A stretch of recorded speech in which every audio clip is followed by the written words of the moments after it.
this is an iHeart podcast. Guaranteed human. You're listening to a podcast, so you're doing something else too, like maybe scrolling home listings on Redfin, saving places you like without thinking you'll get them, because that's what house hunting has become. But Redfin isn't built for endless browsing. It's built to help you find and own a home. Redfin agents close twice as many deals as other agents, which means when you find a place you love, you've got a real shot at getting it.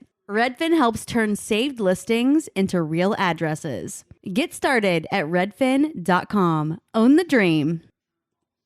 Support for the show comes from Public, the investing platform for those who take it seriously. On Public, you can build a multi-asset portfolio of stocks, bonds, options, crypto, and now generated assets, which allow you to turn any idea into an investable index with AI. It all starts with your prompt. From renewable energy companies with high free cash flow to semiconductor suppliers growing revenue over 20% year over year, you can literally type any prompt and put the AI to work. It screens thousands of stocks, builds a one-of-a-kind index, and lets you backtest it against the S&P 500. Then you can invest in a few clicks. Generated assets are like ETFs with infinite possibilities, completely customizable and based on your thesis, not someone else's. Go to public.com/podcast and earn an uncapped 1% bonus when you transfer your portfolio. That's public.com/podcast. Paid for by Public Investing. Brokerage services by Open to the Public Investing Inc. Member FINRA and SIPC. Advisory services by Public Advisors LLC, SEC registered advisor. Generated assets is an interactive analysis tool. Output is for informational purposes only and is not an investment recommendation or advice. Complete disclosures available at public.com/disclosures.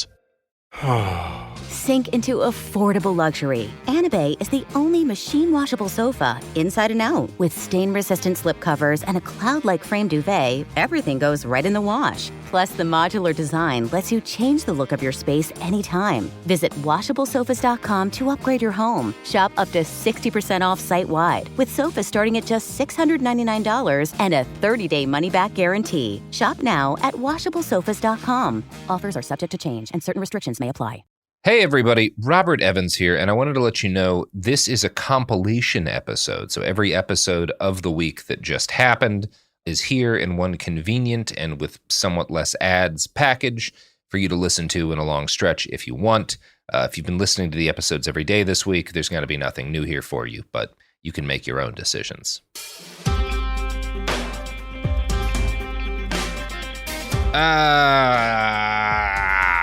It could happen here. It could happen here. A podcast that it is. It's happening to you here, right now. Bad things, good things, all sorts of things, because today we are talking about the ultimate in bad good things. Donald Trump's indictment and very brief arrest. Garrison, Davis, James Stout, how are we all doing today? How are we all feeling this week? We did it, Joe. Mission accomplished. Time to pack up. Yeah, Dark Brandon has come for Trump. Finally. So I figured we would wait until, a few days had gone by. There were a lot of when the initial indictment was announced. We didn't even actually know what all the charges were. There was a pretty long period of time that we didn't know, what the actual crime at the center of this was. But most of that is now relatively clear, as are kind of the earliest stages of the fallout to the Trump indictment. So I feel like now is a reasonably good time to talk about it. More may have, occurred since we recorded this. But broadly speaking, the thing that Trump got indicted by, as according to the 13-page court filing outlining the case against him by Manhattan District Attorney Alvin Bragg, was what's called a catch and kill scheme, in which Trump and his Trumpettes would basically bribe people to not write bad stories about him. It's a hush money thing.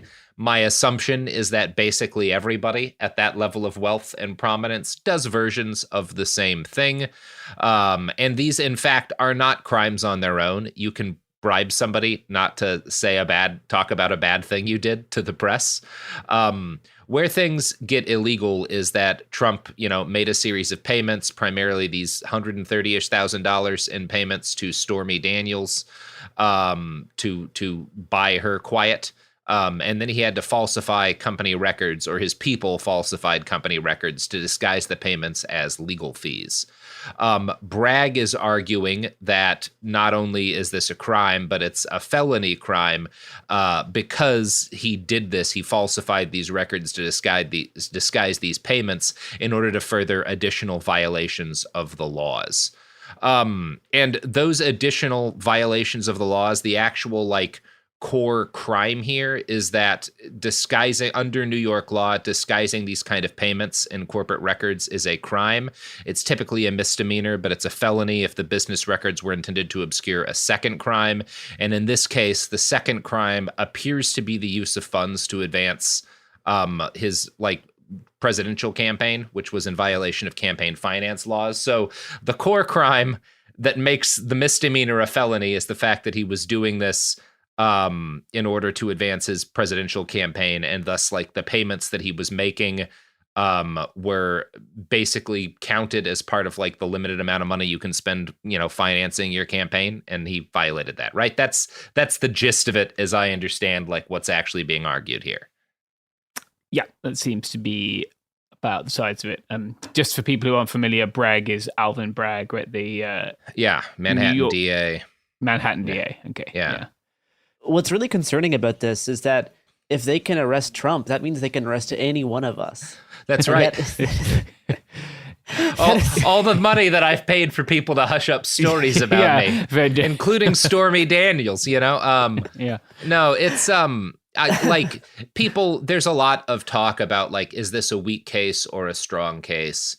None of us are lawyers. I go kind of both ways about this. One of them is that Alvin Bragg is a guy who, whatever he believes about this case, is also a prosecutor that is a political position. Prosecuting someone and failing to get your man is bad for your career. And if that man is the president who you indict for the first time in living memory, that would be really bad for your career. So my assumption is that Bragg at least believes he's got a really strong case. Otherwise, because this is a tremendous risk for him, right? Now, obviously, can Trump wriggle his way out of it? Well, Trump is extremely good at wriggling his way out of things, and he has all of the money in the world for lawyers. So I think it would be foolish to say it's a slam dunk either way. People who are saying that, like, this is a weird thing to prosecute him for, I guess, but, it does... I can see the logic that this guy, that Bragg is kind of going with, and it's, do I think this should be a felony? I guess I don't care as long as it does some damage to the man and causes him some like consternation, which is like the question, right? Is this actually going to harm him? But yeah, like, I think that is the more debatable question, right? Like it's going to harm him or help him. There's a lot of talk about, is this a political prosecution? And my general response to that is, well, like nearly all prosecutions are political, right? Like even something that wouldn't seem like a decision to go after a rapist. Most rapists are not actually ever like charged or brought through the justice system. So if you're a prosecutor choosing to do that in a specific case, there's a degree of politics factoring into your decision, even if it's just as simple as like, if I take on this case and I lose it, it could harm my ability to like move forward in the ways that I want to in my career. So the fact that now this is political in perhaps a grander sense, I have no doubt that the fact that this is Donald fucking Trump and everything that's happened since 2020 has happened, that he has been a party. And I have no doubt that all factors into this.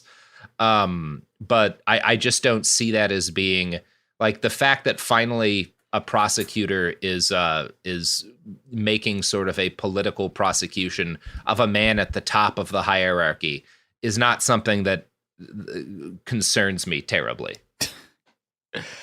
Yeah, I don't think like I'm more concerned that this seems to have propelled him to the front of the Republican race and that he's getting a bunch of donations off it than I am about any potential consequences of the actual indictment. It is certainly an interesting political move for DeSantis to back Trump on this and not comply with extradition. Not that it would ever get to that point, but that is still a move that DeSantis made on purpose, which is an interesting political move considering his future candidacy. And it is let's talk about that a second, because obviously 34 felony counts sounds like a lot. That is, in fact, quite a few felonies. But at least the coverage I'm reading is like, it's basically unheard of for someone to actually do jail time for this as a first offense, which, I don't know, whatever. Like, does that man not? It's absolutely breathtaking that he doesn't have a single crime on him, given that he's essentially a career criminal. Well, there are continuing, like, there's the potential for prosecution still from like that call he had with the Secretary of State of Georgia, which we'll talk about a little bit later. I think there are a few sort of more serious. There's a number of things cases. that this may not be the last Trump criminal indictment that we see. Oh God, we can only hope. We can only hope because it only gets more funny from here, and that's the only reason to hope. Yeah. Well, unless it doesn't. I'm seeing a lot of like panic from some people, certain folks in the progressive and kind of center left media sphere who are like, this has just handed Trump the nomination. This might have just handed Trump the election. From what I'm looking at and from the polling I'm looking at, I mean, I think there's a good chance this helps. I mean, I think the polling certainly supports the argument that this will help him cinch the nomination. I don't really think that was super in doubt before. Although he has definitely gained on DeSantis since all of this whole process started. There is evidence. I'm looking at a 538 article right now. Trump's indictment might be making him more popular among Republicans. But kind of the point that's actually made is that the group that's getting more likely to back him is his base. Yeah. Like maybe it's people who were softer on him because he didn't back, the J6 people. Maybe some of them are just folks who kind of drifted away because, it's the years in between a presidential election, and that's a natural thing. So it may have galvanized his base. He's raised $4 or $5 million. He's claiming 7 now. He's claiming 7. I mean, that seems real possible. Yeah. It's possible, he is saying that a significant chunk of it, I think like 20%, might be more than that now, were like first-time donations. That is what his people are claiming. That is not, I have no way of knowing if those numbers are legitimate. What we can say is that the polling that we're seeing nationally does not back the idea that this is causing a sea change in the likelihood of Americans to support Donald Trump. About 69% of Americans, according to an Economist YouGov poll, say that in general, failing to report having spent campaign money on payments in order to keep someone silent about an issue to affect the outcome of an election is a crime. About 90% of Biden voters back this, while about 54% of those who voted for Trump in 2020 said the same, which is interesting. Now, that doesn't mean they also think that this is what Trump did, right? They're just saying they think that that is a crime. About 57% of Republicans, according to a Yahoo News YouGov poll, about 57% of Republicans and Republican leaners said they would support Trump in a head-to-head against Ron DeSantis, who received 31%. That's an increase in support for the president by about 10%. But DeSantis has only gone down by like 8%. So you can see, like, basically what's happening is that this is causing people to flock from DeSantis to him, which is not kind of evidence that we're seeing like a broader national sweep. Quinnipiac University, NPR, PBS NewsHour Marist poll kind of broadly supported the idea that investigations into Trump are popular among Americans, more popular than not, at least. About 56% of Americans say the investigations into Trump are fair. About 41% say they're a witch hunt. Independents are pretty split on the issue, but obviously, like, Democrats wildly supportive, Republicans very much against. Most college-educated adults come down on this being fair, as do most Gen Z and millennial people. Adults without a college education, white evangelicals, and those in small towns are most likely to call it a witch hunt.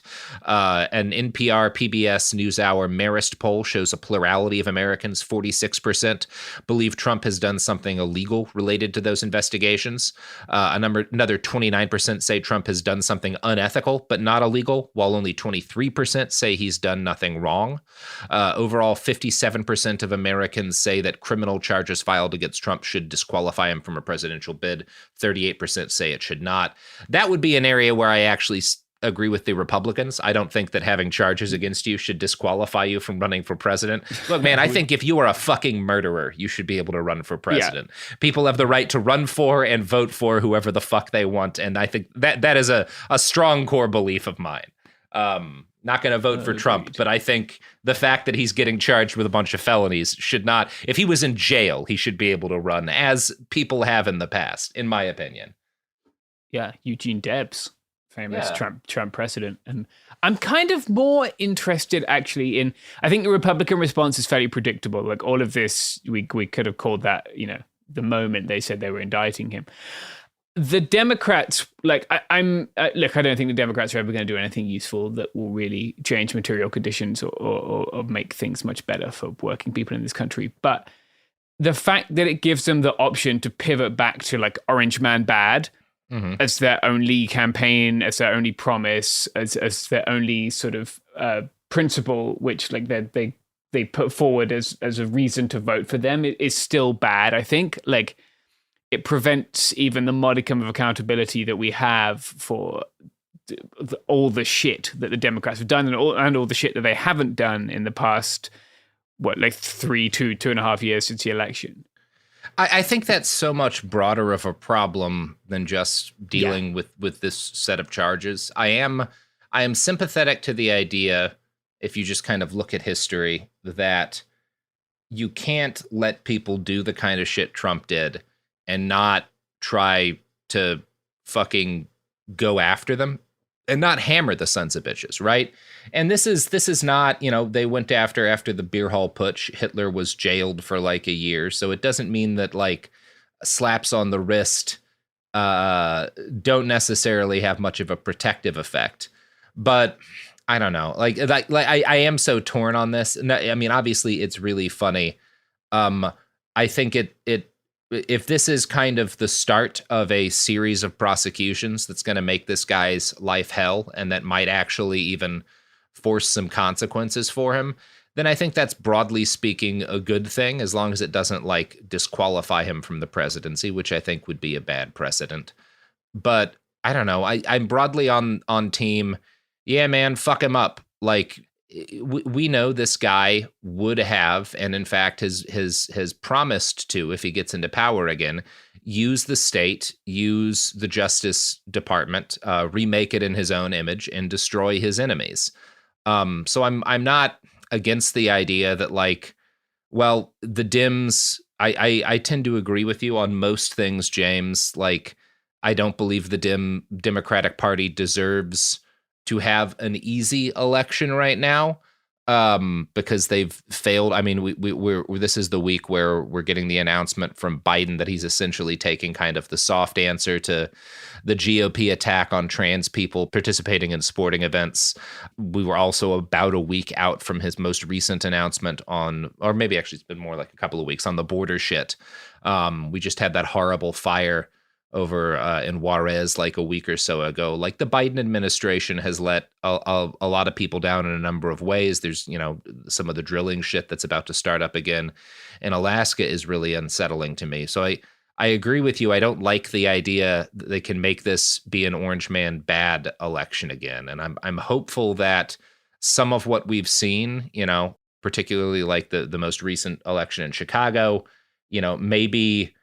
maybe there's kind of at least room at the state level for a lot more progressives to edge out kind of centrist Dems, and force some consequences that way. But I also am worried about, this authoritarian who threatened to jail and murder a bunch of people I care about. And like, I want him to spend the rest of his life tangled up in that shit.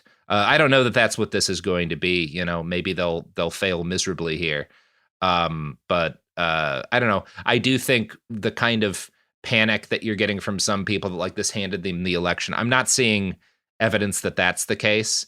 I think that maybe if this had happened in like 2016 or even 2020, sure, you might get something like that. But at the point we're at now, I just don't think new people are coming to Trump in numbers.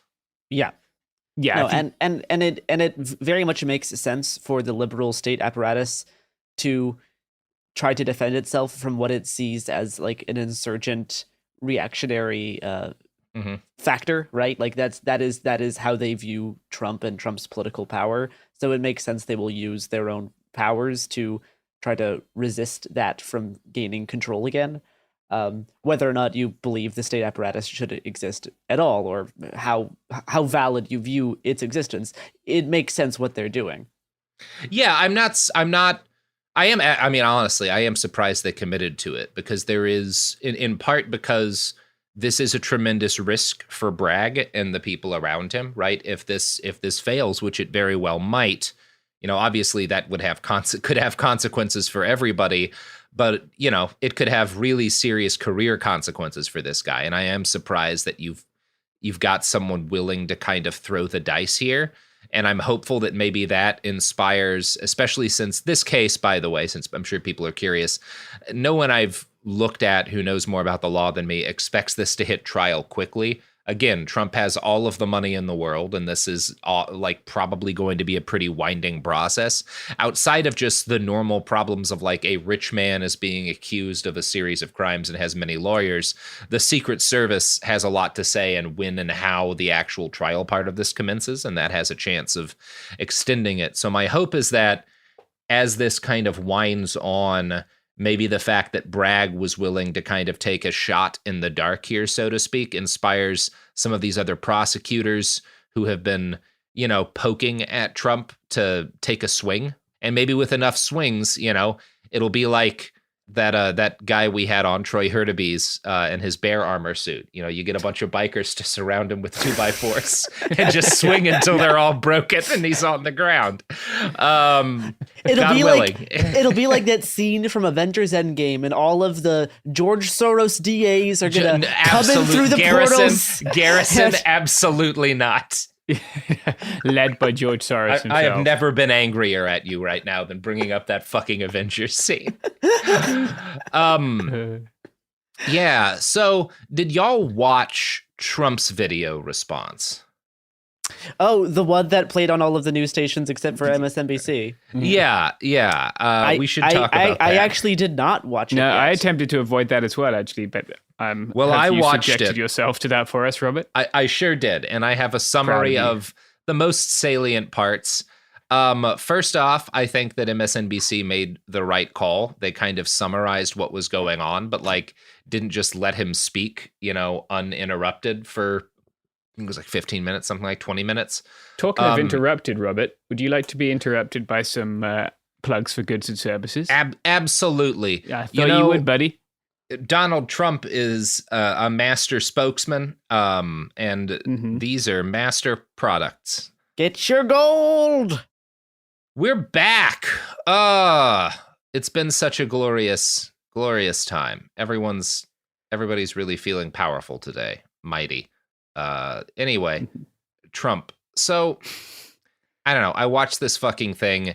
I guess my overall sentiment would be kind of boring, right? This is not the level of energy or the degree of kind of manic, violent undercurrents that his American Carnage speech had, or even that some of his more recent speeches in front of crowds have had. I don't see. There's so many people I've watched have takes on this who are and that one of the joys of Twitter is you'll see some guy who's, I don't know, an analyst at some newspaper be like, wow, Trump was really low energy. He seems frightened. I'm telling you, this is a scared man. He's worried about these charges. And then someone else with almost the same CV at a different place will be like, wow, Trump seems angry. He's about to lash back. Everybody better be ready for his counter strike. And honestly, I just thought it was kind of perfunctory. He certainly didn't seem low energy, but he didn't seem like he had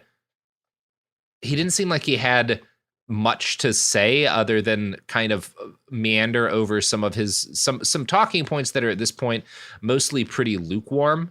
He kind of runs through at the start of this a laundry list of right-wing talking points that like the Democrats spied on his campaign in 2016, that he was subjected to fraudulent investigations from the Russia and Ukraine stuff, to the impeachments, to the raid on Mar-a-Lago. And then he broadens it by talking about how the FBI and the DOJ relentlessly pursue Republicans. And I was kind of expecting him to lean more into the I am your vengeance shit that he's been doing lately. He doesn't really, as much as I had expected him to in this. Like he kind of like dips his toes into it, but I think he's so focused on what's happening to him that he doesn't like push that as much as I was kind of expecting. So this is what comes after him like ranting about the DOJ and the FBI relentlessly pursuing Republicans. He then kind of like goes into the election fraud claim stuff again. He gives a bunch of lies there about the election. Shocking. And about there being like ballots stuffed and all that kind of shit. Then he like pivots straight from that to talking about how Twitter purportedly worked with the Biden family to hide information about Hunter Biden. This is like debunked Twitter file shit.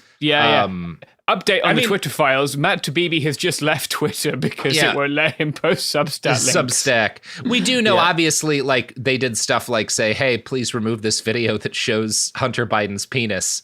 But also, like, that's not, number one, is not supposed to be stuff that's on Twitter. That's kind of like crossing the revenge porn line.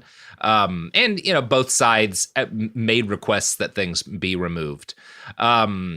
Trump claims, and I'm not sure where, he says that there's like like somebody calculated this, but I haven't been able to find who made this calculation, that if Twitter hadn't intervened against him, he would have won the national election by 17 points. And then he's like, and that's, I didn't even need that many, you know, you could have dropped that by 16.8 and I still would have won. Which is not true, really. Again, it's all just lies. It goes on. He compares the United States to a third world country because of the 2020 election. He calls Alvin Bragg a Soros-backed prosecutor, which he does a lot. It's not true, but Bragg, you know, people are using Soros-backed as like, at least a lot of the Nazis are really leaping on that one. Yeah, they've gone back to Soros. Like, they did the 3 parentheses for a while. Like, DeSantis mentioned Soros at least twice in his thing. Yeah, it's a big one for them. I mean, I think it is a good move on their part to frame this prosecution as election interference. Like that is a smart move for them to funnel all of this via that narrative. Yeah, it helps keep the election fraud lies going. It also helps because there's been a number of like, you know, Chesa Boudin who got booted in San Francisco recently is one example. But we've seen a number of like progressive prosecutors get elected by kind of dim and, you know, center left coalitions. And that's allows them to kind of connect this to one of their more successful talking points is the purported like horrible violence in the streets of cities like San Francisco and whatnot, the like surging crime and liberal, you know, cities with liberal prosecutors. Again, it's all bullshit, but it's not a bad tactic for tying into like, well, let's make a link between this thing Trump is claiming that's hurting him and this thing that people see every night on like Fox News that has been a pretty durable talking point for the right for several years now. Trump there's a weird line in here where he says that like even the rhinos and the Democrats agree that the case against him is bad. I'm not sure. I mean, you know, I suspect he's just kind of like looking at Twitter chaff there. He then kind of derails a bit by talking about Afghanistan and all of the military equipment and lives lost in the same breath. And then from that, he kind of one of the things that comes up over and over in this is him talking about how embarrassing this time is for our country, how all of our enemies are laughing at us, etc. Like that is I mean, he's been making that point for a long time, but it definitely it's one of those things I think is a little bit of a window into the man's thought process because he clearly thinks and perhaps, I mean, it must have a degree of resonance with his base, but the idea that like America has been embarrassed because he's facing charges and because of, Biden's failures as he sees it over in Afghanistan and elsewhere. Like, embarrassment is a big thing he tries to get across in this, that like, Lady Liberty's been caught with their fucking skirt up or something like that. It's I don't know. It's interesting to me that that's such a focus for him. There's a couple of fun lines in the part about the military. He talks about how it's woke at the top, but under him, it was able to defeat ISIS in 4 weeks, which, man, it took years. Like, we know it took years. I was there for some of it. It was a large part of that was not Americans at all, but like no, and a large part of it was not Americans at all. There's a weird moment where he talks about the investigation over his call with Zelensky, and then that call where he tried to force Georgia's Secretary of State to discard votes that he's being investigated for, where he's like, this is one of like the most beautiful Trump moments of the whole speech, because he's like, that perfect call I had with Zelensky, I told you all it was a perfect call, where my call with Georgia's Secretary of State was even more perfect. It was the best call anybody's ever had. Nobody had a problem with it. Lots of guys were listening in and they all thought it was great. It's just he can be such a funny man. It's not even insane. It's just like, I don't know. Nobody else talks like that. Nobody else describes a phone call as perfect, right? Like a normal and this is, maybe there's a degree of Trump's success you can see in this, but like no normal person being accused of like having attempted to interfere with an election during a phone call would describe the call as perfect. A normal politician would refute the claims against them, would say, I never did this, I never did that. This is taken out of context or whatever. Trump's just like, it was perfect. But you don't remember the last perfect call I told you about that people thought might have been a crime? Even more perfect. This is the 110%. Most perfect phone call anyone's ever had. Yeah. Then we get a long derailment about the Biden, the classified document shit that got him raided. He talks about how Biden's possession of classified documents was like the worst that anyone's ever done and was criminal because he was just the vice president, but the president's allowed to do it, but everybody does it. But the way Biden did is the worst that anybody did it. Yeah, it's like, I don't know. It's not an interesting Trump speech. I don't think he's like panicked or anything. I just kind of, I don't know, maybe he's just sort of like checking off a thing on the to-do box, but it's not one for the speech books, right? Or for the history books. I don't know, the speech books. That's not a thing. Term. That's not a thing at all. There is a really fun moment where he's like kind of late in the speech, in between him complaining about Letitia James, he like points to his sons and he's like, I got 2 great sons both doing really great. And then he's like, and then as an afterthought, he's like, Barron's gonna do a great job too someday. He's tall. Amazing. What an amazing father. Talking of tall, did you see that they faked a mugshot of him and made him 6'5"? Who faked the mugshot? The Trump campaign faked a mugshot of him to sell merch. Yeah. And then just added like several inches to his, a man with no insecurities. Mm-hmm. Ben Shapiro moment. Trump a legalist arc. I'm not saying there's nothing to be concerned about in the right-wing reaction here. It is worth kind of looking at the response that has occurred has largely been fucking nonsense circus shit, right? At most of the big rallies, particularly in New York, that have happened as a result of this, there have been more press on the ground than anyone on either side of things. Yeah. It's just so far not pulling people out. Do I think there's a chance of, isolated terrorist attacks as, by people who see themselves as defending Trump or democracy or whatever? Certainly not a 0% chance, but in terms of like things that I think are likely to have a mass destabilizing effect, I'm not seeing it yet. And I think a lot of that's due just to the fact that the Trump supporters who are kind of have the highest potential of being convinced to do that shit are all scared as hell, both of the feds and of each other. The sheer number of them that have like turned on each other during the J6 investigations, like it means that whenever there's talk about doing another big series of rallies, it devolves in a lot of these online places into like, well, this is probably being set up by the feds. This is probably a honeypot to trap us. which is, I don't know, it's not a situation I would say you should rely on lasting forever, but that does kind of seem to be where we are right now.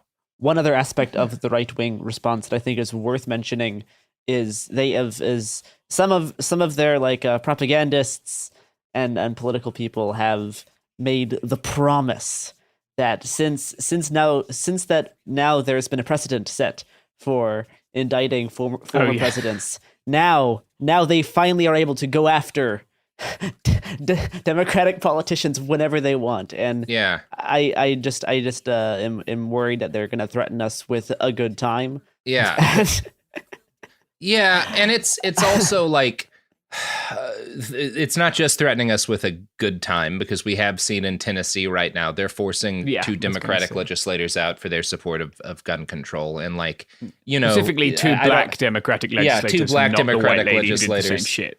I'm not, in line with most of the Democratic Party on gun control, but what is happening here is anti-democratic bullshit. It is authoritarian. It is completely fucking unacceptable, and people ought to be out in the a lot more ought to be done. And I think probably a lot more, that's one of the thorny questions that actually does concern me. Like, what do you do in a situation like this? What kind of leverage do the feds even potentially have? It certainly doesn't look like they're in the mood to do anything now, because I think that's the kind of thing we're going to see a lot more of in red states, in order to erode what little resistance it lists. And that's really concerning to me. They're not going to go after someone like Obama, which frankly, somebody should, for the amount of bad. There should be charges against the man. There should be charges against Bush, the Dubs. Yes. There should be some charges against Clinton. Fuck it. Go after them all, right? Yeah. You won't find Dig up George H.W. Bush, put him on trial as a corpse like that one Pope. Like, I'm on board. But no, they're gonna end up going after just small minority politicians who are fighting for reasonable things, and who are doing things to actually jam up the works of kind of the march of far right authoritarian laws in red states. Exactly. Nebraska. And, I am sure that as that picks up pace, they will point out what's being done to Trump as a justification. But people should be aware that's not why they're doing it. They're doing it because it looks like it's going to work for them in Tennessee. And they did it in Tennessee for reasons that had nothing to do with fucking Trump. Yeah. Right. But if we want to talk about what fascism is, a big part of it is that weaponizing of the state apparatus, right? Yes. Against opposition, against your whatever your scapegoat group, and that does concern me for people living in red states. Absolutely. I'm not saying there's nothing to be worried about from the right. I'm just saying, at the moment when I'm looking at the way I kind of conceive of a threat matrix, I don't see us in a more dangerous position as a result of Trump getting charged. And I think an argument could be made that it's a positive move. I really hope we get another nail gun guy. Oh man, yeah, that fucking dude who tried to solo the FBI with a nail gun. Maybe the next guy will come in with a jigsaw or a no. I think ladders. I think it's time for a ladder mob. That's what I'm excited to see. Ladders and simple pulleys. It's getting pinned to a building with someone 20 feet away with a ladder. Make a trebuchet, Chuds. The gauntlet has been thrown down. Yeah, let's have a continuing series of competitions to see who can build the most effective medieval siege equipment. I want to see some fucking scorpions up on the hill, Yeah. I'm gonna do. Is it Greek fire, Turkish fire? When you pour I mean that's the hummus debate, James. You don't want to land on one Let's side. Let's just call it Cyprus fire, and we can be fine.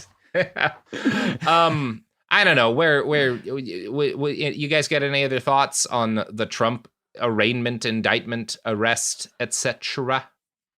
No, it is very funny. I did enjoy seeing that guy fall off his tall bike. That was a highlight of the week for me. Yeah, there was a good video from the New York protest of a guy falling off a tall bike. Yeah, shout out to the skateboard.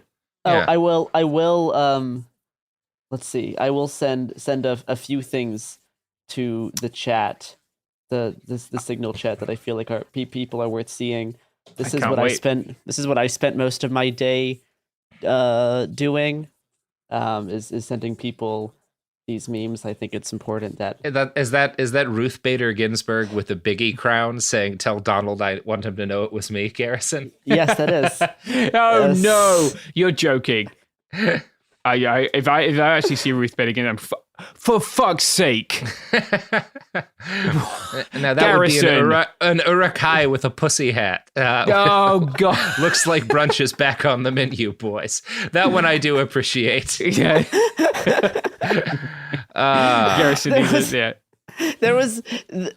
there was a good one that was like it was like the jailer dropping off Trump in Epstein's cell. All of the lights go off, and then from the corner, a man in a dark cloak says, "Brandon sends his regards."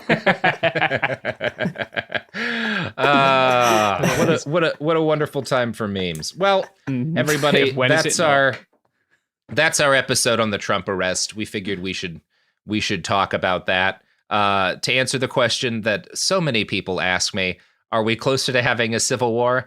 I don't know, man. It doesn't feel like this has moved the needle on that at all. The national divorce is happening any day now. Yeah. Any day now, I swear. Like I think the thing that's worrying right now is, not just kind of the low level series of exchanges of terror attacks and shootings and murders and stuff and just street violence that I do think is going to kind of continue to be a problem up through 2024, but also just like what we've been talking about in terms of red states pushing for these increasingly really violent laws aimed at doing direct physical harm to small groups of people that they consider to be their enemies for whatever reason of identity. That is like the increasing criminalization of groups of people in red states, the flight of folks from those states, the fact that you are kind of seeing the country settle into two blocks that have wildly different legal systems that are often opposed to each other. That's a conflict that is absolutely happening. There's no denying that it's occurring. This is not a debatable thing. And I don't see the feds having any idea of how to fix this at the moment.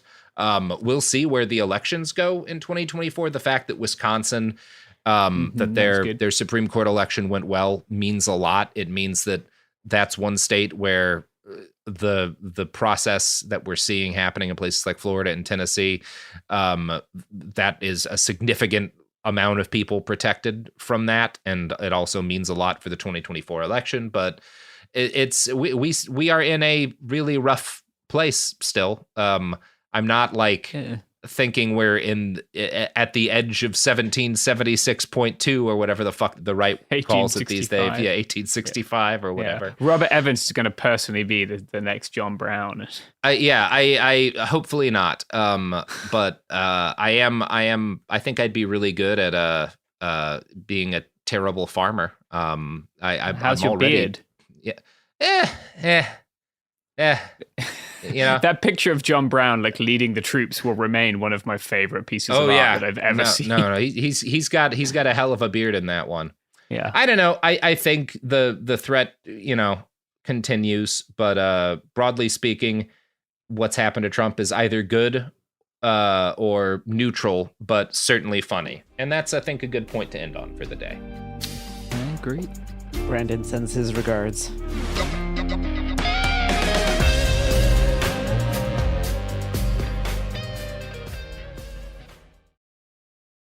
Support for the show comes from Public, the investing platform for those who take it seriously. On Public, you can build a multi-asset portfolio of stocks, bonds, options, crypto, and now generated assets, which allow you to turn any idea into an investable index with AI. It all starts with your prompt. From renewable energy companies with high free cash flow to semiconductor suppliers growing revenue over 20% year over year, you can literally type any prompt and put the AI to work. It screens thousands of stocks, builds a one-of-a-kind index, and lets you backtest it against the S&P 500. 100. Then you can invest in a few clicks. Generated assets are like ETFs with infinite possibilities, completely customizable and based on your thesis, not someone else's. Go to public.com/podcast and earn an uncapped 1% bonus when you transfer your portfolio. That's public.com/podcast. Paid for by Public Investing. Brokerage services by Open to the Public Investing Inc. Member FINRA and SIPC. Advisory services by Public Advisors LLC, SEC registered advisor. Generated assets is an interactive analysis tool. Output is for informational purposes only and is not an investment recommendation or advice. Complete disclosures available at public.com/disclosures. Life gets messy. Spills, stains, pet accidents, and kid chaos. But with Anabei, cleaning up is easy. Our sofas are fully machine washable, inside and out, so you never have to stress about messes again. Made with liquid and stain-resistant fabrics, that means fewer stains and more peace of mind. Designed for real life, our sofas feature changeable fabric covers, allowing you to refresh your style anytime. Need flexibility? Our modular design lets you rearrange your sofa effortlessly. Perfect for cozy apartments or spacious homes. Plus, they're earth-friendly and built to last. That's why over 200,000 happy customers have made the switch. Upgrade your space today. Sofas start at just $699. Visit washablesofas.com now and bring home a sofa made for life. That's washablesofas.com. Offers are subject to change and certain restrictions may apply.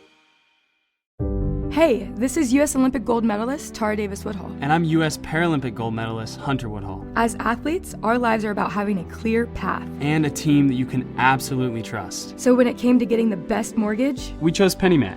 PennyMac is proud to be the official mortgage provider of Team USA and you. Learn more at pennymac.com. PennyMac Loan Services, LLC, Equal Housing Lender, NMLS ID 35953. Licensed by the Department of Financial Protection and Innovation under the California Residential Mortgage Lending Act. Conditions and restrictions may apply.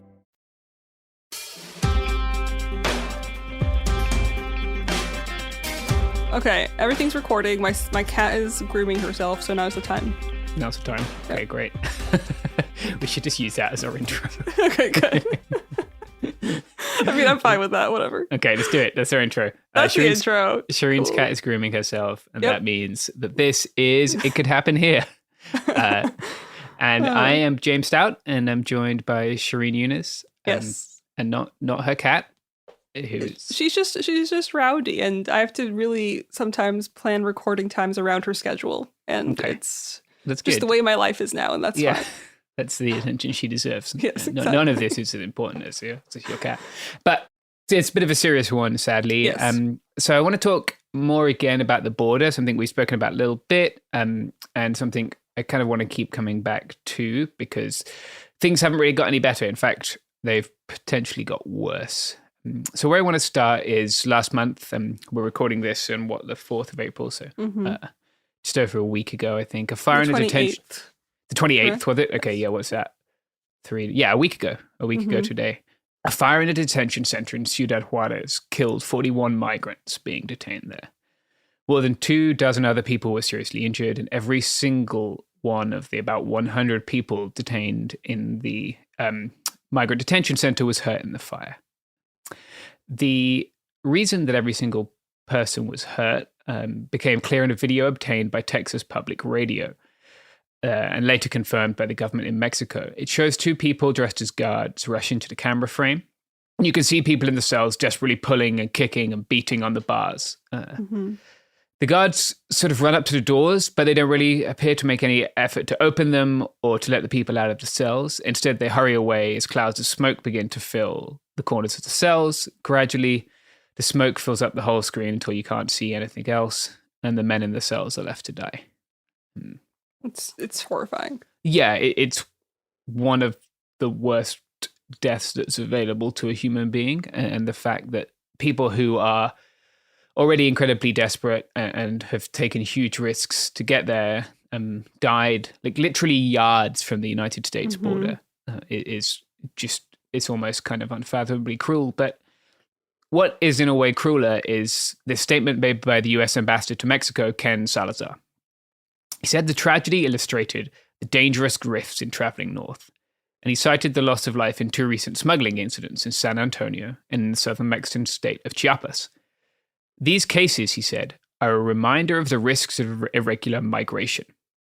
But what we're talking about here isn't a consequence of irregular migration, really, right? Because these people weren't in the hands of criminals or coyotes or cartels. They were in the hands of the Mexican government when they died. And for him to blame this on irregular migration, I think is very indicative of the way the Biden administration has approached migration policy, which is to try and always obfuscate and shirk the responsibility for the cruel things that it's doing, for the consequences of its policies and its actions, which I want to get into more. I don't want to linger on this fire too much because it's unfathomably awful, and like I don't think we need to spend hours and hours like going over something for people to know that like there is no situation in which the government should burn fucking 40 people alive. That like. It's inexcusable. We know that like the shelter was set up in 2019, and I want to get into why this shelter, which seems to have been a pretty terrible condition to begin with, was set up in 2019. Why people who came to the United States to try and have a better life, a safer life, ended up in a shelter in Mexico, and how we've created a system where people keep dying at our southern border, right? Some of this will be stuff we've covered before. If people have listened to the other stuff I've done on the border, if people have listened to the Butterfly Sanctuary episodes, they'll be familiar with some of Biden's border policies. But I wanted to address these. Did you see that they lowered the death toll from 40 to 38, I guess, after hospital visits? Like, that's the one part that I've read that is nice so far. Is that that's two people nice. have Yeah, survived. that is good. I've seen 38, 39, and 41. I wasn't sure what the exact. So 38 is the newest one. Right now, I'm reading 38 after it was 40 and it was lowered to 38. Okay. Yeah. Wow. 2 people were reanimated. Yeah. I mean, it's just like they're probably in terrible condition. Like they're probably they're having like life-changing, if not like all, like it's just terrible. No. Yeah, and like access to care for those people. I mean, those people may have access to care, right? Because what happened was high profile and it was in the news, but like generally access to care for people, like I've seen a person die because they don't have access to their medicines that are very cheap and very easily available. Like again, like we're talking feet. Like I could throw a tennis ball into the United States from where I was standing, and that's because this system treats people like numbers, not people. The migration center is like a big jail. You know what I mean? It doesn't even. I don't know. Yeah, it's like an old timey fucking Western jail with people crammed into cells, with like legit bars on the walls. So shelter conditions in Mexican detention are often very poor. And those conditions have been exacerbated by something called Title 42. People have probably heard about Title 42 a lot. There's a lot to say about Title 42, but very briefly, it's a Trump-era public health policy that invokes a public health rule to push asylum seekers out of the US and into Mexico, regardless of whether or not they might legally qualify for asylum. This shelter was stood up as a consequence of something called the Migrant Protection Protocol. People call it the Migrant Persecution Protocol because that's more accurate. Right. But I was going to say, like, wow, doing a great job with that. People enjoy being wrong about George Orwell, but this shit is perfectly Orwellian. Right? Oh, yeah. To call a policy which kills little fucking children the Migrant Protection Policy is dark. It's often called Remain in Mexico as well. Which is what it does. It requires people to remain in Mexico while their asylum claim is processed, despite the fact that this might not be a safe country for them, and that this might violate various international laws and conventions on asylum, but the US doesn't subscribe to all of those, as we're going to find out. Now, Title 42 has been through some legal ping pong recently, right, with Biden sort of trying to get rid of it, also defending it in court, a bunch of conservative states suing to keep it. So let's explain a little bit of where we're at with Title 42 right now. It's actually set to expire on May the 11th. The Biden administration is rolling out plans that will continue to restrict migrant access after May the 11th because they're concerned about like a large influx of migrants, which I just want to point out was always going to fucking happen. Right? When you like pushed people just the other side of your fictional line in the sand, and then at some point you're going to have to stop because at some point Mexico is already the 3rd most popular country in the world for asylum, and you can't force this all on them. So since it was first implemented in 2020, the government has used Title 42 to expel migrants from the US-Mexico border nearly 2.7 million times. That doesn't mean you will see these statistics quoted constantly, credulously, by people who don't understand what the fuck they're talking about, and it really makes me angry. That doesn't mean 2.7 million people, right? Because Title 42 makes people cross more than once. It creates this kind of loop where DHS, right, normally CBP or Border Patrol, picks people up and dumps them back in Mexico without processing them. And those people are now in a place they don't know. They don't have any family, they don't have any hope, they don't have any money. And all they do is kick their heels until they can find a way to cross again or someone to cross them again. Sometimes people who are facilitating those crossings will offer them unlimited crossings. So they'll pay someone to smuggle them across, right? And that person will say, well, you get unlimited crossings. Like, I didn't even realize it was, I didn't know it was so like standard. They're like, okay, this is going to happen. You're going to get a limited crossing. You know what I mean? Like they're expecting it to be this like perpetual loop. Yeah, I mean, a few years ago, maybe they wouldn't have done, but another way that this is sometimes termed is catch and release, which they're not fucking fish. You shouldn't do that to fish either. It's not very nice to fish, but I mean, it's dehumanizing. Yeah, it's extremely fucking dehumanizing, right? And what it does, and what I've seen, it's not like a unique insight of mine, is that it forces people to cross in more and more dangerous areas. So, like, you combine that with a wall. And the fact that, like, it's very well documented that the Trump administration wanted to maximize the amount of miles of wall it built. If you remember in one of the presidential debates, he made a claim about a certain number of miles of new wall he built. Yes. Yeah, he was just speaking out of his ass. I foiled it like the next day, and they were like, they provide a number of different numbers, many of which relied heavily on repairing existing border fence. But they just went like hammer and tongs trying to build new sections of wall to include skipping areas where it was harder to build, valleys, mountains, that kind of thing, right? So what this wall does is it forces people through the areas where it's hardest to cross, and those are the areas where it's easiest to die. And so these people are now forced to make riskier and riskier crossings to try and avoid getting caught, or to wait in Mexico where they're at a very high risk of abduction or sexual assault, extortion, or violence, right? And we'll come on to maybe a couple of those stories later, just from people I've talked to. The result of this policy is that border cities in Mexico are flooded with migrants, and often with soldiers sent there to supposedly keep the peace. Last month, the Mexican National Guard and immigration authorities raided a hotel full of Venezuelan migrants in Juarez. Local news outlets reported that the migrants, mostly young men, threw stones at the officials and a brawl ensued, and eventually they called off the raid. In another incident, authorities raided a church and dragged off a number of Venezuelan migrants who had been given sanctuary there. Some were beaten, and one advocate said they were essentially tortured. Whoa. This prompted, this is horrific, right? Like a lot of the young men in the it was all men in the detention center that caught fire, and most of them were from Venezuela, right? And a place like I've lived in Venezuela, I have a lot of sympathy for those people, and actually, I found like a breakdown, I guess, of there was 13 Hondurans, 12 Salvadorians, 12 Venezuelans, a Colombian, and an Ecuadorian. So, I mean, even that's crazy. Like, there's so many people from all of those countries. It's, I don't know. Yeah, we'll see a bit later that there are certain pathways, like for Venezuelan people, there are some pathways that don't exist for other people. That they're not insufficient, and they're how do I say this, unfair, but sort of they exist. But yeah, those people from those countries, we see a lot of Haitian people at the border here too. But yeah, that's a pretty common kind of like border mix-up, right? Of folks. Unfortunately, often you won't see Haitian folks. That there are sort of segregations even within the migrant community, and often Haitian folks are kind of segregated out, which is unfortunate. Like, I thought the Juarez one is kind of that's the population breakdown. Like, wouldn't the Haitian border crossing be like somewhere else?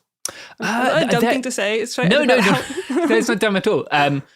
I don't know what the breakdown. I know there are Haitian people in Juarez. I know there are a lot of Cuban folks in Juarez too, and they've kind of, some of them have stayed in Juarez and established kind of their own communities, and that's had some sort of some negative results for anti-migrant feeling in Juarez, from what I've heard. I know there are a lot of Haitian folks in Tijuana. A lot of the Haitian people come via Brazil, where they've spent time like preparing for the Olympics that were there and building stadia and stuff. So a lot of them tell me they've come up from Brazil, and then obviously with like increased violence in Haiti now, you'll see more Haitian people again. There's a decent Haitian community that also is established in Tijuana and that is their home now, right? Like, I had no idea, to be honest. So now I know.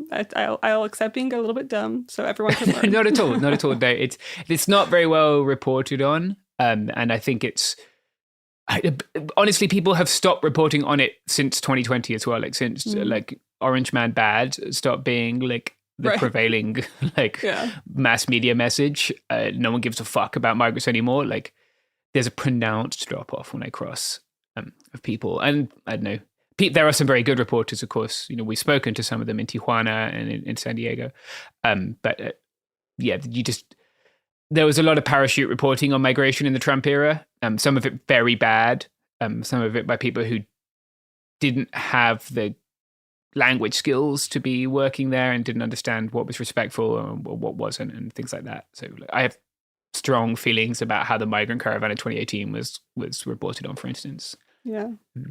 But yeah, you'll definitely see a ton of Haitian people, and Biden has gone exceptionally hard. I'll include a link at the bottom of like a piece I wrote for NBC about Biden's anti-Haitian bullshit, but like exceptionally hard specifically against the Haitians. Says that you can find a tweet from the United States Embassy in Haiti where it's just got a picture of Biden. I think it says "Don't come." I'm paraphrasing, but it's the official account. Yeah, That's no, so it's funny. Wild. Like you don't see this in other countries either. Even they've made there's a ton of special exemptions for people from Ukraine, right? It's hard not to see that shit as racist. Of course, yeah. Of course, it's Ukraine, yeah. Yeah, right, because the Which is only great. country... It's also great, but also you have to look at why did that happen?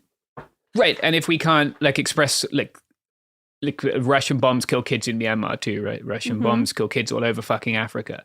And if we can't have solidarity with them, and we can with Ukrainian people, then it's hard for me not to see that as to do with their skin color. Yeah. And then that is bullshit. So yeah, Title 42 will end in May, when the COVID public health emergency order expires. Biden said earlier on that he would end Title 42. He then faced these lawsuits from conservative states, but at the same time, the Biden administration fiercely defended Title 42 in litigation brought by the ACLU and other groups challenging the policy. Even the CDC, right, the CDC, Center for Disease Control, was like, no, the shit isn't necessary and it's cool. We should stop. The government has argued that public health concerns for letting migrants into the country due to continued threat of COVID-19 outweigh the possible harms done to migrants who return to cities like Nogales, Ciudad Juarez, or Tijuana. You don't even need a COVID test to fly into this country now, I don't think, right? If my family come visit me.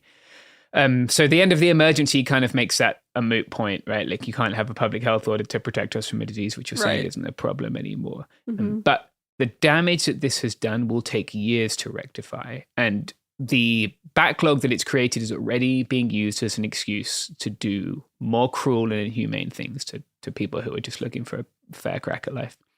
And Shireen, do you know what won't build a wall around itself and force people to risk their life to get here?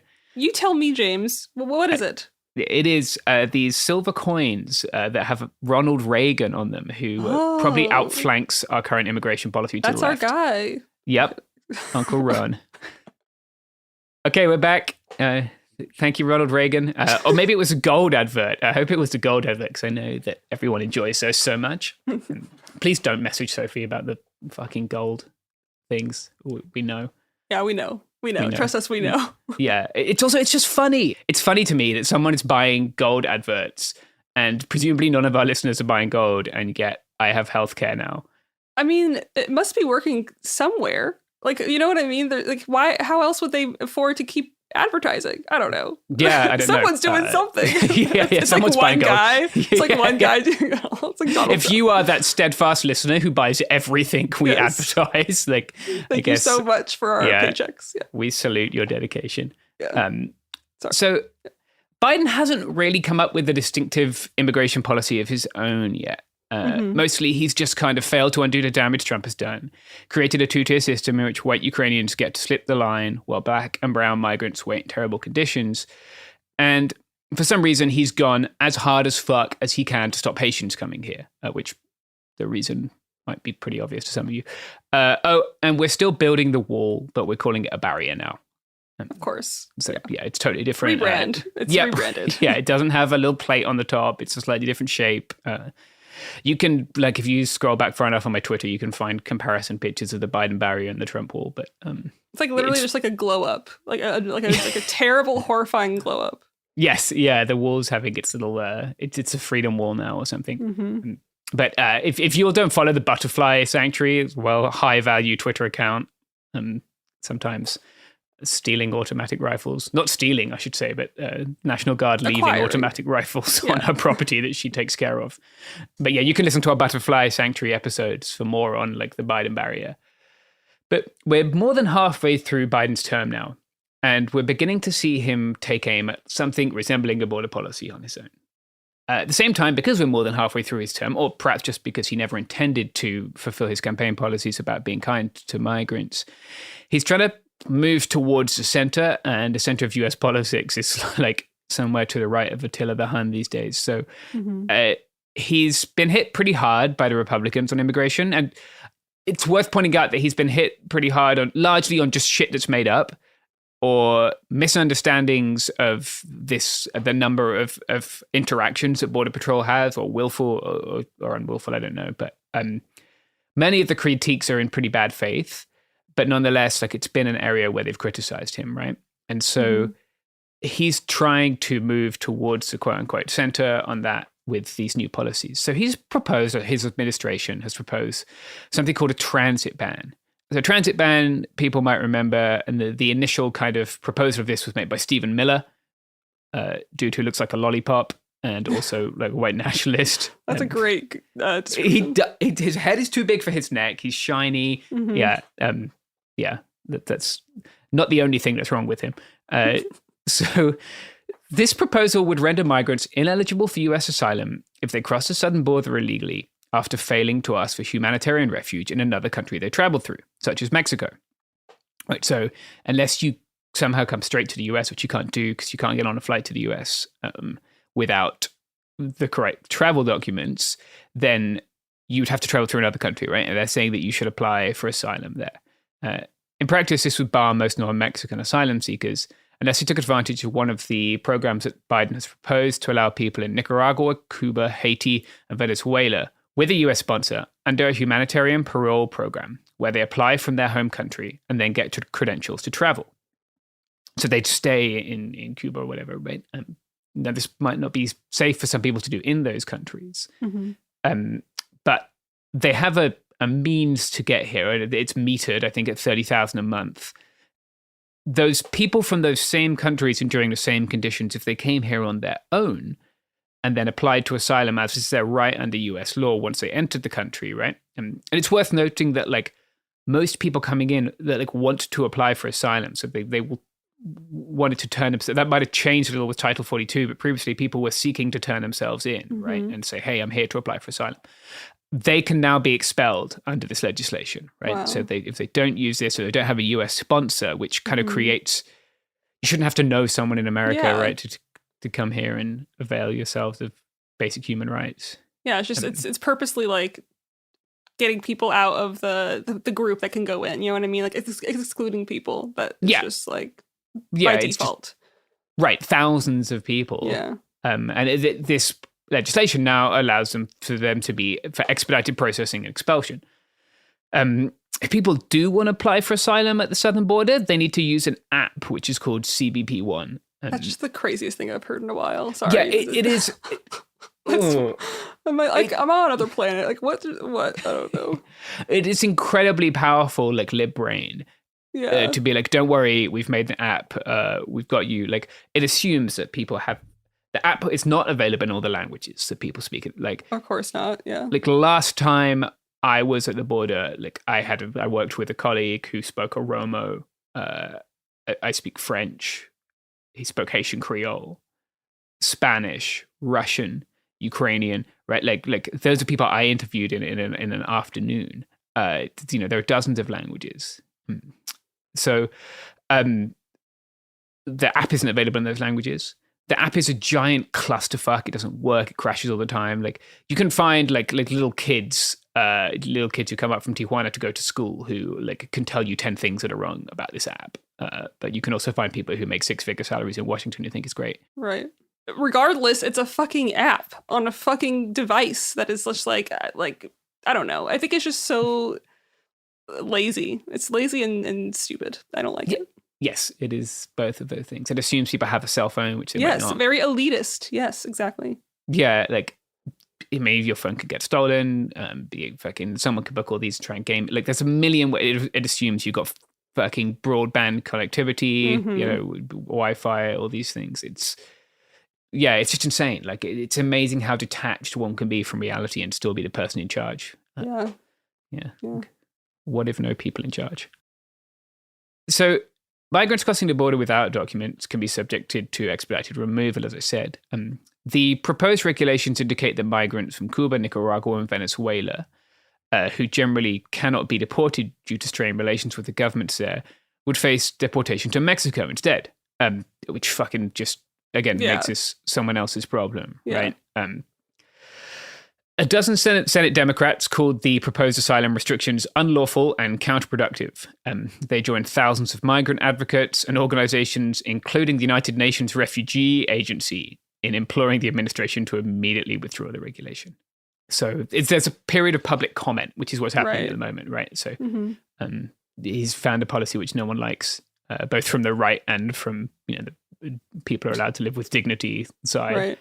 That's hard to do. That's hard to do. Well, he's never going to fucking improve. Like, I don't know what the Trumplicans want, but like it's some version of machine guns on top of a wall killing little children. Yeah. And you could just be a decent person, or you could try and placate fucking psychopathic Fox News people.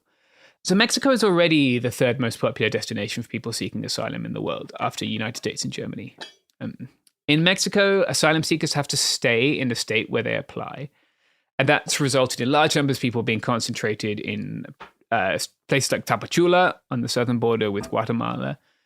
And that creates like an infrastructure issue there, right? Which it's also worth, like, I'm sure people are well aware that, like, I wonder why all these countries have been fucking destabilized, right? I wonder if there was a country which helped do that for decades. Why are they leaving their home? Like, why can't they go back home? Like, you know what I mean? It's safe there. Yeah. If only The Clash had written a song about it for us to understand better.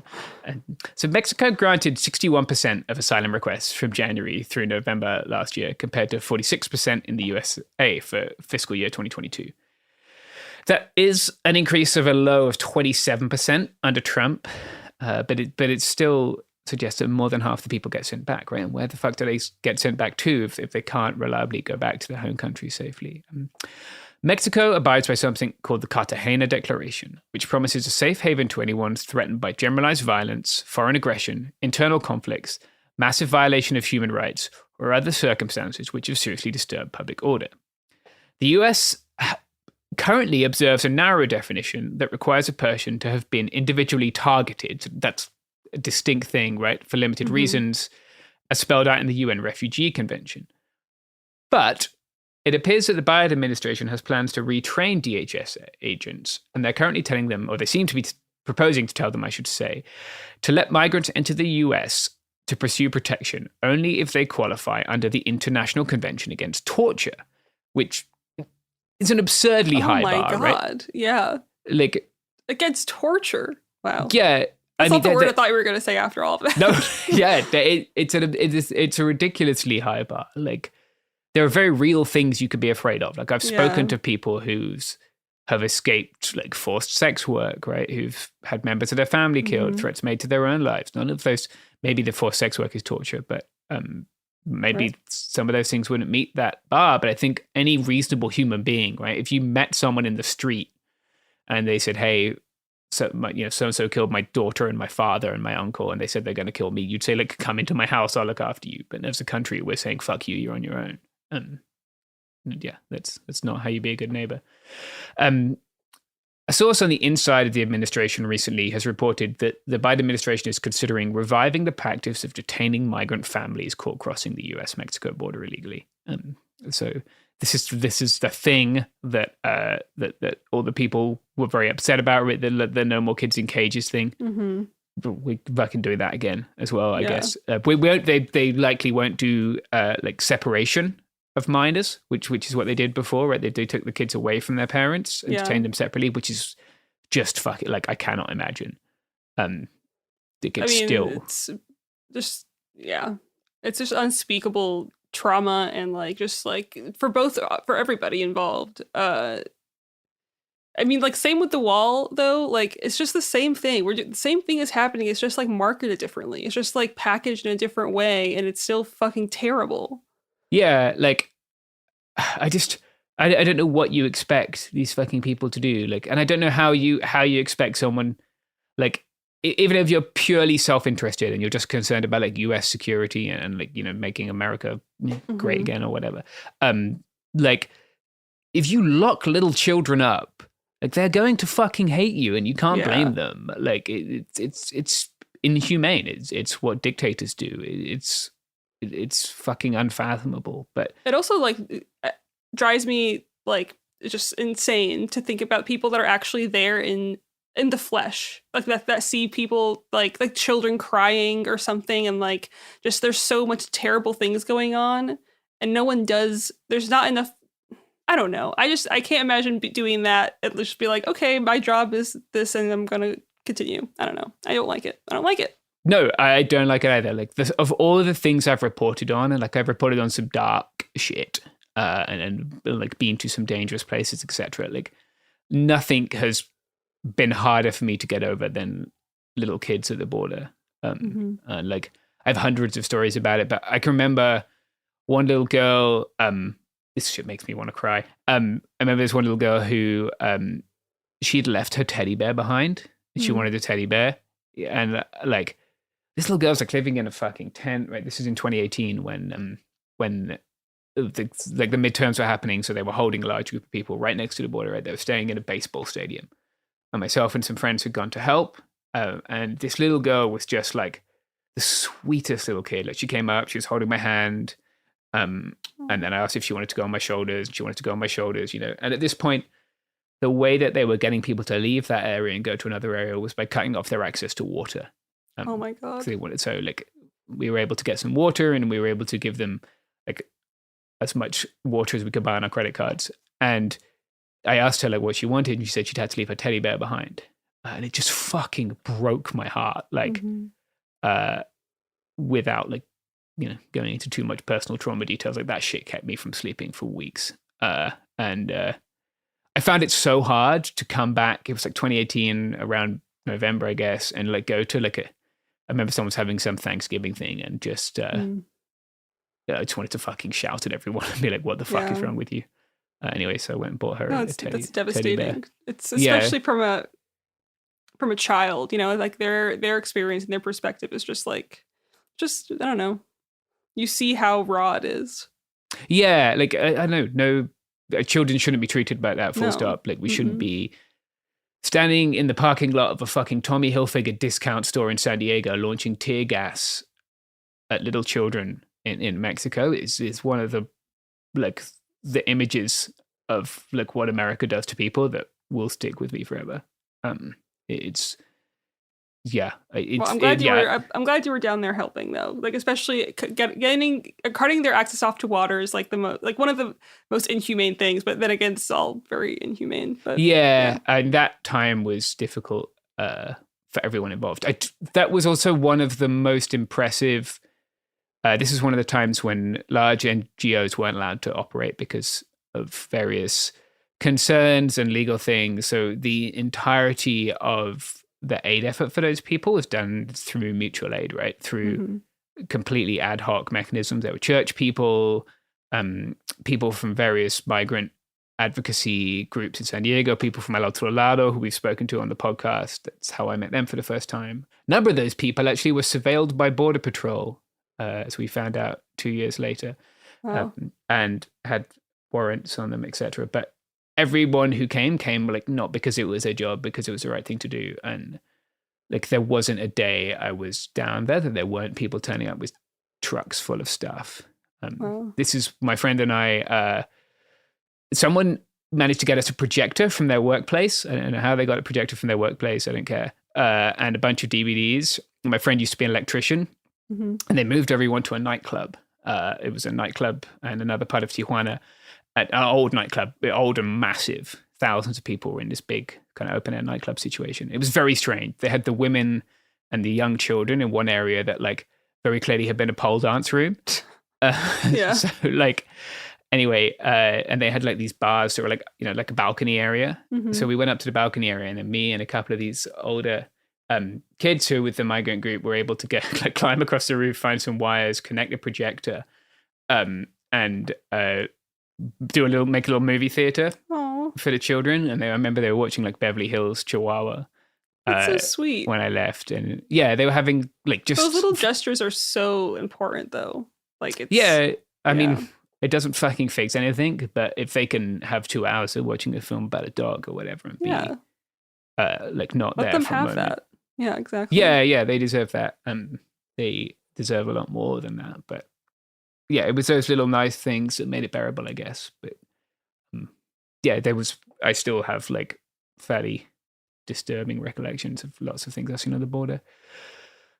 So let's just do a quote from Joe Biden. Because we do love a bit of Joe Biden. My message is this: if you're trying to leave Cuba, Nicaragua, or Haiti, have agreed to begin a journey to America, do not just show up at the border. Stay where you are and apply legally. Starting today, if you don't apply through the legal process, you will not be eligible for this new parole program. Anyway, Joe Biden could go fuck himself, but I think that I hope that obviously lots of my little anecdotes have helped, but we shouldn't see these people as statistics or numbers, and we should see them as people. So I've got a couple of interviews I've done. These are just ones I went back to some notes and found. So I was just going to read them out. So I won't give their names just for their own security. But sometimes I've used pseudonyms when I've published these. Sometimes I have used their names when they're willing to use their names. Like it's their choice, right? But it should always be their choice. If you're a fucking reporter and you're filming children without their consent or their parents' consent 100%. In a refugee camp, they're not just a spectacle for your story. Yeah, exactly. You can jog on, and I hope someone throws your camera in a river. So here's one. I have 3 daughters, aged 13, 10, and 6. I've always had my own business selling food, and I paid what we would call extortion money. But with the pandemic, I couldn't pay what I owed for 3 or 4 months. They said if I didn't pay, they would burn down my shop, and me and my daughters would be raped and killed. With what little I had left, I left with my daughters. It's hard to get work here. As an immigrant, there are some jobs, but not the sort that are for me. I have to try and be an example to my kids. One day, I was juggling by the traffic lights, and some guys tried to pick me up. They said they knew where I lived, and they would hurt me and my daughters if I didn't work for them. They made me work in a bar. I escaped, but that's how I broke my hand. I didn't want to go to the US, but I need to leave this country now for the same reason I left my own. Wow. And then I'll read one more. We came from Honduras to flee the violence. We have come to this camp in the last few days, but it's scary here. We don't feel safe. There are people coming and taking photos of the children, of the women. Men offer the women here money to go with them. They try to get them to sleep with them. There's a woman here filming us as well. We found out she's a big activist for Donald Trump. This was in 2021. Some people came to snatch a child. Here, between the group, we're working to make a security committee to protect the children, because there are people who would take the children here. We aren't a caravan. We're just people from all over the world who have come here for a better future. We're asking Biden. We know it's complicated and he has a lot to sort out, and we have patience. We know he has to make compromises. But please think of us here. We're in danger. Please give us a solution. It's fucking heartbreaking. Yeah, it is heartbreaking shit. I wish there was like some kind of happy ending I could put on this, or like, I don't know. There are great things you can do with mutual aid groups. There's a group that I'm hoping to interview next week called Borderlands Relief Collective in San Diego, who do kind of a lot to help people crossing the border. There are groups like Al Otro Lado who you can donate to. The public comment is still available for the Biden's proposed new restrictions. So I guess you can comment on that if you think that will help.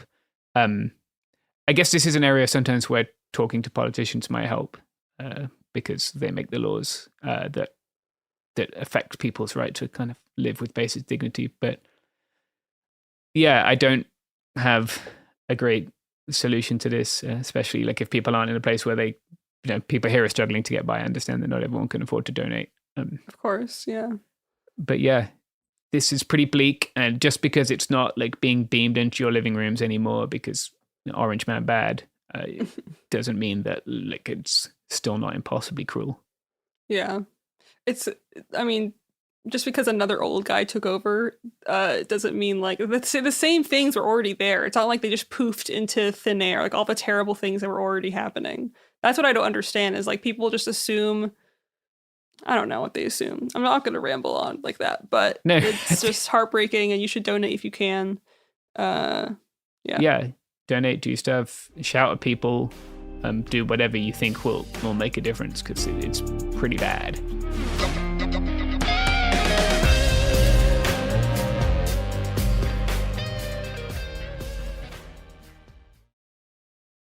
Support for the show comes from Public, the investing platform for those who take it seriously. On Public, you can build a multi-asset portfolio of stocks, bonds, options, crypto, and now generated assets, which allow you to turn any idea into an investable index with AI. It all starts with your prompt. From renewable energy companies with high free cash flow to semiconductor suppliers growing revenue over 20% year over year, you can literally type any prompt and put the AI to work. It screens thousands of stocks, builds a one-of-a-kind index, and lets you backtest it against the S&P 500. Then you can invest in a few clicks. Generated assets are like ETFs with infinite possibilities, completely customizable and based on your thesis, not someone else's. Go to public.com/podcast and earn an uncapped 1% bonus when you transfer your portfolio. That's public.com/podcast. Paid for by Public Investing. Brokerage services by Open to the Public Investing Inc. Member FINRA and SIPC. Advisory services by Public Advisors LLC, SEC registered advisor. Generated assets is an interactive analysis tool. Output is for informational purposes only and is not an investment recommendation or advice. Complete disclosures available at public.com/disclosures.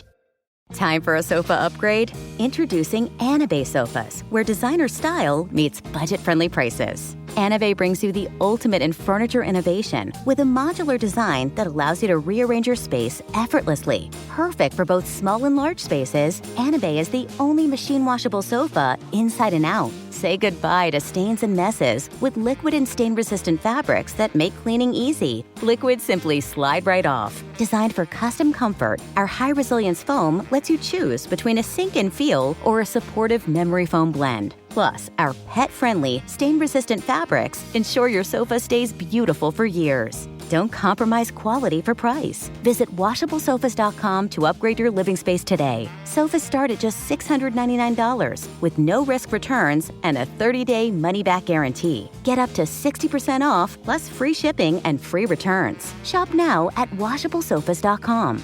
Offers are subject to change and certain restrictions may apply.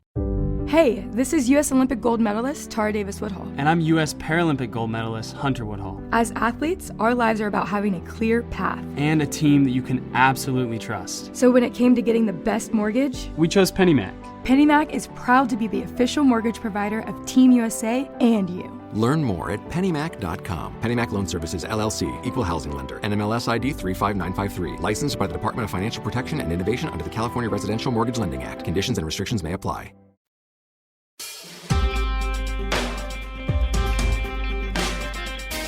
Welcome to It Could Happen Here, a podcast coming live, not live, really not. I need to come up with a better bit than coming to you live, but coming to you from now fallen, apparently on fire, destroyed Chicago. So say the many oracles, soothsayers, and cops who live in this city, who are now absolutely convinced that the city is going to descend into crime and chaos, etc., after the cop candidate got absolutely blown the fuck out in the last elections. And yeah, with me to talk about this election and a couple of other elections that happened on the same day that were very funny and where the worst people in the world got absolutely destroyed is Ali, who is one of my friends and is an election analyst. Yeah, welcome to the show. How are you doing? I'm doing well. Thank you for having me, Mia. Nice to be here. Yeah, I'm very excited. Yeah, because this is just very funny. It's extremely funny. I personally was really enjoying getting to read the Twitter tea leaves. You could tell kind of which aldermen were having meltdowns on election night. Yeah, so I guess we can start with the stuff that happened in Chicago, which is that Paul Vallas, the butcher of the public education system, and running dog of the cops, the hero of J6 people, was just kind of thwacked in an election by Brandon Johnson, the sort of progressive candidate who I'm very excited I no longer have to pretend that I like particularly much. Yes, no, as Mia says, Paul Vallas, resident dino from Palos Heights, a southwest suburb of Chicago, who conveniently bought an apartment in Chicago exactly a year before the election, which is how long you have to live in Chicago to be the mayor, lost the runoff to Brandon Johnson, a black progressive who was on the Cook County board. When all the results are done coming in a couple of weeks, it'll be about 52% for Johnson and 48% for Vallas. As Mia says, this lets a lot of people on the left no longer have to keep up the charade of, oh, Johnson's the best thing that has happened to us since sliced bread. Thank Christ. If you are like more of a like Democratic Party loyal progressive voter, this is a very, very good thing in your eyes. Yeah, and I think there's something very interesting and kind of fitting about this, which is that, one of the things we've talked about is that, like Brandon Johnson is the first like progressive TM mayor Chicago's had since literally since Harold Washington, who was the first black mayor in the 80s. And it's very interesting also because a bunch of the reforms that Harold Washington did were specifically overturned by Paul Vallas. Yeah. Like, he's the guy who did a bunch of educational reforms that fucking sucked, that destroyed Harold Washington's stuff. It's really wild how, like, Chicago politics is analogous to go really out there for a second, is analogous to the state of Hawaii in the sense that people never die. The same people are going to be on your ballot for 50 years, and you just kind of have to suck it up and deal with it. But every so often, someone good comes along, or at least someone better. And if you get them into office the first time, and if you get them to survive their first re-election campaign, then they get to be one of the people who's on the ballot forever and who never dies. And slowly but surely you can make Chicago politics less shitty. But yeah, as Mia said, this is going to be the first progressive Chicago mayoral administration since Harold Washington, and Johnson won the same way as Harold Washington did. The backbone of Johnson's coalition, just as with Harold Washington's, was black voters. Johnson got about 80% of the black vote because in Chicago, elections are usually more about race than anything else. But in addition to the black vote, Johnson won with progressives in white and non-black communities of color, as well as LGBTQ voters, and finally fulfilling the dreams of the here's how Bernie can still win people from 2015, a actual turnout surge of millennial and Gen Z voters. The Chicago Board of Elections is, I don't think that anyone would call them great, but they do produce some nice live statistics on election day as the votes are tallied, and voters under 45 had a turnout surge of, I think it was about 20%, whereas voters older than 60, the raw number of their votes actually went down. And this likely does almost entirely account for Johnson's margin of victory, that he was able to turn out young voters and that old people just like stayed home. Yeah, and I think it's also, we talked about this in the episode we did about Paul Vallas, but one of the things about the initial election was that, like, the fact that Johnson made it out of the primaries at all with a genuinely nightmarish like age bracket of turnout in the first round is sort of a miracle. But it got a lot better for him in this one, and that genuinely seems to have, like, I don't know, like I know a lot of people who spent a lot of time like canvassing their asses off, and it actually seems to have worked. And I don't know, I mean, it remains to be seen the extent to which this was about, like, the fact that Vallas is, like, probably would have been the worst mayor of Chicago in, like, we don't have to go back that far. Daley was mayor of Chicago as recently as 2011. That's true, but I don't know. Daley, yeah. I mean, it's not like Chicago has good mayors, but I think he would have been. Okay, I think he would have been the most politically far right mayor Chicago has had in a long time. Oh yeah, like he's just a Republican, like yes. a pretty like, yeah, and that fucking sucks. But he got clobbered. There's a really funny result I want to talk about, which is that, okay, so the part of Chicago, the neighborhood in Chicago where the Cubs stadium is right next to Boys Town, which is the fucking gay district. And if you go in and look at, like, well, I say it's the gay district, like a lot of it's now the rich gay part of Chicago because everyone else got priced out. Well, it kind of is. No, it's not. Market Park is the rich gay part of Chicago. That's true. It's more of a rich gay part of Chicago than it was like 40 years ago, like 30 years ago. Yeah, but like like literally exactly split. You can see in the data exactly split down the line. The gays voted for Brandon Johnson, and all the people and all the Cubs fans voted for Vallas. It's so funny. It is extremely funny, and I will give a quick shout out here to the Chicago Urbanist Twitter account, who made what I personally think is the funniest meme to have come out of the election, which is a bunch of like stick figures and just like black and white labeled Vallas voters running from a like steamroller, a pink steamroller with a rainbow like wheel being driven by a bunch of gay people, and the steamroller is labeled Boys Town. It's really good. Like they I don't know, like there is this sort of a like this is sort of like this is the coalition that, well, I mean, again, we talked about this, like this is the Harold Washington coalition. Like this is the coalition that if you're an electoralist, like you need to produce something that looks like this if you want to have any serious chance of winning. And yes, yeah, and the fact that it actually worked is sort of, oh, it's a goddamn miracle. Yeah, this shit never works. People have been trying to do this for like 40 fucking years, and it never works. I mean, people have been trying to do this for 40 plus years, but it's also like, this is really the first election that I can think of anywhere since Barack Obama's re-election in 2012, where like this is the coalition that actually put someone in like an office that got a lot of national attention and that mattered. That's not to say that it like literally hasn't happened anywhere else. I'm just saying I can't think of any off the top of my head.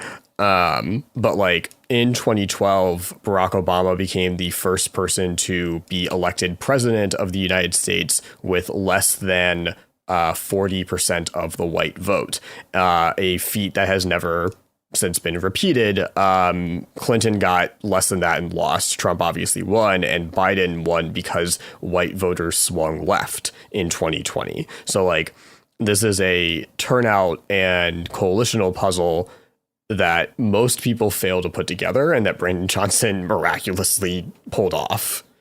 Yeah, and I think, on the one hand, okay, this is legitimately kind of, because the result is not the thing that normally happens, it is legitimately an interesting question as to why this happened, and like a sort of like legitimately kind of difficult like political science question. On the other hand, most of the people attempting to answer it have just, oh my fucking god.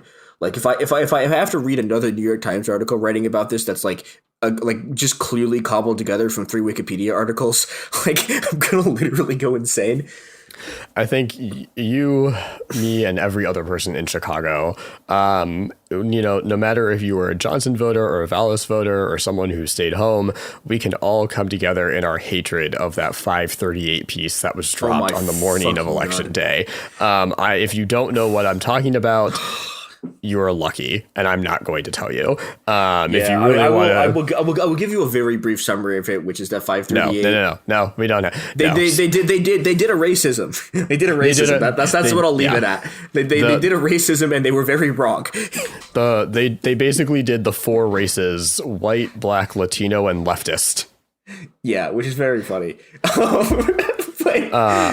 But hopefully, I'll take a stab at explaining what happened, and hopefully it's better than most people's explanation. But I think part of it is that, as I mentioned earlier, historically Chicago elections have been about race, and like this was no exception. This was much more of an ideological break. Like, the ideological lines were a lot clearer in this election than previous mayoral races. But the foundation of Brandon Johnson's electoral victory was the 80% of the vote that he got in black majority neighborhoods. Black voters in Chicago selected the black candidate because they looked at the white guy and said, "Oh, we think you're going to be a massive dipshit."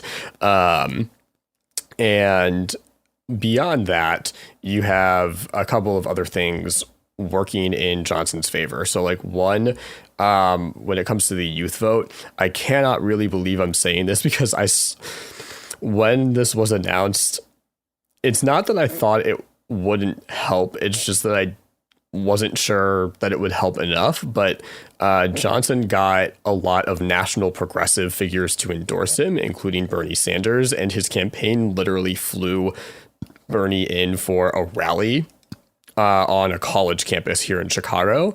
And I think that genuinely did actually get a lot of young people to realize that there was an election that they should pay attention to. Which is wild because like this happened, like people fly in Bernie a lot and it never matters, but it mattered here, which is sort of amazing. Absolutely. Like just a lot of this election was wild. I think the other thing that really helped Johnson was that, Chicago is a lot less white than it used to be, which is not something that usually gets said in this day and age because Chicago is becoming whiter than it was like 10, 15 years ago. But Chicago was a lot less white than it was in the 80s when Harold Washington was elected. And so like there was more of a ceiling on Paul Vallas's vote than Harold Washington's opponents had, which meant that Vallas had to be able to appeal to not just white voters who reflexively were against any black candidate, but he also had to make inroads in Hispanic, Asian, as well as black communities in trying to get the black conservative vote. And Vallas didn't do a terrible job here, but he just didn't do a job that was good enough. He actually probably won the Latino vote. It wasn't like a huge win, but it was a win. But the problem is that turnout on the southwest side of Chicago, which is where the majority of Chicago's Mexican American residents live, was just super low. Just like really, really atrociously in the tank, to the extent that like this is the kind of turnout that inspires the online jokes about how no one ever bothers to vote level bad turnout on the southwest side.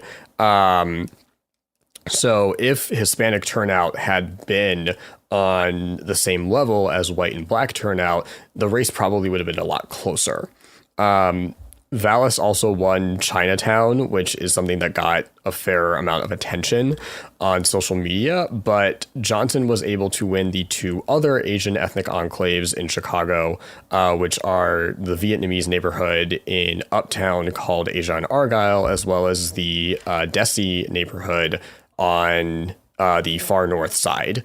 And I don't think we can really say how Asian voters overall voted definitively, because Asian voters in Chicago are pretty well diffused through the city.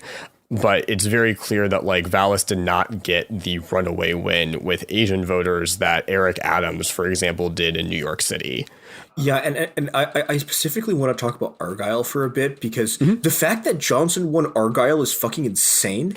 Oh yeah, these are like this is a community of Vietnam War refugees. Like these people are hardline anti-communist. Like you go into these restaurants and they all have Fox News on. So like, yeah, Johnson winning these voters is incredible. Yeah, I mean, like one of the most famous noodle shops there was a guy who was at January 6th. Like this is a stereotypically unbelievably dog shit place for Johnson. And yeah, and I was saying this about the Chinatown, and this is something like, I mean, you can know this is something like I've been tracking for a while. I mean, just by like walking through it, that Chinatown during the pandemic and kind of after it, and it was happening a bit before, has gotten just notably more fascist.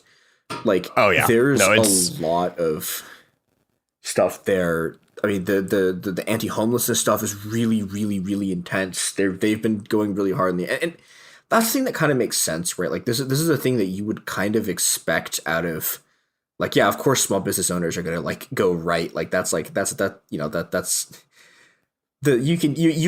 can find Marx writing about this phenomena in like 1848, right? Like this has been a thing since the beginning of time, but I don't know. It's gotten legitimately kind of scary down there.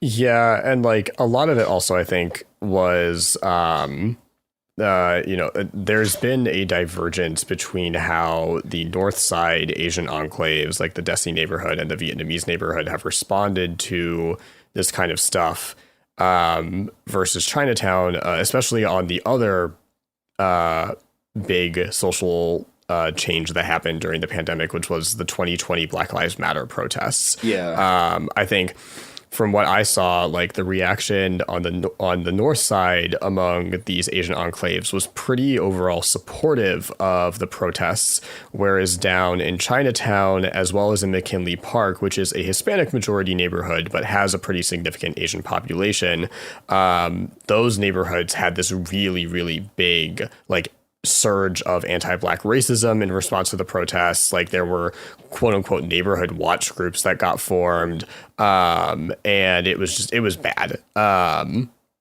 the Vietnamese voters on Argyle, even though they're very like, they have Fox News on, like I said, and they're really anti-socialist, anti-communist, there was a state rep.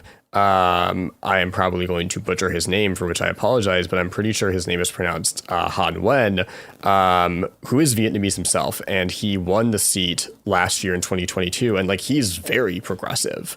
So there has been this very sharp divergence in how the like Asian neighborhoods in Chicago have responded to some of the social events of the last few years. Once again, my people, the great nation of China has fallen into social imperialism. I think the last thing that really should be talked about in the context of Johnson's electoral win, and when we come back, we can talk about the city council, because that's also pretty interesting, is that something that if you want to watch elections, especially if you want to watch Chicago elections, something you should understand is that the capital M machine in Chicago is pretty much gone now. And Brandon Johnson's win pretty much seals this. And it's not that the people are gone or that like the logistical operations of the machine are completely dead, but the machine has now lost 2 elections in a row because as much as Lori Lightfoot sucked, and she sucked so much, she also was an anti-machine candidate. Like she was like capital A anti-machine when she ran, and Brandon Johnson is not anti-machine in the way that Lori was, but he definitely was not the candidate of like the machine. So like they lost 2 elections in a row. Mike Madigan has now been like indicted, and he's probably going to prison for a very long time. We should explain who Mike Madigan is, because if you live in Illinois, like, you know who Mike Madigan is. If you don't live in Illinois, Mike Madigan for my entire life, for like the lives of people who are much older than me, has been like the single most powerful political figure in all of Illinois. Like he runs everything. Yeah, like he has like an iron grip over everything that has happened in this state for like 40 years. Yes, and he finally got indicted on some federal like charges of like, I don't even remember what the charges were, but it was very like Al Capone-esque of like, we finally found something to nail you on, so we're going to. And so he got indicted last year, and it is actually pretty impressive like how quickly his machine fell apart. Like he didn't have an heir ready to take control. And so it's not that like machine politics is gone from Chicago. It's more that instead of a machine, there are now going to be a bunch of smaller machines, which is going to make it easier for like normal everyday people to actually have some say in the political process, which is a good thing. Yeah, and like the Chicago machine fucking sucks ass. I mean, like we talked about sort of Vallis was a machine guy, right? Yes, like, absolutely. And you know, and he is like the thing about the machine has two values, and it's corruption and neoliberalism. And honestly, like not even neoliberalism so much anymore. It's mostly just corruption. Yeah, I mean they've kind of I would say I think they've gotten less ideological over the last 20 years. Mm-hmm. I think the last like decade and a half. But they really fucked it. Like Chicago was like the political machine, and you know, like I mean, they're in large part responsible for the creation of Obama's career, and they've parlayed that into losing to like the least popular mayor in like a generation, and then losing again to Brandon, like to Brandon Johnson, and it's, I don't know, they've failed spectacularly, and fuck them, they're awful, and yes, they're absolutely fuck these guys. Yeah. They've robbed the working class for too fucking long. Yeah, no, fuck these guys. Good riddance. The world will be better when they're dead. Yeah. Do you know what else the world would be better than? If I, you know, okay, that was not my best effort. I apologize for that. But the world's question mark, maybe better place if you buy these products and services, question mark. I don't know if I'm legally allowed to say that. We'll see. Anyways, here's some ads. And we are back. Yeah, we should talk about what Johnson actually wants to do. Well, do you want to get into that, or do you want to talk about the city council first? I think they actually overlap pretty well. Okay. So like we can let's run through what Johnson says he wants to do, and we can then talk about how much of that might happen. So Johnson, like we were talking about, is definitely going to be the most progressive mayor in Chicago's history in terms of what he campaigned on, at least. This was a crime election. Like the dominant issue was crime. And Johnson did not say the words defund the police. In fact, he actually explicitly said that he would not cut the police budget. But aside from like those literal words, he very much is in line with the progressive priorities of de-emphasizing like using people with guns who go through like 6 weeks of training or whatever. So he wants to pass a bill called Treatment Not Trauma, which is replacing cops with mental health responders for 911 calls about mental health crises. He wants to pass another bill called the Peace Book Ordinance, which would expand restorative justice and violence intervention projects and programs in the city. And he also wants to pass an ordinance to put significant restrictions on police department raids and like the police department's just actual ability to do raids altogether. There is a very infamous contract here in Chicago called the ShotSpotter contract, which is this dumb software that is supposed to be able to like tell police when a gun goes off. And like, as far as I can tell, doesn't. It just like straight up doesn't work. So Johnson wants to get rid of that. He also wants to eliminate the gang database, which if you are from Chicago, you probably know what we're talking about. It is this very infamous list of about 120,000 people, 95% of whom are either Black or Latino. And they are on this list called the gang database, more or less because one day some random Chicago police officer decided to put them on the list. It's very dumb. It's very racist. It's very blatantly unconstitutional. And hopefully Brandon Johnson is able to get rid of it. Yeah, and these are all things like, as much as we can talk about the extent to which as much as we can talk about the sort of the complicity of like mental health responders in the police system, wherever the fuck, like these things would all like make a lot of people's lives better and make the police weaker. And one of the things about this election, right, is that the people who are actually affected by crime vote for Johnson. The people who are not affected by crime at all voted for Vallas. Yep. And part of the reason for that is that, like, okay, if you're in a place like in Chicago that has a bunch of crime, you're dealing with the crime, you're dealing with a lot of people getting shot, which is fucking shit. And then you're also dealing with the CPD, who are like most of the time are functionally a cartel. About every we're kind of due for another set of like prosecutions. So like roughly every like 7 or 8 years, there's a massive series of arrests by the FBI, or like the feds come in and like discover that there's like a giant cartel operating out of the CPD. We've talked about this before. Discover in air quotes because everyone knows. Oh yeah, everyone knows. And the Chicago police in particular are very famous for the code of silence, which is that every single person, if a cop commits a crime, every single other cop will cover for them, going right up to the top of the ladder of the police chiefs and all the way down to like L dipshit like beat cop. Yeah. And so like if you're a person who has to deal with these people. It sucks. It fucking sucks. And like, it's awful.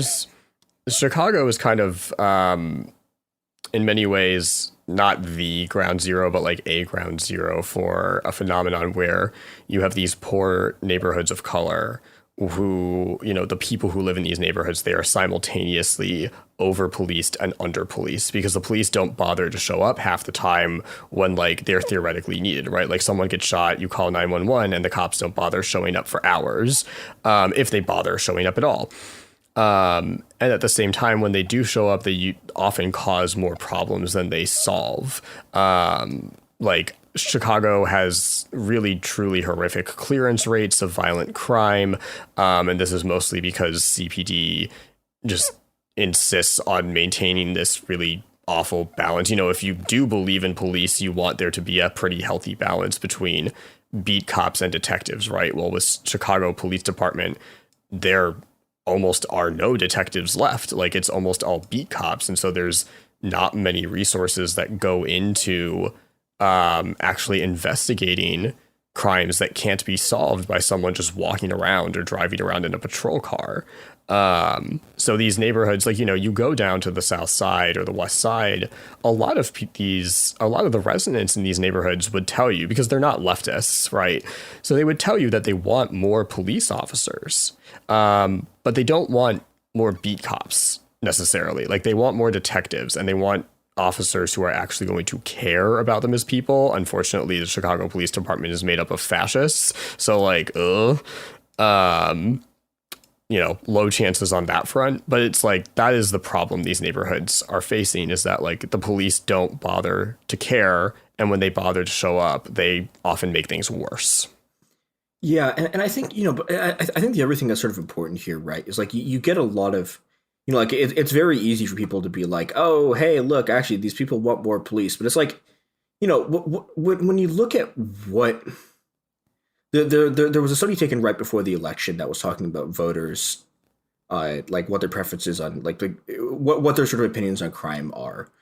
And I know what you're talking about. I think it was like only 18% of the people who said that crime was important to them wanted more cops. And almost everyone, part of it was one of their big concerns was illegal guns, and then the other big concern was just like the fact that these places are really poor and there's no opportunities for people. It's like there aren't economic opportunities. There are so many guns just on just lying around in these communities, and obviously that's a problem throughout the country, but it's especially bad in low-income neighborhoods in Chicago. And the other thing was mental health, like, you know, and that's one of the other things that Johnson wants to do is he wants to reopen the mental health clinics that got closed down by Rahm Emanuel, who is a previous mayor of Chicago who is currently being inflicted upon the people of Japan as the U.S. ambassador. And, you know, they deserve it. This is what you get for siding with the CIA, you fucking dipshits, man. Like, if the Liberal Democratic Party didn't want to have to deal with Rahm Emanuel, they shouldn't have taken all that CIA money.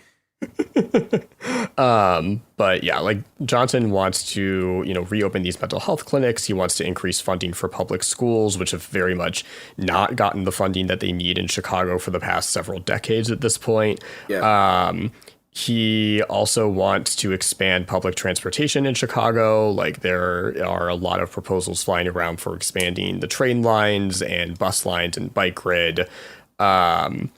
There are also, as me and I were talking about before we started recording, there are a lot of lead pipes, like water pipes in Chicago. So many fucking lead pipes. Yes. Awful. And like Chicago is like supposed to be replacing them. It's proceeding very slowly. Johnson wants to speed that up. There's like just very genuinely a lot of research on the books directly linking lead poisoning to a lot of social problems. Yep. And so it's very much one of these things where it's like, you know, if you replace the lead pipes, crime will go down. Yeah. And I want to talk a little bit about the infrastructure stuff for just a second, because like in the last 3 years, Chicago's public transit system has just been fucking imploding. Oh, it's so bad. There are reasons for this, some of which I can talk about, some of which I can't. Like, partially there was the pandemic, and a bunch of the people who were supposed to be running the system fucking died because, you know, they got forced to work during the pandemic. But like, you know, trains just won't show up. There are buses that are basically unusable because it's like you're basically sitting there trying to roll double ones as to whether the bus will fucking show up at all. The wait times are enormous. Like, it's a real shit show, and like it's substantively way worse than it was when I was in the city in like 2015, 2019. Yeah, it's really, really bad, and it's atrocious. Yes. The other factor that has to be talked about there is that, like, so the Chicago public transit system is not free like most systems. Like, it is funded by rider fares. Like, it's it costs a lot to get on. Comparatively, it costs a lot to get on the train or get on a bus. And one of the kind of like self-reinforcing cycles that has been playing out the last few years is that Chicago also has a really bad homelessness problem. And this is directly linked to the fact that the city just does not want to give people housing. Yeah. And so what ends up happening is that a lot of Chicago's homeless residents, especially in the colder winter months, they end up on the trains, especially the two lines that run 24 hours a day. And, you know, these are people who are really, they're living in really, really terrible conditions. Like, they don't have regular access to clean food and water, let alone like clean access to like regular access to like hygienic facilities.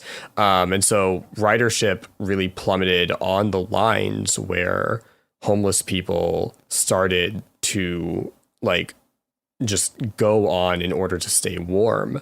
And so you get the hit because rider fares are now down, because people don't want to deal with being on the same train line as homeless people who, you know, frankly just don't smell that good or have mental health problems.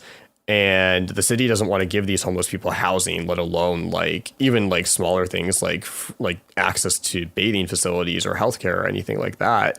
And so it becomes a self-reinforcing cycle of now fares are down, so there's less investment, so more people abandon the system. And it is this thing where like this would get solved if Chicago committed to giving homeless people housing. But that's just not where the city has unfortunately been. Yeah, and I mean, you know, and what's been happening instead is like, you know, increasing anti-homeless architecture, like Chicago train stations fucking suck ass because they're all designed so that's impossible to sit on anything. Oh my God, there are like 2 benches in each station. It sucks. So many stations, like, it's so bad. Like, it's just awful. Like, one of the things that Chicago has is they have these, like, you know, it gets really, really cold here in the winter. So they have these, like, warming stations so that when it's, like, fucking negative 20 out, you can be in the warming things. But they intentionally make it so there's no benches in them, so you can't sit in them. Yeah, it sucks. It's you know, they have this really just, like, the hatred of homeless people is just turned basically into a war against all society waged by the city. And it's atrocious. The good news is that Brandon Johnson wants to pass an ordinance called Bring Chicago Home, which would put a tax on property transfers for, like, I think it's like homes that are worth over $1 million. And the money from that tax would go entirely to funding programs for the city's homeless residents, all the way up to and including permanent shelter, or like permanent housing solutions. So, you know, fingers crossed on that one, because that, I think, along with the public safety measures, is really the thing that the city needs the most. And Johnson also, on the housing front, he wants to liberalize zoning laws, which I know is a very big debate on the left at the moment about, you know, how we go about approaching building more housing. Johnson very much is on, like, the pro-development end of things. He wants to liberalize zoning laws and make it so that it's easier to build multifamily housing in previously, like, single-family housing zoned areas. He does also want to pass just cause for eviction, so, like, your landlord would not be able to throw you out just because, which is a good thing. Yeah, Chicago's landlords are really shit. They're terrible. Like, I have seen things across the board terrible. Yeah, like, I have seen shit doing tenant organizing that is things that make me, like, have to control my reflex to vomit just remembering them. Like, it's truly atrocious. But yeah, the other thing, and that something that will matter to you if you are living in Chicago very much, is that Johnson wants to cap property taxes. So one of the things that's been driving a lot of reactionary politics in Chicago is that property taxes here are linked to inflation, which means that if you are a property owner in Chicago in the last couple of years, your property taxes went up by like 15+%, which understandably made a lot of people mad. Because, you know, if your taxes go up by that much that fast, you at least want it to be going to something good. And under our soon to be previous mayor, Lori Lightfoot, that absolutely was not happening. Yeah, it was going to like cop overtime or some shit. Like, yes. So Johnson he campaigned on decoupling property taxes from inflation, so they would no longer just automatically go up, which would bring a lot of financial relief to a lot of Chicago families. And also he would basically wants to pass a lot of taxes focused on wealthier residents as well as big businesses to help fund some of the programs, which brings us to the city council and how much of a chance he has of getting this passed, which is better than you might think if you are familiar with Chicago politics. Something that surprises people who don't live in the city is that Chicago is not run by progressives. There has actually pretty much never been a progressive majority on the city council. And there isn't. There will not be a progressive majority on the new one that comes in with Johnson. He is going to be presiding over a minority government in parliamentary terms, which I think we should use more often because I'm a nerd and I find it fun. But basically, there are 50 members of the Chicago City Council. They're called aldermen because we insist on having a city council that is the size of a state legislature here. And about 22 of them are going to be aligned with Johnson, more or less. So he's going to be 3 votes short on a lot of things, at least from the beginning. He is going to be negotiating with the black political establishment here in Chicago, which is one of the smaller machines that is left in the aftermath of Madigan's indictment. And we are going to see how this goes. Some of those black aldermen are friendlier to Johnson from the get-go, partially because of ideology and partially because a lot of them just like personally know him and like him.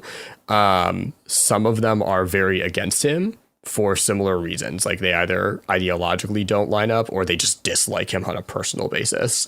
Yeah, we should say a little bit about Johnson's not like some kind of like political outsider. Like, no, he's not. Been around. He's he has like interesting relations with the old sort of like Prepwinkle like labor machine. He's definitely like Johnson is definitely part of a machine. His relationship with like the old machine was very bad, but he is definitely part of a machine that is tied up in like the institutional labor unions that have a lot of sway in democratic politics here, including the Chicago Teachers Union, which like, you know, Vallis's whole shtick during the runoff was that Johnson would be a stooge for the teachers union. And the teachers union really just like this is actually kind of funny because like the teachers union really just swept the board here, not just with Johnson, but with like a lot of the city council races where they weighed in. So if you are a member of the Chicago Teachers Union who does not approve of their leadership, buckle up, because the next several years they are almost certainly going balls to the wall of like, well, if we can get a mayor, we can get a lot of other people too. Yeah, and we should mention here that so a lot of the other unions in Chicago like are kind of Yeah, they range from to shit. The Chicago Teachers Union got taken over by this group called CORE, who are like a sort of rank and file like left-y like. I think a good way to understand CORE is that like with the caveat that like teachers in Chicago really don't make that much money in the grand scheme of things. So like income wise, this does not line up, but these people are very much like kind of resistance liberals on steroids. Like they're not going to be like frontliners in a socialist revolution anytime soon, but like they are definitely on the far left of the Democratic Party coalition. Yeah. Well, and we should like, they're not like they are like, I don't know. I have complicated feelings on them from that sort of anarchist perspective. They're like they're as good of a thing of like union people as like you currently have. Again, we've talked about this. This could change with NNU very quickly, but yeah, they've been responsible for pushing a lot of things that are very good. Yes, and they've turned the union into. Like, I mean, well, it's okay. So, like, one thing to talk about, like, they actually do go on strike, which is the thing that a lot of unions fucking don't. Like, they go on strike. They do political things that are usually pretty good. And they are an actual sort of like, they're an actual sort of class base for things getting better. Yes, they are. The Chicago Teachers Union is definitely like a net good force in city politics. And something that also like, CTU gets a lot of negative attention, even on a national level. And so something that surprises people who don't live in Chicago, if they know about the teachers union at all, is that the CTU is actually very popular among the city's residents. People love them. People love the Chicago Teachers Union. Like when the teachers last went on strike, the public was overwhelmingly on their side, which is why they won. And CTU also, like, their 2019 strike against Lori Lightfoot was very much like the inspiration that touched off a lot of the teacher strikes that happened in red states over the next several months. Like, they very much kind of led the way in some areas. Like, so they are, like Mia, I have complicated feelings about the CTU, but overall, they're a good thing for city politics, and like they make Chicago a more progressive place. Yeah, and this has been true for like a while too. Like to the extent that when like I think in like back in 2012 when CORE was like it was 2013, like back when CORE had sort of first taken over and was first doing their strikes, like even the CTU people were surprised about the extent to which like when they went out, like the streets turned into a party. Like people actually really do like them. Like, I mean, the cops don't, but like, fuck them. Like, fuck these people. No. So the cops don't like them, and to CTU's credit, most Chicago teachers dislike the cops. Yeah, I mean, they've been trying to get cops out of schools, which is good because cops in schools are, especially terrible. In Chicago, it's really bad. Yes. The last thing I think we should mention about the city council before we move on to some of the other elections we need to talk about is one of the things that gets criticized about the left as an electoral force in places like New York or Los Angeles, especially those two places, is that it's very dominated by white people. And I do want to provide the context for those of you who are not from the Chicago area. Like, that's not true in Chicago. The progressive movement and the left, like the leftist movement on an electoral level in Chicago, is very much driven by people of color. And you saw this in the city council election results. Almost every single seat that progressives flipped on the city council was in a black or brown ward. And even the two wards, like the two white majority wards where they flipped seats, the new aldermen or alderwomen in both cases are people of color. So like, this is just like context for those of you who are not from Chicago. This is not a case of like white leftists gone wild. Like, this very much is a Rainbow Coalition, not just in the sense that Brandon Johnson won the election off of Rainbow Coalition, but in the sense of the electoral left in Chicago is very, very much a Rainbow Coalition and has been very effective because of that.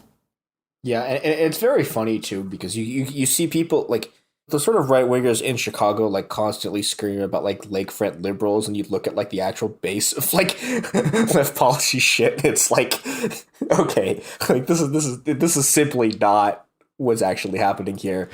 Yes, but the honest, like, the thing about like race and its relationship with progressive politics in Chicago is that the most progressive neighborhoods in Chicago, based on their voting patterns, are almost always the most racially integrated. Yeah. And that's not to say that like all of the racially integrated neighborhoods are progressive, because that's not true. There are some pretty integrated neighborhoods on the Southwest side that are like very conservative because a bunch of cops live there. But most of the racially integrated neighborhoods of Chicago are also the most progressive neighborhoods. And that like really just flies in the face of the whole like white lakefront liberal narrative, and is something to pay more attention to. Okay, again, it cannot be emphasized enough. Brandon Johnson, the progressive candidate, is black. He is running against a white guy.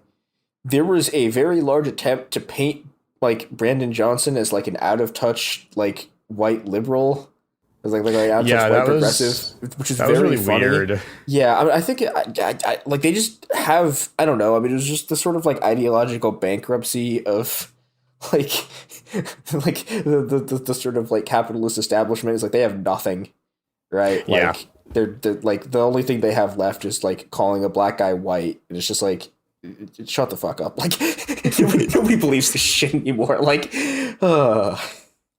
And on that note, it might be time for some ads. Yeah. We are back from our ads. I hope you have enjoyed the destruction of the entire world. Okay, so we have talked about Chicago for a long time because you're both from Chicago. It's very funny and it's very interesting. But, okay. I'm realizing this. There's one more thing I do. The two more things I do specifically want to mention about Brandon Johnson that I forgot earlier. One is that he, it's genuinely unclear to me whether this is a real ideological belief he has, or whether this is a thing that he said to not get called an anti-Semite because it was electorally expedient. But he released a really, really shitty statement on like boycott, divestment, and sanctions of Israel. That was like turbo dog shit. It was terrible. It was really terrible. Based on what I saw from the aftermath of that, I'm inclined to believe that this was more something he was told to say. And the reason for that is because the reaction it got with the crowd he was in front of, was like he was speaking with a Jewish organization. Like the reaction was very like, okay, dude, but that's not what we asked you about. Like it was a response to a question about like, oh, you know, how do you handle anti-Semitism? And I think there are just unfortunately a lot of really dipshit consultants in the Democratic Party who hear the words anti-Semitism and think you have to talk about Israel, which is really, truly, and ironically anti-Semitic of them to think. Like, yeah, I think he was probably told to say that. I'm not going to go out on a limb and guess what his actual beliefs on Israel and Palestine are, but I'm pretty confident that that was his consultants being dumb. Yeah, but the actual consequences is he was equating BDS and anti-Semitism. You should try to go find the clip somewhere because it's genuinely bizarre and shit. Mm-hmm. And this is the part of the episode where I want to remind people that like when these kinds of people get into power, it is not as good as people think it's going to be. Like another thing, he almost immediately, like right after he got elected, started trying to convince Biden to have the Democratic National Convention in Chicago, which would be a fucking shit show. Yeah. This is Mia from the future here. 2 days after we recorded this, the Democratic Party announced that the 2024 Democratic National Convention will indeed be held in Chicago. So, yeah, it's gonna suck. That effort predates him. Like, that's already been in the works. Yeah. But, like, he definitely immediately came out and said, like, yes, I'm in support of this. Yeah, which is, like, so people don't understand why. Okay, so, like, the thing that happens when a national convention comes to your city is that your city is occupied by the cops. And then, wherever the convention is happening basically turns into a war zone because anyone who comes out to try to protest them just gets, like, the shit beaten out of them. Yes, and there's also usually a lot of anti-homeless policies that get rolled out in advance. We actually, it's not as bad as the stuff we talked about with Lula in terms of the World Cup, but it's a similar kind of thing that you get with these kinds of candidates where they do these sort of like mega project developmentalism shit because they want the status that comes from it, and the result is stuff that sucks and that, you know, nominally like at least in theory like contradicts the rest of his platform, right? Like this is going to be a thing that brings a lot of cops into the fucking city. He's in theory supposed to be trying to have policing done by like people who aren't cops.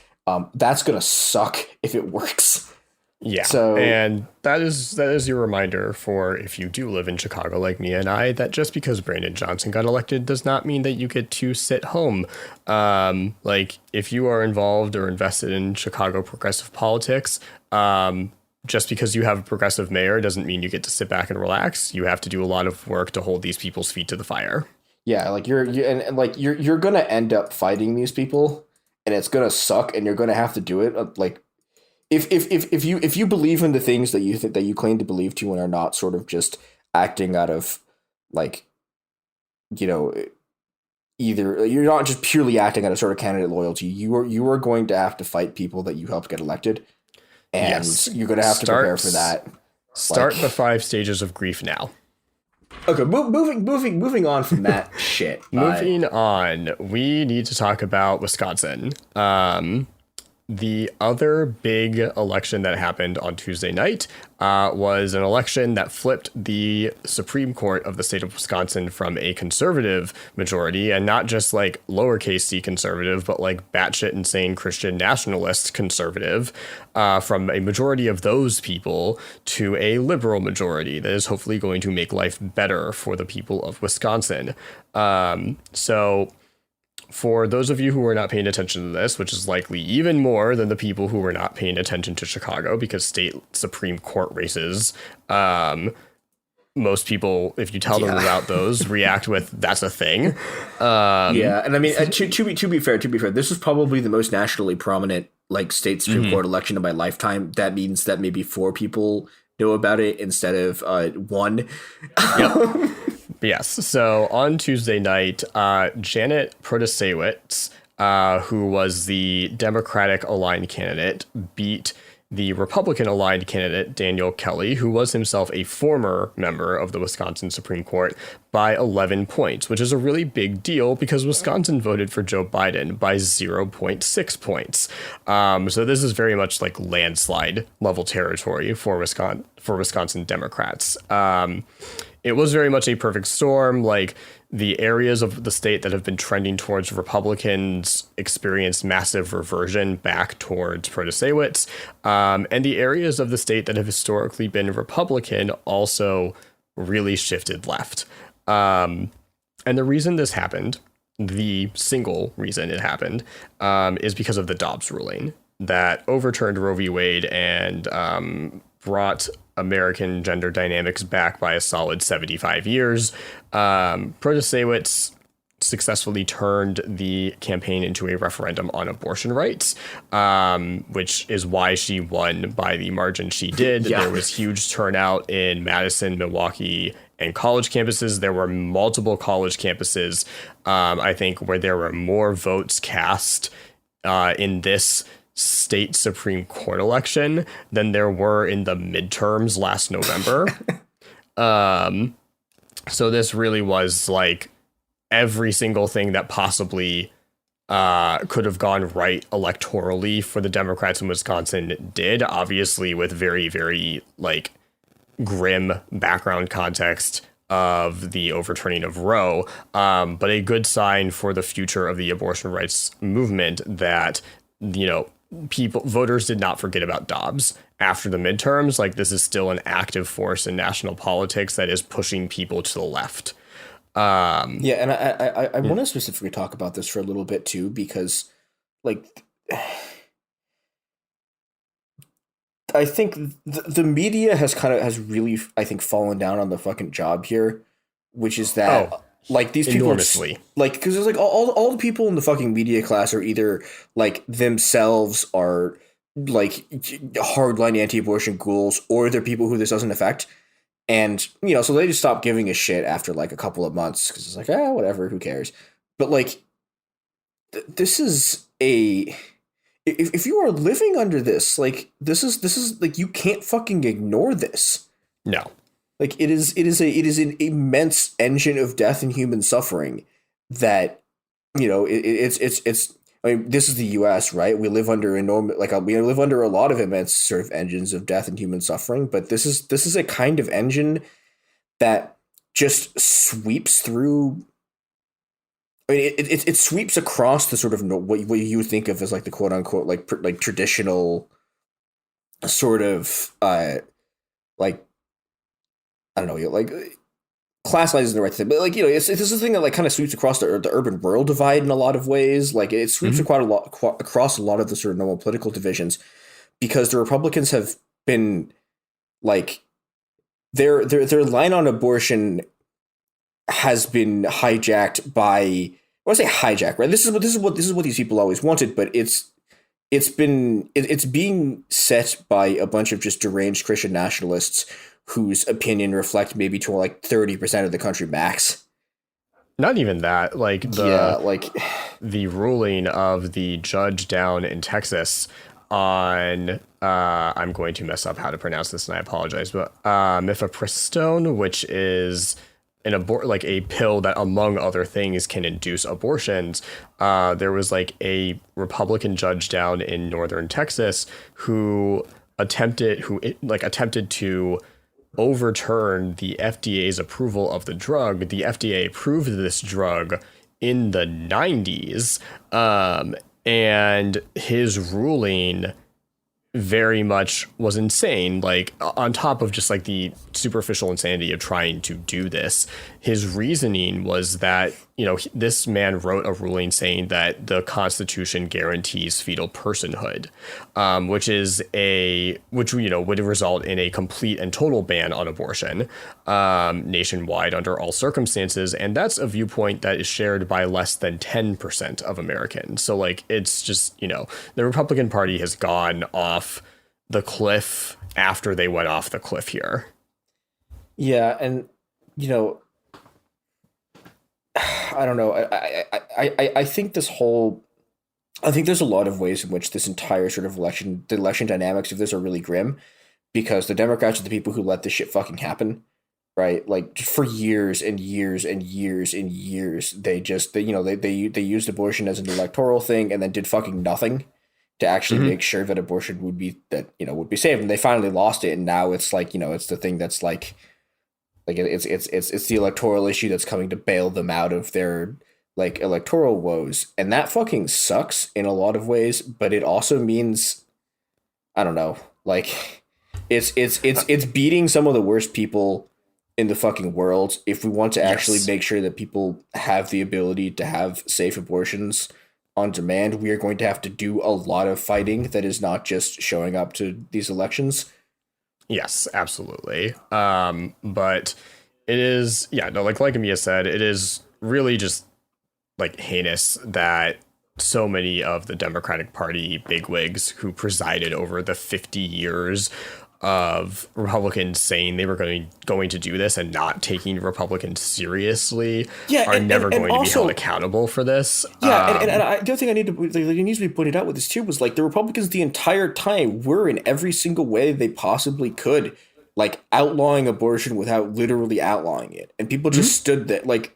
The Democratic Party was just like, we don't give a shit. Like we're not going to like actually like fight this, except for occasionally to run a losing candidate, right? Like, I don't know. Yeah, no, it's insane, and like there are people in the Democratic Party who were trying to raise the alarm. Those people were generally ignored, but now that abortion rights are gone on a national level. We are seeing this electoral backlash, and it is having the impact of Republicans have been unable to effectively make the national conversation about inflation or about crime or about trans athletes, which is also a losing issue for them, but God knows they keep trying. But they have been unable to make the national conversation about those topics because voters are now looking at them like, but you're the freaks that took our abortion rights away. What's wrong with you? And in terms of Wisconsin, Protasiewicz being on the Wisconsin Supreme Court is almost certainly, she doesn't take office until August, which is a really weird amount of time for her to have to wait. Like, I don't know why Wisconsin is like that, but it is. But once she is in office,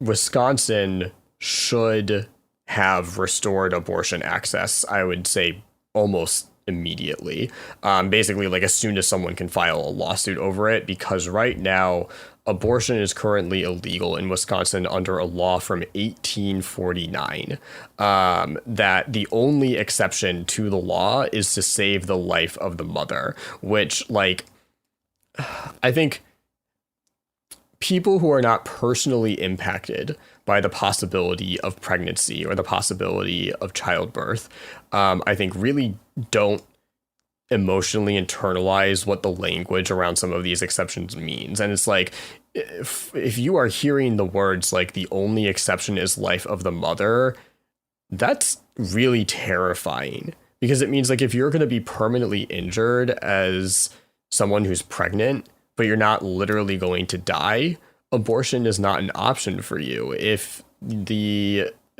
fetus that you are carrying, whether you wanted an abortion or not, if that fetus has some kind of fatal defect that is going to mean that your baby dies within hours or days after being born, and is going to be in pain the whole time, abortion is not an option for you. If you are pregnant because of sexual violence or because of incest, abortion is not an option for you. And it's like, I am a cisgender man, so like I can't personally understand, but like I can only guess how terrifying of a reality that is.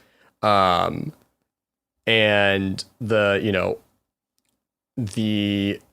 only good news out of this is that once Protasiewicz is in office, that law is probably going to go away as quickly as possible, which is a much needed victory for the people of Wisconsin, and hopefully is, carries the momentum forward for like post 2024. Hopefully we have Democratic trifecta again that can legislate abortion rights nationally and take away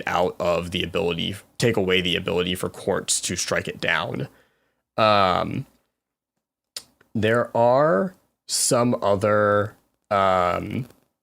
ramifications for the state of Wisconsin that should also be mentioned. For those of you who live in Wisconsin, if I say the words public sector union law, you know what I'm talking about. The very infamous law that was passed by Scott Walker back in 2010, 2011, I think, that really restricted the collective bargaining rights of public sector unions. And like this sparked a recall campaign against Walker, which failed. And Protasiewicz has said on record, she said it in a campaign appearance, because this race really just discarded all pretensions of like judicial impartiality. Yeah. But she said in a campaign appearance that she wanted to get rid of that law. So that law is probably going away, or hopefully will be going away. Wisconsin also has very gerrymandered state legislative maps that are almost certainly going to be struck down. Same thing with its congressional maps, which means that Democrats can probably count on 2 more seats in the House post 2024. And also on a basic, like, do we live in a democracy or not level, in 2020, when the Trump campaign was filing all of its really idiotic lawsuits alleging voter fraud, the Supreme Court of Wisconsin was the court that came the closest to taking those allegations seriously. They voted by 1 vote to dismiss the case because one of the conservatives broke ranks, and he has been hounded by the far right in Wisconsin ever since. Wisconsin was 1 vote away from just throwing out the popular election results, like the popular vote results. So Protasiewicz winning is literally an insurance policy for continuing to have the state of Wisconsin be a democracy. Yeah, which is good. Like, I don't know, having a state that is effectively ruled by a dictatorship that was about to attempt to install like a dictator as president, is good. Like, I don't know. This is my lib take on this. It is in fact not good when a bunch of people are ruled by just an open dictatorship. So, which is essentially what Wisconsin, has been, barring Tony Evers's wins as governor in 2018 and 2022, like until he was in office, like Scott Walker presided over a single party dictatorship in Wisconsin. And so which is part of also why Protasiewicz was able to win by the margins that she did, because, Wisconsin is a swing state. It is reliably going to be close to 50-50, but especially on social issues, it has a liberal majority, and a lot of people paid attention to this race, and they saw correctly the opportunity to dismantle the dictatorship that effectively has had control of Wisconsin for the last decade plus. Yeah, and I mean, the other thing, like part of what's happening here is that if conservatives are actually allowed to do uncontested rule in a place that's even like kind of not just like a 100% like conservative district, the results that they like, the actual policies they put in place are fucking horrifying. Yeah, it's bad. It's like obviously bad, but like you get stuff like what happened in Tennessee in the last week, where the state legislature expelled Democratic lawmakers for like engaging in the mildest of protests against like an open carry bill, and just in a real cherry on top moment, the Tennessee state legislature only expelled the black legislators who protested, and the white legislator who joined them survived her expulsion vote, because we don't want to be like the days of the Republican Party not wanting to be too on the nose about the racism are long gone. Yeah. But yes, but overall, good things happened in Wisconsin on Tuesday. And some of the really terrible things that were put into law in that state in the last decade are hopefully about to go away. Yeah. There were some other places, mostly in the Midwest, because once again, the coastal regions of the country let us down. But there were some other places where liberals or progressives did well on Tuesday. St. Louis, Missouri has had a progressive city council, and there was a very strong kind of law and order challenge to that progressive majority based in the city's white majority wards. And after Tuesday night, it's pretty clear that progressives will continue to have a majority on the city council. In Kansas City, on the other end of the state of Missouri, we are probably going to get the most progressive city council that the city has ever had. The main left-wing group got all of its candidates through to the general election, which is on June 20th. And the main right-wing tough on crime group seems like it's going to be capped at winning 2 seats. So, once again, the Midwest is the engine of American progressivism, and the West Coast can suck it. Yeah. There is one more piece of good news, which is that in Illinois, there was a set of far-right groups that ran a bunch of school board candidates on anti-critical race theory, anti-queer, anti-trans platforms. And actually, I'll just say the names of the groups because people should know. These groups are Awake Illinois, Moms for Liberty, and the 1776 Project. Basically, these groups are, if you went to the South in the 1970s, you had the Klan, and then you had the White Citizens Council, which was the supposedly more respectable face of white nationalism in the South in the 60s and 70s. And groups like Moms for Liberty and Awake Illinois are kind of the equivalent to groups like the Proud Boys, and very, fittingly with the analogy here, these groups are primarily run and staffed by conservative women, just like white citizens councils were down south about 50 years ago. And thankfully, these candidates almost all went down in flames. I think there is a school board election in me and I's hometown, which is very notoriously conservative for people in the area. And even in that, in our hometown, they've lost.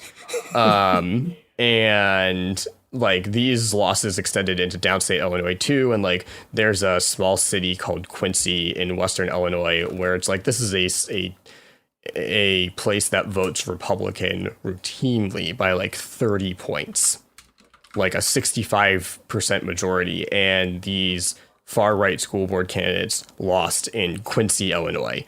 So thankfully people saw through the bullshit and were actually, you people are weirdos and we're not going to hand you power. Yeah, another thing that was very funny is Carbondale, which is a very this is Carbondale is a southern Illinois ass town. It is not quite as far south, tactically speaking, as you can go in Illinois, but it's close. Yeah, elected their first trans person to serve on a city council anywhere in Illinois. So they're getting clobbered in fucking Carbondale. They had a really they got fucking just destroyed. And I'm very happy about this because a lot of kids are going to grow up in schools that are way less shitty than they were even when I was there, or God help the generation before us was just survived shit that would have killed me and most of the people I know. No, the schools that me and I grew up in were not a great place to be queer or trans of any variety. But I mean, this is also going to help because of I still don't know what the Biden administration was thinking about this, but the new rule that they're rolling out around trans participation in K through 12 sports through the Department of Education. This got a lot of attention on Twitter in the last couple of days because I'm going to be as charitable as I can here to all of the people involved. But there was a panic in progressive circles on social media, and especially queer and trans circles, because the Washington Post decided to frame this rule in like the most like hyperbolic way possible. And this is not me saying that the rule is good, because the rule could definitely still be bad. But the Biden administration is essentially, from what I can tell, trying to include trans kids in Title IX protections. The proposed wording of their rule is not great and definitely needs to be improved.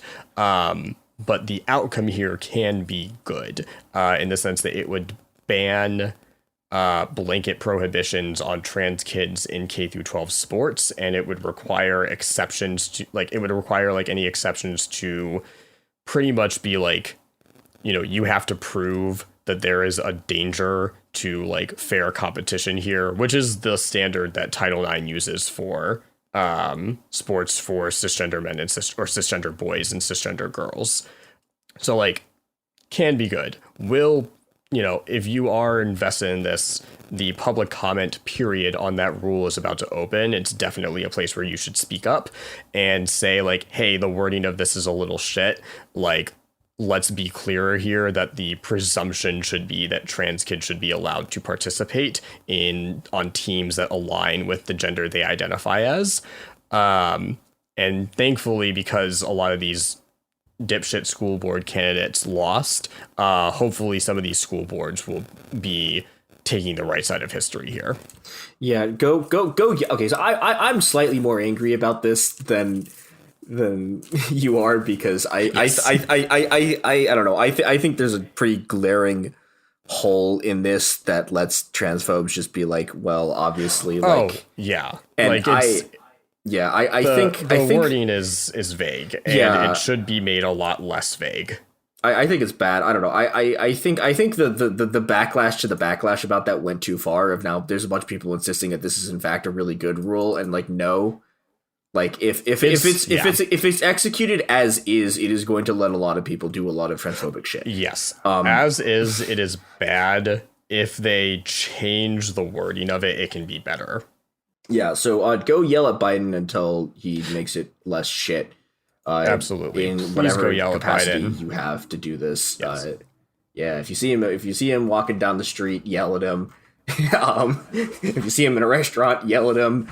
Yes. Yeah. Very, very genuinely, like, A, it's always a good idea to yell at the Biden administration about anything. But B, especially go yell at them about this. This can be done multiple ways. You can reach out to your congressional representatives and tell them that you want the rule wording made better. You can go, there should be soon a direct like form you can fill out on the Department of Education website where you can provide your own personal opinion on the rule. But basically, yeah, go yell at the Biden administration and tell them to insert language into the rule that makes very clear that the legal presumption that must be overcome should be that trans kids get to compete on the teams of the gender they identify with. Yeah, so having now yelled about that for a bit, we should, I think, start wrapping up the last sort of bits of electoral news. Yes. Okay. So the last thing I think we should talk about is probably Denver. Denver, for those of you who do not know Mia and I, which is probably I would hope almost everyone who listens to this,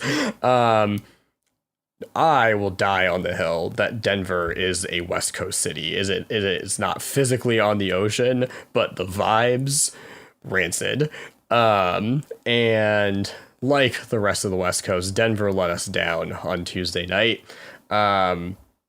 The mayor's election is going to a runoff between two candidates who both have pretty awful platforms on homelessness, and there is one that is worse. So if you are looking for the candidate to hold your nose and vote for right now, see how it goes. But right now, I would say that is Mike Johnson, not because he has anything good to say. He doesn't, but because his opponent, Kelly Bro, says that she would have homeless people arrested if they refused to leave camps in public parks. So she just fucking blows, and she should be, never be allowed anywhere near power. The other bit of Denver news I think we should talk about is there was a housing referendum where the proposal was to turn an old golf course that is not currently being used into a housing development that would have, I think, 25% affordable units. And part of it would also be turned into a park. And in truly what I thought was the dumbest thing that happened on Tuesday night, the proposal lost. And the Denver branch of DSA was campaigning against this housing development on the premise that building more housing is bad if someone profits off of it. And I definitely understand that profiting off of housing is bad. We also need more housing. And Denver especially desperately needs more housing. And somehow we got this incredibly stupid coalition of NIMBYs and green space environmentalists and the Denver DSA that all came together to stop the housing development. And Mia, I'm sure you probably think a little differently about this than I do, but I saw this and I was like, what the hell, man? I mean, okay, so here's I know very little about this. My take is that if you have the opportunity to destroy a golf course and you vote no, you are as long as you're not literally building a prison camp, reactionary dogs, the bourgeoisie destroy every golf course. Always a good, that's pretty good. That's a pretty good line. I should start saying it to more people. Destroy every golf course you can.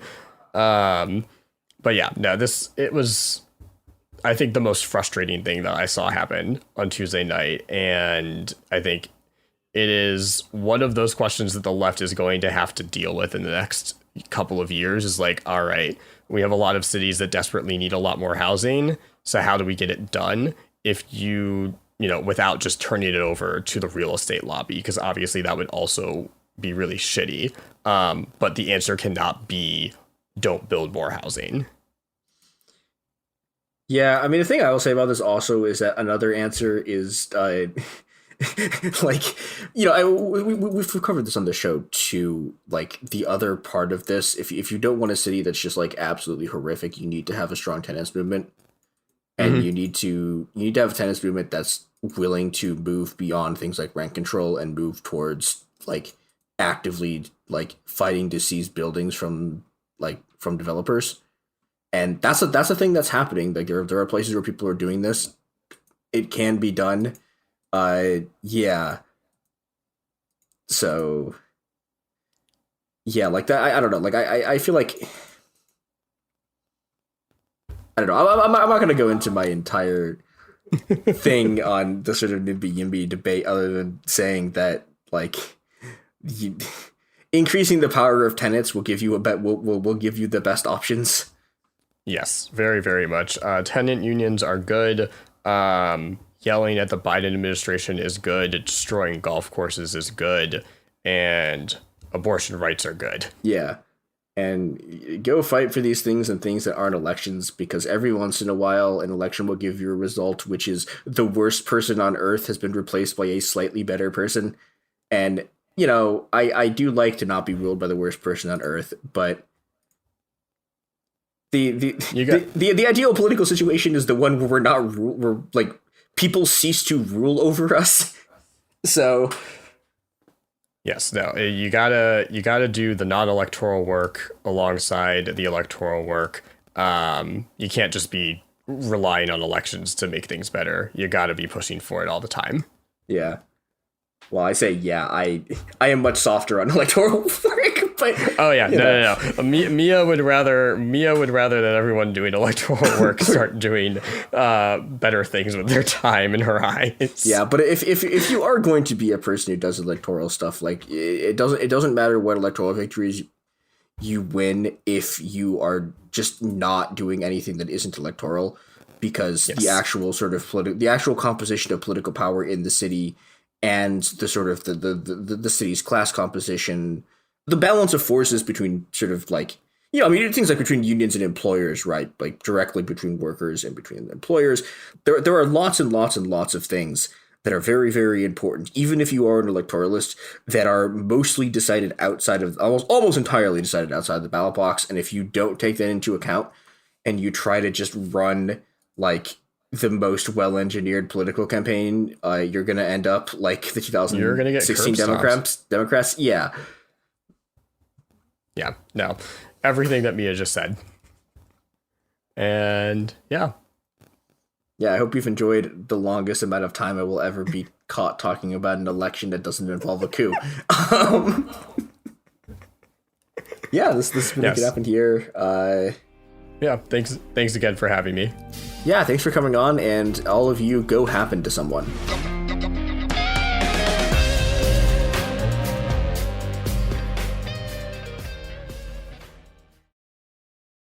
Support for the show comes from Public, the investing platform for those who take it seriously. On Public, you can build a multi-asset portfolio of stocks, bonds, options, crypto, and now generated assets, which allow you to turn any idea into an investable index with AI. It all starts with your prompt. From renewable energy companies with high free cash flow to semiconductor suppliers growing revenue over 20% year over year, you can literally type any prompt and put the AI to work. It screens thousands of stocks, builds a one-of-a-kind index, and lets you backtest it against the S&P 500. Then you can invest in a few clicks. Generated assets are like ETFs with infinite possibilities, completely customizable and based on your thesis, not someone else's. Go to public.com/podcast and earn an uncapped 1% bonus when you transfer your portfolio. That's public.com/podcast. Paid for by Public Investing. Brokerage services by Open to the Public Investing Inc. Member FINRA and SIPC. Advisory services by Public Advisors LLC, SEC registered advisor. Generated assets is an interactive analysis tool. Output is for informational purposes only and is not an investment recommendation or advice. Complete disclosures available at public.com/disclosures.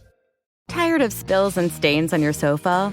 Wash away your worries with Anabei. Anabei is the only designer sofa that's machine washable inside and out, starting at just $699. Plus, Anabei sofas are pet-friendly, stain-resistant, and feature changeable slip covers and modular pieces. Get up to 60% off site-wide with a 30-day money-back guarantee. Visit washablesofas.com to get yours now. That's washablesofas.com. Offers are subject to change and certain restrictions may apply. Hey, this is U.S. Olympic gold medalist Tara Davis Woodhull. And I'm U.S. Paralympic gold medalist Hunter Woodhull. As athletes, our lives are about having a clear path. And a team that you can absolutely trust. So when it came to getting the best mortgage, we chose PennyMac. PennyMac is proud to be the official mortgage provider of Team USA and you. Learn more at pennymac.com. PennyMac Loan Services, LLC, Equal Housing Lender, NMLS ID 35953. Licensed by the Department of Financial Protection and Innovation under the California Residential Mortgage Lending Act. Conditions and restrictions may apply.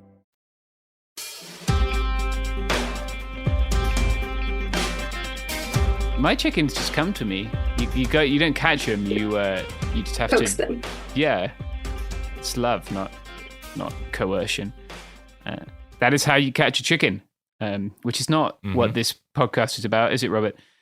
No, it's not. No, unfortunate. We're doing the Catching Chickens episode next week, but today we are joined by three guests. We have Ava, Mo, and Wode, and they're going to be talking to us about solidarity with anarchist prisoners and how you can do that and why you should do that and why people have been doing that for a long time. So would you guys like to introduce yourselves and just tell us your names and any relevant affiliations and your pronouns? I'm Ava, she, her. I've been working with June 11th for about a handful of years now and been doing prisoner support for almost 10 years now. I'm Maura Meltzer-Cohen. Everyone calls me Mo. My pronouns are they or Mo, and I'm an attorney, and I do a lot of work with political prisoners, people facing politically motivated prosecutions, and incarcerated people who need gender-affirming care. Excellent. Yeah, it's very important stuff. Hey, my name is Wode. I use he, him pronouns. I've been involved in prisoner support for 25 plus years and doing anarchist-related activities for longer than that. So I think if we start off with perhaps explaining like what June 11th is and sort of the history of it, why this is a day that people can show their solidarity with anarchist prisoners, that would be great. Just one if you want to talk about that. Yeah, so June 11th started as a day of solidarity with Jeff Loors when he was serving like a 22-year sentence for torching some SUVs. But eventually he was able to get his sentence shortened and he got out. And at that point, Marius Mason and Eric McDavid were in prison with 20-year sentences for eco-sabotage activity, or in Eric's case, being entrapped for such. And so it eventually changed to be about Marius and Eric after Jeff was released. And then Eric McDavid also got out of prison, and since then it expanded to all long-term anarchist prisoners. I wonder, like, obviously we're in like April now, so people have a few months before June 11th, and they might be like interested in doing this. They might not know any people directly that are incarcerated, or they might not have had any experience with that sort of in their close circles. So, like, if we start with like how people can show solidarity, like, to incarcerated people, I think that would be great. So are there like things that people can do? How can they do that, like, so that people, I guess, people who are incarcerated can hear them or hear from them? Yeah, I mean, writing letters is kind of the classic go-to. There's also ways to communicate digitally or over the phone with people locked up. Putting money on someone's books goes a long way. Everything is extremely overpriced in prison and monopolized by the corporations that provide those services. But I mean, if you're looking for people you have stuff in common with, or particularly political things, kind of carrying on the struggle and including their name in those activities is part of that. And if you are in communication with them, talking to them about those things, getting their input, and helping them feel included in those struggles goes possibly the longest way. Yeah, I think that's such an important point, because like when you're talking about someone, for example, who's been like entrapped by the feds or whatever law enforcement agency was responsible for it, like you're talking about a strategic pattern that the state uses to clamp down on resistance, and the efficacy of that strategy is entirely determined by their ability to kind of break people and to break movements by both making people suspicious of each other and by, locking up and damaging the people who are kind of most prone to action. And I think doing stuff like this, like, not only helps kind of heal the distrust that is inherently planted by the state when they do stuff like this, but also helps the people who are kind of most targeted and who have suffered the most for the cause not feel like they're swinging in the wind, Yeah. Yeah, I think it helps mitigate the fear of repression and arrests, and especially things like terrorism enhancements. Yeah. When people know that like they're not going to be alone when they're in prison, even if it is for decades, like there's going to be people supporting them and writing them and fundraising for them and like including them in their projects like the entire time. Yeah, I would say too that anytime a movement or something becomes more effective, they become the focus of the state tends to sharpen on them, and the a lot of the prisoners that have been supported around the June 11th Day of Solidarity were involved in environmental and animal rights activities that were particularly effective and particularly destructive in a positive sense, particularly like the ALF and ELF actions of the 90s. Brought on this very intense repression in the early 2000s that came to be called the Green Scare. Yeah, kind of our theme for this year is that repression like doesn't work. All these like movements and struggles and activities continue, even despite that kind of repression. Like there's still, activity in defense of the earth and animals and land defense, and there's still like really militant queer self-defense, and there's still a ton of activity against police and against racist police violence and murder. And like as much as those things are repressed, like it doesn't stop them, and they just keep getting stronger. I think the only thing I would add to that is one of the most important things about doing political prisoner support or prisoner support in general is that the state really does work to criminalize politically motivated behavior and politically motivated beliefs.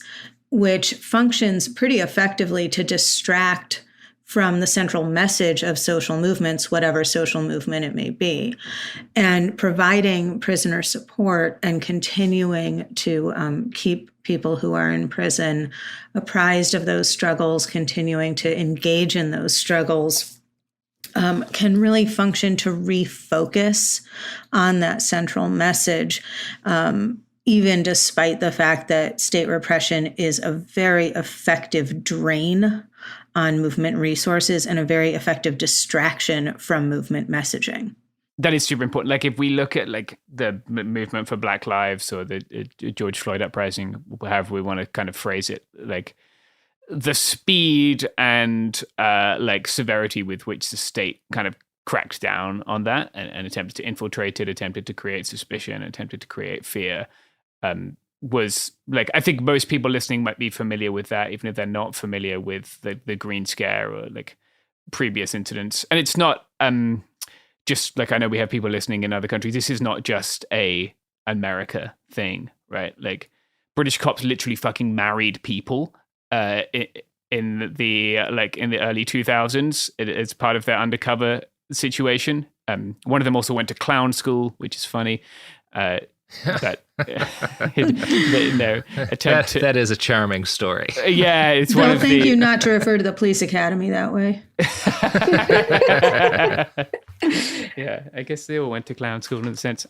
Yeah, so yeah, we'll do a long promised clown block episode one day. Mo, I know you have some insight into Marius' case as his lawyer, right? So could you explain a little bit about that case so people can understand like how a politically motivated prosecution works in the supposed justice system that we have? So just to clarify, I represent Marius now and I do advocacy for him while he is confined. I was not his criminal defense attorney. So Marius was active in the very late 90s and early 2000s. And the investigations that were going on at that time in the state repression that was focused on the movements against environmental degradation was deep and concerted and went on for many, many years. And that's sort of what we refer to as the Green Scare. Right, the criminalizing of environmental movements. And I talk about criminalized behavior and criminalized identity a lot, so I'm actually just going to take a second and explain what I mean by that. Yes, please. So the criminalization of identity refers to where law enforcement and the state are policing, monitoring, targeting identity rather than unlawful conduct. And the criminalization of belief, similarly, it refers to the state targeting people on the basis of their beliefs rather than on the basis of unlawful conduct. So movements, social movements, there's a very long and well-documented history of social movements being criminalized by the state, even in the absence of any unlawful behavior. Mm-hmm. So the movements against environmental degradation were heavily policed, targeted, infiltrated, and many federal grand juries and setups and entrapments and successful prosecutions stemmed from that criminalizing of environmental movements. And Marius's case was among those. Basically, the state managed to turn Marius's former partner into an asset and effectively charged him, prosecuted him for several acts of politically motivated destruction of property, all of which were calculated not to harm human beings. He pled guilty and was sentenced in 2009. Had the offenses to which he pled guilty not been perceived as politically motivated, he would have probably gotten about 7 years. Because the prosecution argued that his behavior was politically motivated, which, I mean, I think is true. Yeah. He was hit with a terrorism enhancement, which increased the severity of his punishment on the basis of how serious an offender he was then deemed to be. The prosecution asked for 20 years. The judge imposed 22. So here's an example of how beliefs are criminalized. At his sentencing, the judge and the prosecution both invoked and referred to what I think most of us would view as really unremarkable political behavior in ways that really cast it as very sinister. And so Marius's contact with people who were on his support committee, who were engaged in various kinds of civil disobedience about which Marius likely knew nothing, was cast as Marius being in continued contact with people engaged in crimes, which was a violation, or would have been a violation, of his bond conditions. And on the basis of that claim that Marius was violating his bond conditions by being in touch with these people, who again were engaged in what I think most of us would see as completely unremarkable civil disobedience, constitutionally protected political behavior, this was one of the bases on which the judge imposed this sentence that was even longer than the prosecution had asked for. And there's a number of other examples of this kind of criminalization of routine political behavior, one of which is very significant, which is that when Marius finally went to prison, he started a reading group.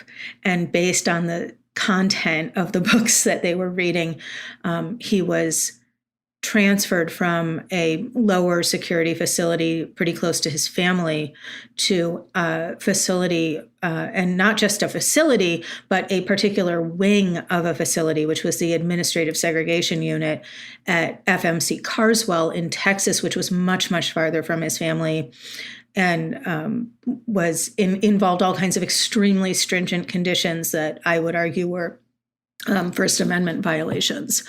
So, we see not only the really intense surveillance and targeting of social movements, but the really disproportionate punishments and sort of retaliatory behaviors all the way down, all the way from investigation through to incarceration and conditions of confinement. That's atrocious, obviously. So I wonder, when he received those, maybe perhaps we should first explain what a terrorism enhancement is in case people aren't familiar. It is what's called a sentencing enhancement, and it authorizes, or in some cases requires, a judge to impose a harsher sentence for behavior that's intended to, I don't remember what the exact language is, but it imposes a harsher sentence for unlawful acts that are intended to intimidate or coerce the public or public institutions.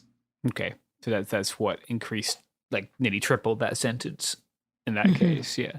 And was that specifically because he'd expressed anarchist ideas, or just because it was his actions were in sort of furtherance of the Earth Liberation Front kind of goals? I think it was explicitly because it was an ELF associated action. Yeah. Right. Yeah. It was part of this crackdown on environmental movements. It's similar to what we're seeing in Atlanta right now, right down to the terrorism enhancements. Mm-hmm. What we're seeing in Atlanta right now is actually a little bit more astonishing, just in terms of, first of all, we're not really seeing it necessarily a terrorism enhancement. There is a statute that criminalizes what they are calling domestic terrorism. It operates similarly, right? There's a predicate act, and then if it's politically motivated, so you could, for example, potentially have something like politically motivated trespass, right? Or politically motivated graffiti, and they could charge it as domestic terrorism. the enhancement is a sentencing mechanism. Okay. But it certainly is not new. What we're seeing in Atlanta, I would say, is it is remarkable, but it is a continuation of the same kind of targeted policing efforts to chill social movements, efforts to disrupt social movements, to isolate people, to fractionate movements. It's the same kind of thing that we have seen really since the beginning of policing in this country. And that makes a lot of sense when you consider like the role of the police within the state and the goals of some of these social movements, right? Which we probably don't have to explain that in detail for people to understand what's going on. So, like, with these people facing, you mentioned a couple of the other people who had faced political prosecutions and were incarcerated and then had their sentences reduced. Maybe we could explain like how that was able to happen, right? Because that's obviously like a desirable outcome. I don't know the legal things that happened for that, but it was like in the courtroom kind of a solution. Okay, yeah. I'm curious, just kind of in general, since you've all had more contact with these folks who are incarcerated and have been kind of the victims of this state violence, when they talk about like what is kind of meaningful to them in terms of outside connections, in terms of like, you know, what we're talking about here, what kind of stuff do they bring up as like having a positive impact on their mental health, on their kind of ability to endure what they're going through? First, I would say that communication is a big thing, like being able to talk to people, to write with people. And, you know, a long-term, like regular correspondence is great, but even just like little messages of solidarity can be really meaningful. Material support is always huge. Like that's going to make somebody's time a little bit better if they can get stuff off a commissary, you know, buy enough stamps, all those things. But a thing that I hear a lot is like people want to see the projects and the struggles that they're involved in continue. So if that's like Defense of the Earth, if that's against the police or whatever it is, like people like to see that. Because it's, you know, it's not just about their own case, but yeah, about those movements that they come from. And, or if somebody's, you know, radicalized inside these things that they have committed to and been restricted from participating in a huge way, not entirely. But, you know, people like to see that continue and see victories, see like creative attempts and things like that. That makes a lot of sense, I think. So for people, like, I know, like, I'll sometimes write to incarcerated people for, like, various things. And it can be quite difficult to work out the process of doing that. And it can be especially difficult. It was especially difficult during like, the worst of the COVID kind of lockdowns and such. Like, you couldn't, I was trying to write to a guy in one federal, in Terre Haute, and they wouldn't let the person email me because they claimed that the keyboard was like a high touch surface and this, yeah, right. Like, which people were getting COVID in this facility all the time. But how would folks go about, like, let's say they wanted to write to Marius and just say like, you know, we wanted to express the solidarity and say, sucks that this is happening to you or whatever. How would they go about doing that? There's a couple of things that are specific with Marius that I will want to tell you, but you can go to, if you Google inmate locator, BOP, you can search Marius's name or the name of any other prisoner, and you'll basically end up with, it'll show you their information, including where they are confined. And you can usually click on the name of the facility and it will take you to the website for that facility and show you how to send mail to the prisoner. There's also, if you go to nycabc.wordpress.com or any of the other Anarchist Black Cross websites, NYC ABC is my home chapter, so that's the one I'm familiar with. But if you go to the Anarchist Black Cross websites, there are zines and I think a whole list that is pretty well updated of all of the anarchist political prisoners and instructions on how to write to them. one of the things that is on those websites that I would highly encourage you to take seriously are instructions about how to responsibly write to people who are under increased monitoring and surveillance while they are being confined, because retaliation against prisoners, even for things that the prisoners themselves have not done, is very commonplace. And so if somebody, while we very much want to make sure we keep in touch with people and give them news of the outside world, including news about their social movements, one thing that can happen is that those letters simply will not be delivered. And another thing that might happen is that the prisoner themselves may face disciplinary consequences, formally or informally, just as a result of having been the intended recipient of that news. So, I would say, as I often say, discretion is the better part of valor in this instance. I think you have to have a kind of a first do no harm attitude about this, where like at the end of the day, regardless of like your anger or your desire to talk about, certain things, your primary concern here has to be not making things worse for somebody who's already in a terrible situation. Yes. And I would also like to point out that prisoner mail is monitored. Oh, yeah. And so, among other things, you might be making things worse for yourself. Yeah. So I would be cautious and circumspect about what you write to people whose mail is being read. The other thing is, with respect to Marius in particular, unfortunately, in order to get mail to him, you still have to dead name him. And if you want to hear more about that particular set of struggles, I'm happy to talk about it. But suffice it to say for now that if you go to supportmariusmason.org, there should be some instructions about how to write to him, and I'll make sure that the support group puts up clear instructions. But unfortunately, you do have to put his dead name on that envelope, or it will not get to him. It's extremely frustrating, but yeah, it can be really annoying, especially if you're trying to look for somebody using the locator and it has a gender notifier and then it's not the correct gender notifier, and that can be difficult. But it's an effort worth making, right? And it really can help someone who's going through a difficult time. Yeah, and people do have really specific interests apart from movement work as well. Marius paints. He sent me this incredible, he sent me a number of paintings over the years.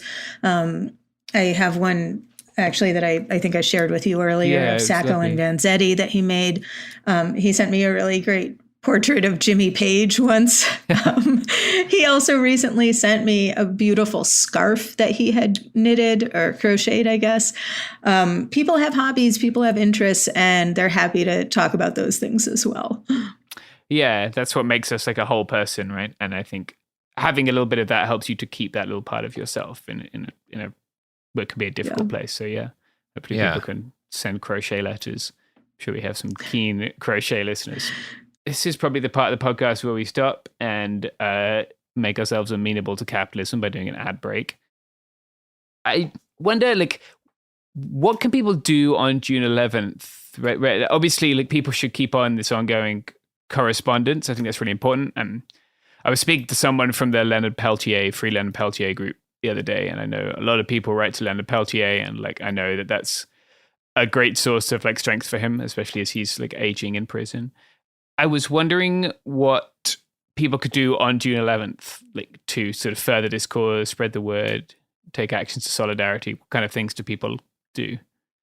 June 11th activities, actions in solidarity really run the gambit. It's been very popular to have a barbecue or a benefit show, things to raise money. And then there's actions that have more in common with why some of these people were incarcerated. And if you check the website, june11.org, there's a list of previous actions that people have taken and the whole gambit of activities that people have participated in. I know with the revitalization of this as like an International Day of Solidarity. There was an interest in trying to think outside the box more. You know, it's difficult to, like, no one's going to reinvent the wheel, or, you know, maybe that's as much as they're doing, but there's a variety of different activities. And last year's theme was sort of like doing something different than you might normally do to just diversify what is happening. One of my dreams for June 11th is for it to be an opportunity for, you know, our movement prisoners to be integrated into other things. So it's, you know, it doesn't have to just be, oh, this is like the prisoner support activity, or like we're just going to write letters. But, you know, people do things like art shows. Like Mo mentioned, like a lot of people paint, a lot of people write poetry, and to integrate that into like maybe already have like, you know, a community around poetry readings or something like that. And just to bring that into whatever like little corner of the world or whatever kind of activities that we're already involved in, for these things to like reference each other, right? Like we reference our prisoners, and they can reference these things that are happening outside that are like integrating them. One of the things that since I've been involved, a lot of times we try to elicit or solicit statements from the people we represent. I have been to a number of really wonderful June 11th activities that have included an art show, a number of punk shows in various people's basements. And I think as just an individual, I mean, first of all, I think it's a great opportunity to do community building, to do letter writing. But I think it's also something that even if you are, you know, relatively isolated, you know, you can just make a commitment. Today, I'm going to send $5 to somebody's commissary.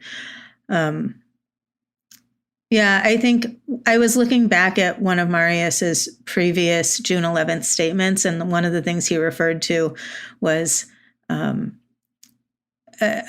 civil rights attorney that he'd worked with was asked, you know, what does the movement need most? And he responded, everything is everything.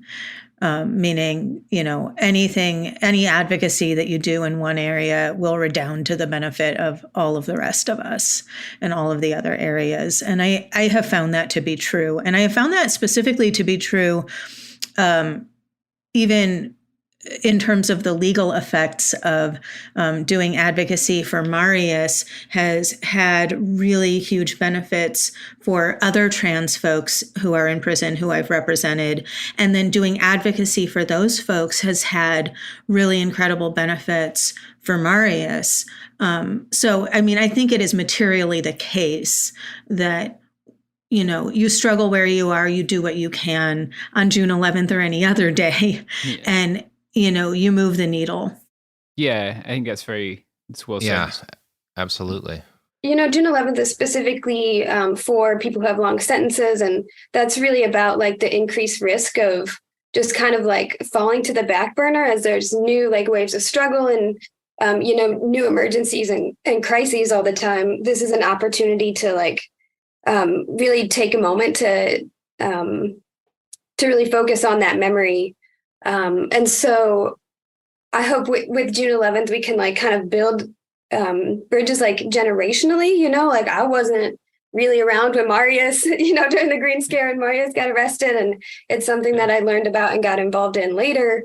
And I hope that, you know, with new people that we meet and new people who like we share projects with, we can tell them about our prisoners. And also, you know, where I happen to live, there's occasionally I meet somebody who used to know Marius from, you know, 20 years ago. And so kind of in both directions, like into the past and into the future, like, yeah, just trying to spread awareness about these people. Yeah, I think that's super important. I think it's so important to look at this as part of a long struggle. And that's, you know, what you and Moira are both talking about in terms of it's building connections. It's kind of this like the sedimentary layer that creates the actual foundation for positive change. And you know, there's this kind of Hollywood brain thing I think we all have where we get bent out of shape when change doesn't kind of come and in the form of these kind of calamitous moments and kind of culminations of struggles and stuff. But it's the process of winning is the process of like, part of it is the process of showing up for the people who are casualties, who are suffering the most for it. And part of it is kind of the way in which that allows you to kind of build networks of solidarity that are the necessary foundation for continuing the struggle. Absolutely. I would say that in the years that I've been doing this work, one of the most important parts of it is being really consistent in showing up for the people who are being horrendously punished, because that's the only way that everybody understands that they will be taken care of. Right. But speaking of winning, I do have an update, if you have a second, on another June 11th prisoner, please. Eric King.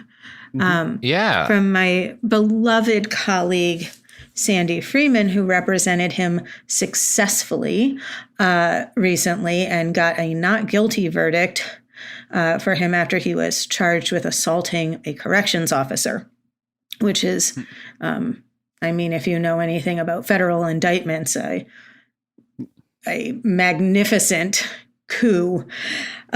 So Eric currently has a Klan Act conspiracy and Bivens lawsuit pending against more than 40 state defendants. His team is trying to achieve release from the ADX via a writ of habeas corpus. He's not currently getting access to communications, visits, or programming, but he is still strong and resilient, and his recent victories are an object lesson in the fact that we really can fight back and win. Please donate to his support fund and please uplift what is happening, because this is the future for anti-fascists in the Bureau of Prisons. Nevertheless, we do continue to struggle and sometimes even to win. And I think our stories of triumph are not frequently enough told. And so one thing that we could do this June 11th is try to gather all of those stories and make sure that those stories do get told. I think it's really important, like you said, to see these little victories and like not to see it as distinct from a broader struggle. Like if we want to do anarchism and build ways of taking care of each other outside of the state, then we need to take care of people who are victimized by the state. And like this is part of doing that. We're proving we can do it by doing it, right? And like Robert said, like we're not going to storm the Winter Palace necessarily. Yeah, but, like we can build our power in different ways, and this is a way of doing that. I'm thinking of like more international like cases. I know, for instance, that where I come from, the British government fucking loves to put people who volunteered to fight for the YPG in prison, or their parents if they send them money for food, which great country. But I know that like all over the world, like in Spain and Catalonia where I've lived, like this is a thing too. So are there any other like international cases that you want to sort of draw attention to? Sure. Currently right now, Alfredo Cospito in Italy has been on hunger strike since October against the particularly isolating and particularly repressive 41 Bis prison.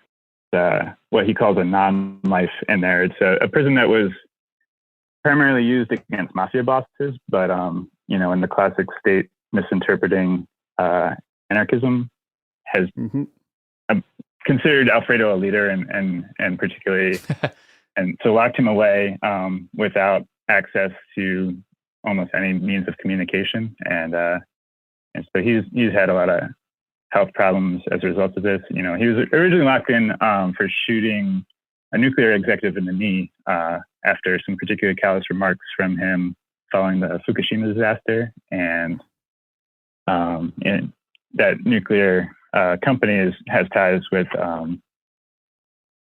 like the larger war machine, the manufacturing of weapons for war.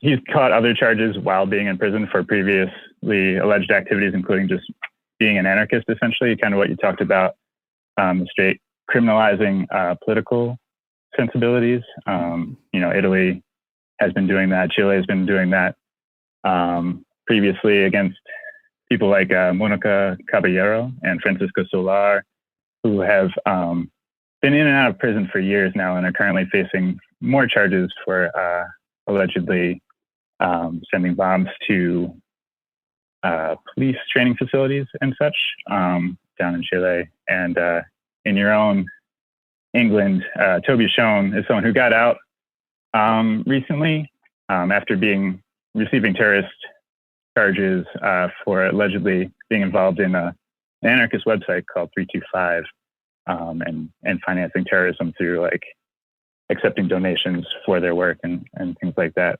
But he did not get convicted of that. He only got convicted of some minor drug charges. And so he's been released to kind of a halfway house now, but they continue to try to mess with his terms of release because of his politics, because he's an anarchist and unrepentant. They continue to try to mess with him, essentially. On the website, June11.org, there's a page with information about a lot of prisoners, both in the U.S. and internationally. A little bit about them. Most of them, it has their address. If there's a support site with more information, that's linked to it as well. Okay, that's a good place for people to look. Anything else you guys wanted to get to discuss, like issues for incarcerated anarchist people, or I guess other ways to support incarcerated people? I guess I would like to remind your listeners that all prosecutions are political, and that people who are locked away in, the cages that are the federal facilities and the state and local and county facilities are all dealing with the same kinds of isolation and deprivations. And a lot of them have even less support than some of our long-term anarchist political prisoners. And so, I understand this is a program about June 11th, and of course I want to uplift June 11th, but I would also like to suggest that to whatever extent you can get involved in just prisoner support. I think that more support for more prisoners is always a good thing. Yeah, I agree. Be in the streets by whatever means, fighting the society that makes prison a necessity is the longer game, right? Yeah. Related to what Mo was saying, I wanted to mention another long-term anarchist prisoner, Michael Kimball, who is in Alabama, and just thinking about like how supporting him has resonated to like so many other people in prison in Alabama, like the way that he has been able, through the support of some of his friends on the outside, then support like so many other queer people that he's with in Alabama, and been able to like collectively organize and like share radical history. Like, they have a role in it too, and our support for them can like resonate far beyond just an individual. Yeah, I think that's a great point. Yeah. And other things to mention, we have a fundraising goal for Marius this year of $2,500. We're trying to get some bookstores on board to, have some June 11th stickers, donate a little bit of money. So go to your local bookstore, info shop, Rad Space, etc. Nice. Is there any other like resources you guys wanted to plug? Social medias or anything that people can follow to find out? You can follow Marius's support on Twitter at support Marius. There's also an Instagram that I think is at support Marius Mason. I would also like to plug the concept of not talking to cops. Smart. June 11th also has some social media presence, but is really only regularly active on the Mastodon account. And it's just at June 11, at June 11th. Yeah. That was fantastic. Thank you very much, guys. Really appreciate your time. Thank you all.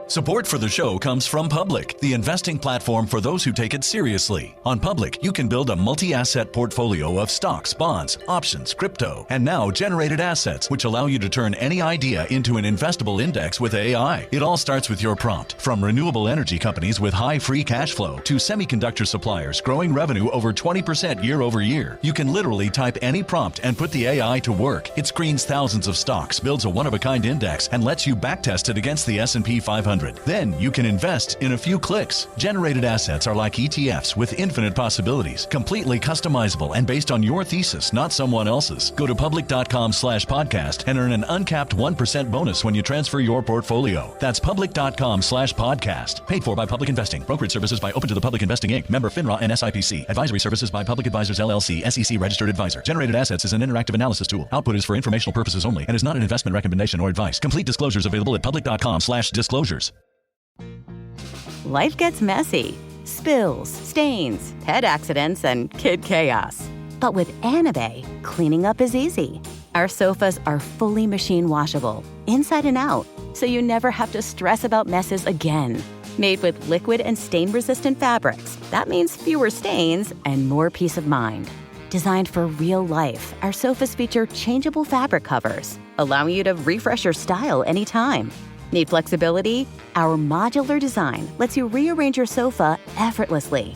Perfect for cozy apartments or spacious homes. Plus, they're earth-friendly and built to last. That's why over 200,000 happy customers have made the switch.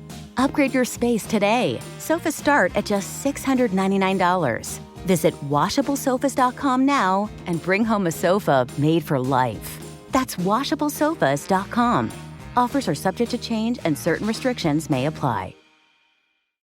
Hey, this is U.S. Olympic gold medalist Tara Davis Woodhull. And I'm U.S. Paralympic gold medalist Hunter Woodhull. As athletes, our lives are about having a clear path. And a team that you can absolutely trust. So when it came to getting the best mortgage, we chose PennyMac. PennyMac is proud to be the official mortgage provider of Team USA and you. Learn more at pennymac.com. PennyMac Loan Services, LLC, Equal Housing Lender, NMLS ID 35953. Licensed by the Department of Financial Protection and Innovation under the California Residential Mortgage Lending Act. Conditions and restrictions may apply.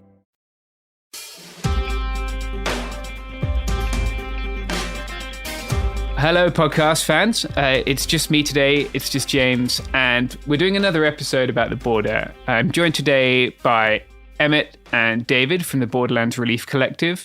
And we're going to talk a little bit about people doing mutual aid on the border, the situation on the border, and for those of you who live a long way away from it, and a sort of pretty shitty thing that Border Patrol did to some supplies which were left out on the border earlier this month. So, Emmett and David, if you'd like to sort of introduce yourselves and explain a little bit about the roles you play, that would be great.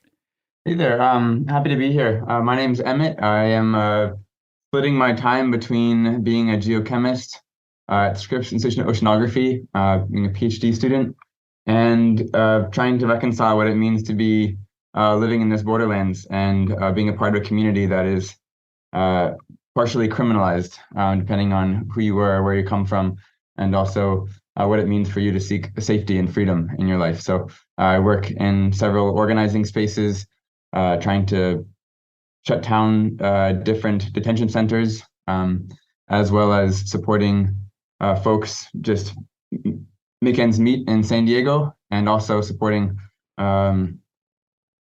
people keeping their lives and staying alive in this extreme borderlands that we live on.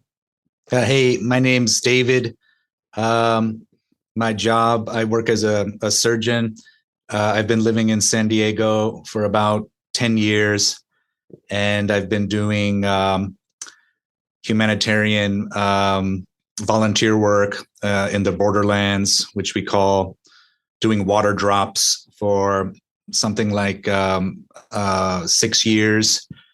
Got started with Border Angels, and also did volunteer work with Border Kindness. Highly recommend that organization. And more recently have been doing water drops in a mountainous area between San Diego and TJ. with friends, and we just recently found a name for our group, and it's Borderlands Relief Collective. Great, yeah.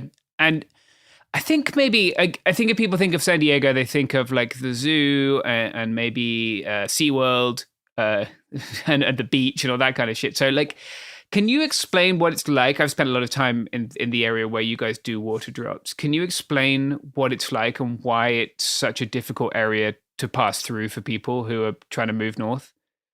Well, yeah, San Diego, as you said, people think of the beach, but actually, I think someone told me that San Diego County has some of the most diverse kind of ecosystems of any county in the so-called USA.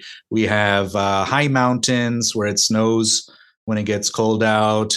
We have low deserts where it routinely exceeds 100 degrees Fahrenheit in the summertime. 120 degrees Fahrenheit in the summertime.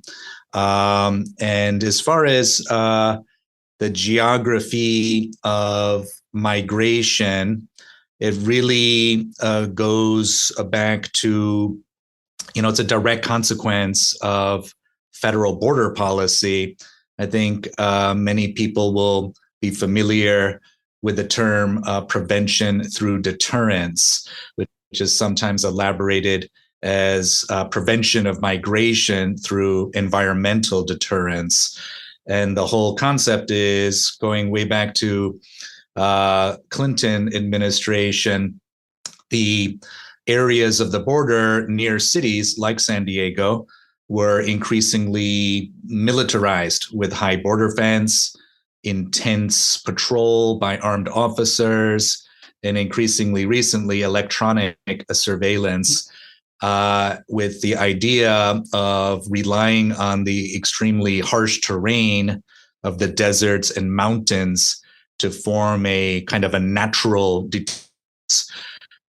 But they quickly found out within basically the first year or so of that federal policy that numbers of people crossing the border did not decrease. However, deaths skyrocketed. And that's something we understood, people in Washington, D.C. understood many, many years ago, but the policy persists.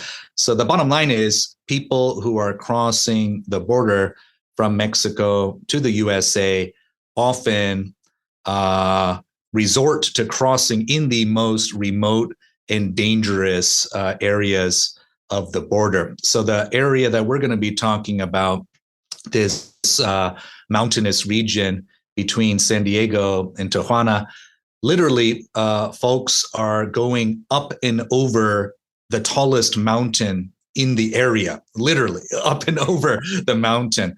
An extremely arduous walk. When we do these water drops, we're well rested. We hike all day and we come home exhausted. And we look at our Gaia apps and find that we've only hiked a very small portion of the actual total journey. And we're always humbled by just the resilience and determination of people who do this crossing. Yeah, it's another thing I think people don't realize is that the amount of like physical just difficulty that people have to endure coming here is immense. And of course, the reason that people are willing to take those risks is because it's not like they come from a place of safety, right? And it's not like they, the reason they're willing to take risks is because it's a risk. Being where they were is a risk. I think a lot of people will maybe have become more engaged with border policy during the Trump era. Certainly, like the legacy media narrative focused on the border very briefly. Like maybe it peaked around the midterms in 2018, I think, and then people have lost a lot of interest since then. So for those of us who live on the border, it's remarkable how little has changed, I think. Or maybe it's not particularly remarkable because I don't think we really expected it to. But can you explain what, if anything, has changed since 2021 and how things have sort of remained the same in many ways? Yeah, I think it's a really good question, and it brings up a lot of the political nature or kind of skewed identity-based conversations that exist in migration. And obviously, there's a lot of rhetoric that is quite hyperbolic around the so-called morality of people who are migrants in general, and then kind of categorizing certain people as worthy or not worthy of entrance into the so-called nation. And kind of furthermore, what does it mean for people to believe any of those narratives and then support them at a federal political level? And as you're saying, during Trump era, there was a lot of conversation in response to very, very hateful rhetoric from Trump and the administration targeted at certain people, but not from a deep place of really understanding or characterizing the conversation in general, or speaking by the fact that in San Diego or in California at large, more than half of the farm workers who kind of create this city that we are, or the state that we are, and support the very backbone of the fact that we're all still having our hearts beat, are migrants, and that our economy at large, as well as just the fabric of our nation, is based on migrants and immigration. So for us to pick and choose what that looks like is not only missing the majority of the point, but is using as a talking piece, is really as a talking piece for certain identities to feel vindicated, to spend money and support certain for-profit corporations. Like for example, CoreCivic, one of the largest prison corporations, private prison corporations in the country, got $1.9 billion the previous year from the federal government, and therefore, like, you think about the connection between these enterprises and stories about immigration are quite linked.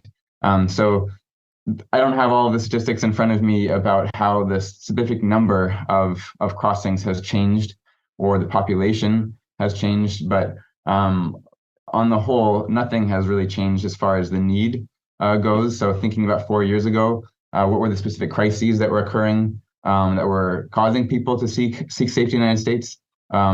Maybe some specific situations have changed and others have risen. And as more and more people are coming to the United States fleeing from climate-related disasters, as well as ongoing instability, it's not as if the U.S. has engaged in any real project to support people to begin with or understand the underlying causes.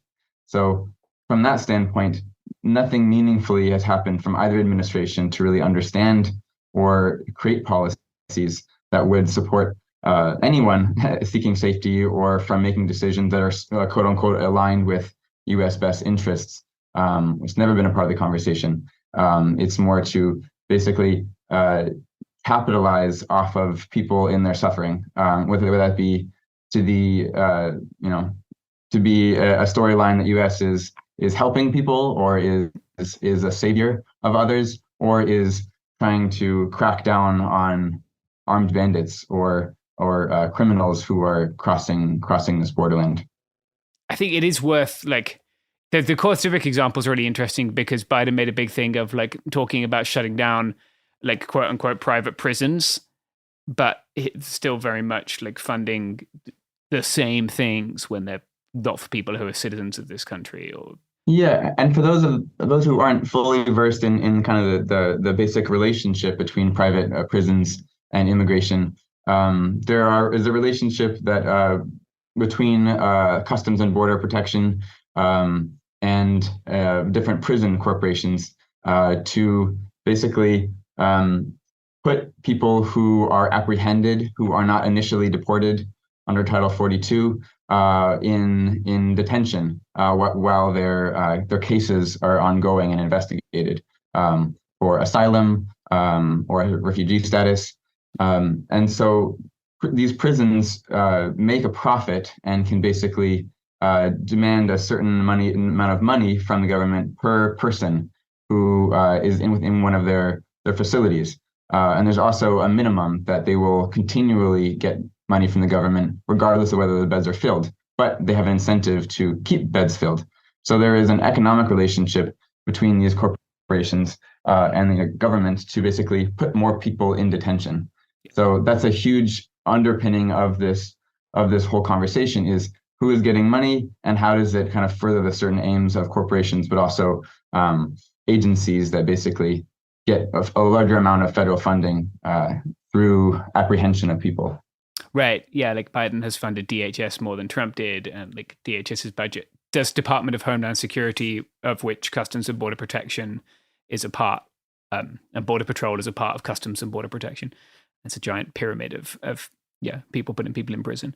And it's also worth like reinforcing, I think, for people that like these people have done nothing wrong at the point in which they are incarcerated, right? Like they have obeyed all relevant laws and are in conditions which we've decided are not befitting prisoners in the United States, but are okay for these people. Not that anyone should be incarcerated, but yeah, there's still a two-tier system. So can you explain a little bit about your efforts to do mutual aid and to like do a little bit of kindness on the border and make things a little bit better out there for people who are coming north? Yeah, what we do again, is in collaboration with other organizations that have been around a long time, a lot longer than we have. Border Angels, Border Kindness in California, No More Deaths in Arizona, many other organizations. And it really, boils down to we don't want people to die on the trails crossing through the borderlands. And that actually informs where we drop. Unfortunately, all of our recent new routes that we supply, they're directly because we know that people have died in those locations or required rescue. We work in very close relationship with other volunteer organizations that focus on search and rescue and search and recovery. Search and recovery, meaning recovering human remains of people who have died. So there's a number of outstanding organizations that operate in California, Arizona, Texas. These include Eagles of the Desert, Armadillos, many other organizations. Most of these are actually made up of volunteers who are first-generation immigrants, mostly from Mexico. And so when people die or require rescue, we do find out from our friends and comrades in these SAR organizations, and we build water drop routes directly around that knowledge. So yeah, it really boils down to, we don't want more people to die making this journey.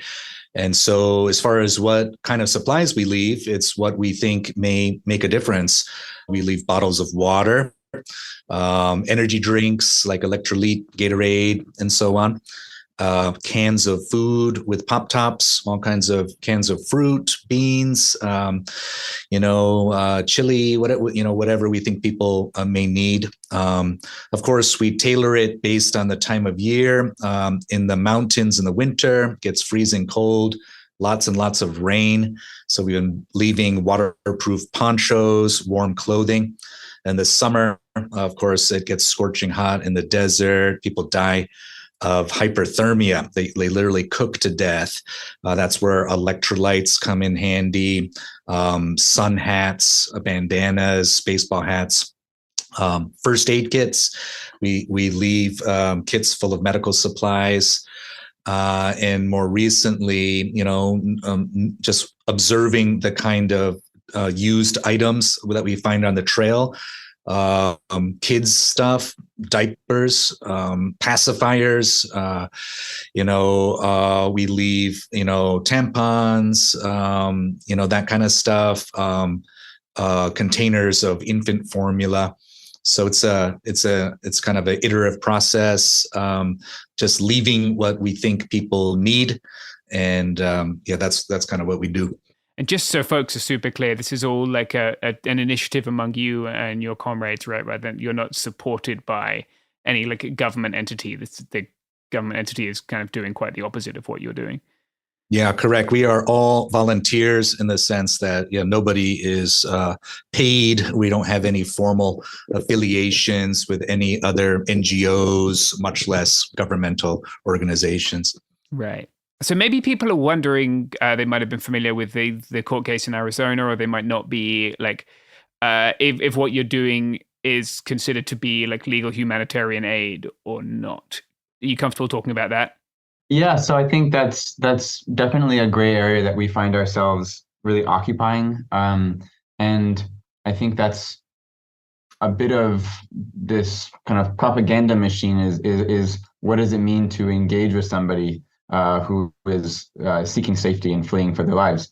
There's a certain place where that's touted to be a wonderful thing. If you're Catholic Charities and are providing beds. And for example, I wanted to make that distinction between several kind of charity organizations who do receive federal money to be engaged in this conversation versus grassroots mutual aid networks and communities who are doing this because it feels like it's part of their community's mission, their family's mission, or it means it's part of them being true to themselves and true to what feels just in this very confusing world. So what we're doing is very explicitly leaving humanitarian aid supplies that are potentially life-saving in areas where we know people need them. We are not having any specific or hands-on or person-to-person engagement with anybody. So there in Arizona, No Mas Muertes became part of a conversation about providing critical medical support. And that was a court case that really tested the limits of what does it mean to be in this gray area.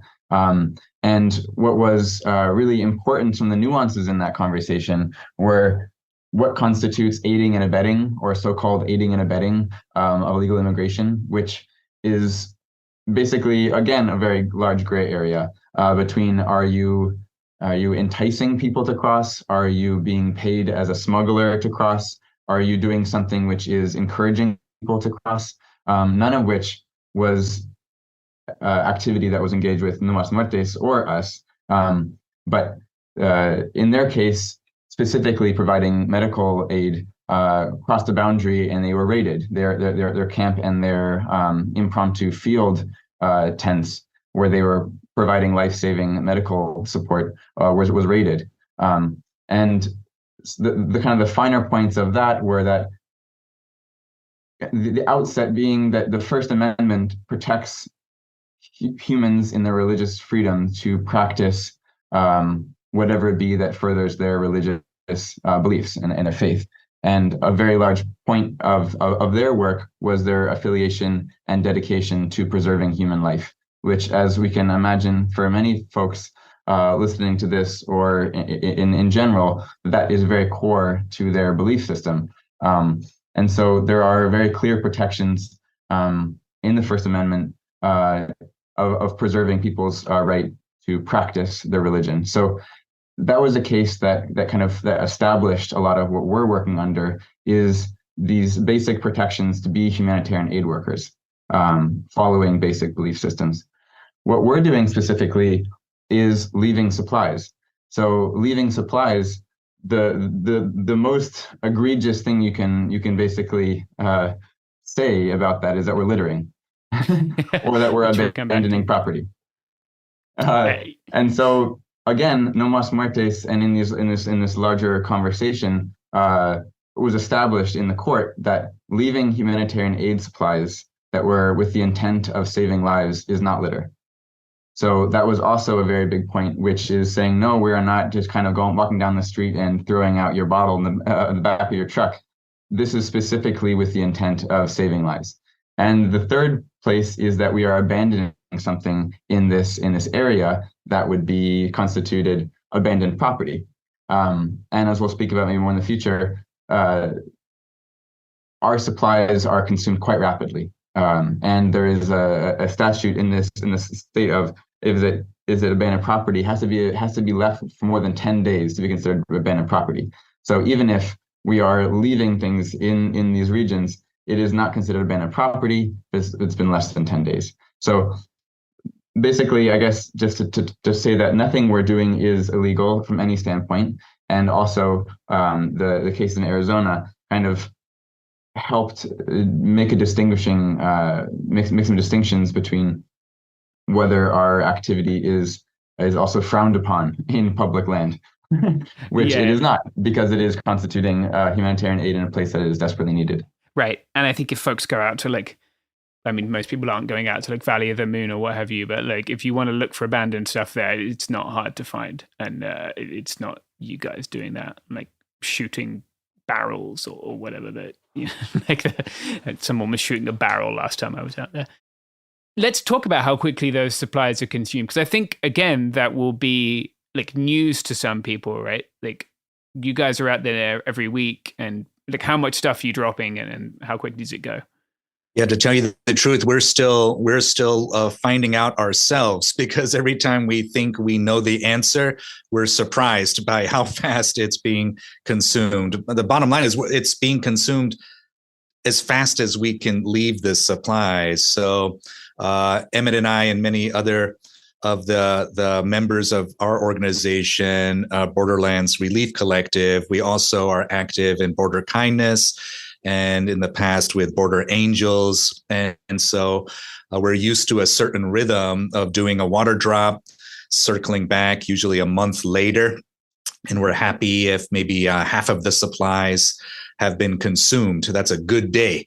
When we started doing water drops in this mountainous region, first of all, we were just blown away by the evidence of heavy foot travel. These are, even though you'll never find a recreational hiker on these trails, they look like established trails. They're worn in trails. And when we started doing these water drops, there's just a river of discarded water bottles, clothing, food wrappers, and just things that we have never seen before. That amount of human activity, literally on the top of a mountain, where you never would think, why would someone cross over a top of a mountain to get from point A to point B? So, like I said, we're still learning what the proper interval is. Some of these locations that we drop, we come back a week later and they're pretty much 100% consumed. So yeah, it's become apparent. We have been having a lot of discussions that we're very eager in trying to expand our number of volunteers, because the more we do this in this mountainous region, the more we learn how pressing the need is.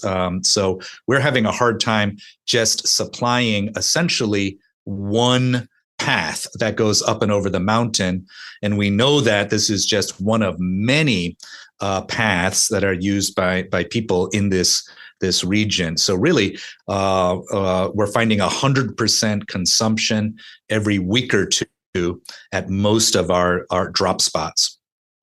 Yeah. So if people did want to, we could just get that in here now. If people did want to help you and they're in the region, would they be able to, is there a way they could reach out? Yeah, sure. We just, like I said, we just came up with our name after a fun communal decision-making process. And we just, a couple of days ago, did our first post on social media. So if anybody's on Instagram, just search for Borderlands Relief Collective and click on, the email and send us a DM, get in touch. If you're anywhere near the San Diego, we'd love to talk to you. And definitely would like to expand the number of volunteers.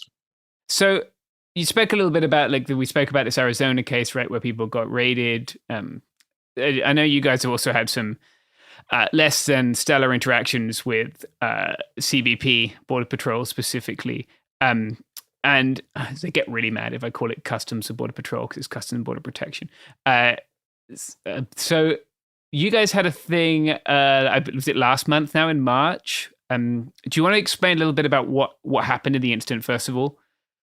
Yeah, so as part of so I think as we already talked about, we go out every weekend, and that's, again, we're all busy lives. Dave is literally a surgeon, and we're basically trying to find a time that we can get people together to go out there. So we pick the weekends, and we have a changing number of people who are able to be out there with us.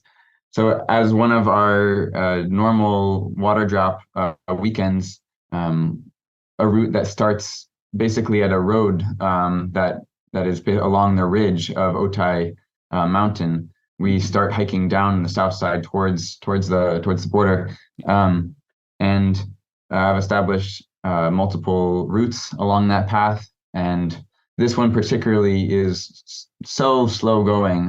You only go a couple of miles, and it takes you most of your Saturday because of how steep it is, how thick the brush is, and also kind of, as Dave was saying earlier, even in the middle of daytime with hiking boots, it's really treacherous, and we spend a lot of time making sure that we're safe in the process of going there ourselves.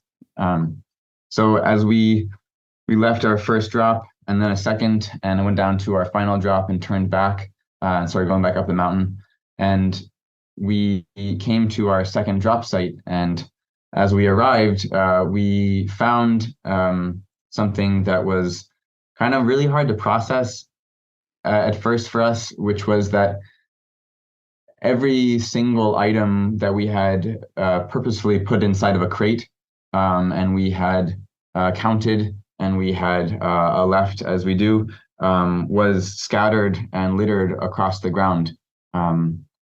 We had left more than 20 liters of water, and every single bottle of water was opened and dumped out and thrown indiscriminately around the site. We had left, again, something like 20 cans of food, beans, tuna, condensed milk, fruit, and every single can had been opened and had been its contents thrown around the area. We had left bags of socks and hats, and those were covered in beans and fruit, and again thrown into bushes so they could not be used. We had hand warmers because it's very cold, and hand warmers are essential to kind of keep mobility.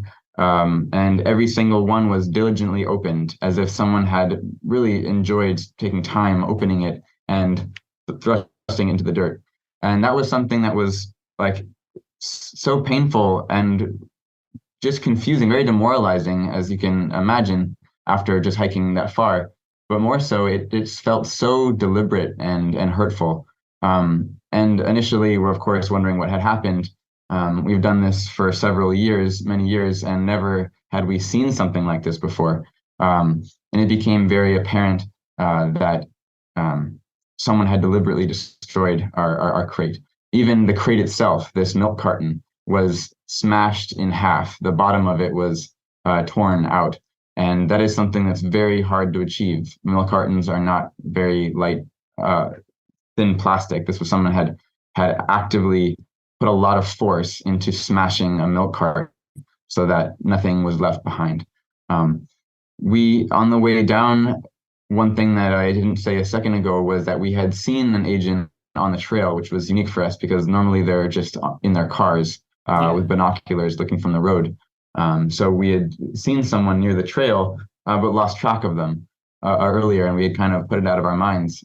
So after this had happened, we had kind of put two and two together, and were wondering if this agent had followed us down the trail to this site, and then while we had left, stayed behind and destroyed the goods. It seemed like the beans were still drying and the fruit was still drying in the sunlight, so it hadn't have been too far from the time that we had dropped it initially. And this was at a moment that there was 5 of us and trying to figure out what it meant for us to deal with this. 2 of us, including myself, raced ahead to try to see if we could interact with whoever has up the trail, knowing that they couldn't have been too far away. Not with any specific plan other than just ask them what what did they do and why did they do that? Just in the sense of outrage, that the sense of just like moral corruption, that someone would destroy this in a time that the CBP, as well as we know, that people are losing their lives because of lack of access to these very goods that were destroyed. Yeah, so we raced back as fast as we could. It was about a 45-minute hike back up, and we were really breathless and almost at the kind of point of feeling sick to our stomachs because we were both outraged and also hiked faster than we should have.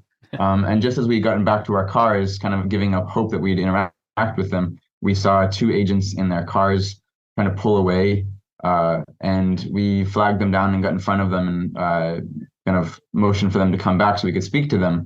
And I'm not saying we're the most savvy people, but we basically ran up to them and said, "Did you destroy our supplies?" To which they acknowledged that they did. And only afterwards were we able to get our wits together to start recording them. And as you'll hear in the audio, they acknowledged the fact that they knew where our site was, and they acknowledged the fact that they regularly destroy goods. And for us, the entire interaction was just so sickening. First of it, after a while, there was 5 of them with their guns and their large guns out, as well as their basic intention to use intimidation, their sheer numbers, as well as this kind of perverse authority they have as the sole kind of agents in charge of this public land. This is wilderness and BLM land in which they have no authority over us, yet use this sense of just power and ability to cause harm to minimize anybody else being able to advocate for themselves. So we tried to stop them from doing that, and I kept asking them, "Did you destroy our water, and why did you do that? And is that within your job description?" Because there was something very clear to us, that they didn't even know what their legality was. They kept trying to deflect the conversation, saying, "Oh, migrants are leaving trash all the time," and referring to people as illegal aliens with this kind of larger rhetoric of saying that, like, they're trashing the mountainside, like it's their fault. And as we repeatedly asked them, "Did you destroy our water?" And they repeatedly said, "Well, have you seen what they do?" And then kind of also saying, "Well, yeah, we try to clean things up. We try to pick them up, but that specific site was too far, so we just left it. We just destroyed it and left it." Which, as on the piggybacking on their conversation about this trash and that we're littering, and they're accusing us of aiding and abetting illegal immigration, they basically have nothing left to say about what their actions meant, and within their purview, their mandate of their jobs. And it was an act you could tell they were uncomfortable with, because they was not within their job description. And we asked for their supervisor. They said they're going to get on the phone with the supervisor. The supervisor never materialized, and we can only assume that they had a conversation with somebody in a superior saying, "Back down, what you're doing is not correct, and don't engage further." And since then, we've had a conversation with their superiors and with CBP offices to the effect of saying that this was not within their job description, and they did not condone this activity. So kind of looking into that further, they were very much acting as individuals, but individuals within a culture of abuse and within a culture of sabotaging humans' access to life-saving supplies. And that was nothing new to them. Just that they'd never encountered somebody trying to oppose them for doing that. It's not abandoned property. Yeah, it is. No, it's not abandoned property. Whose property is it? Ours. Well, it was slashed by the time we got back to it. Okay, wait.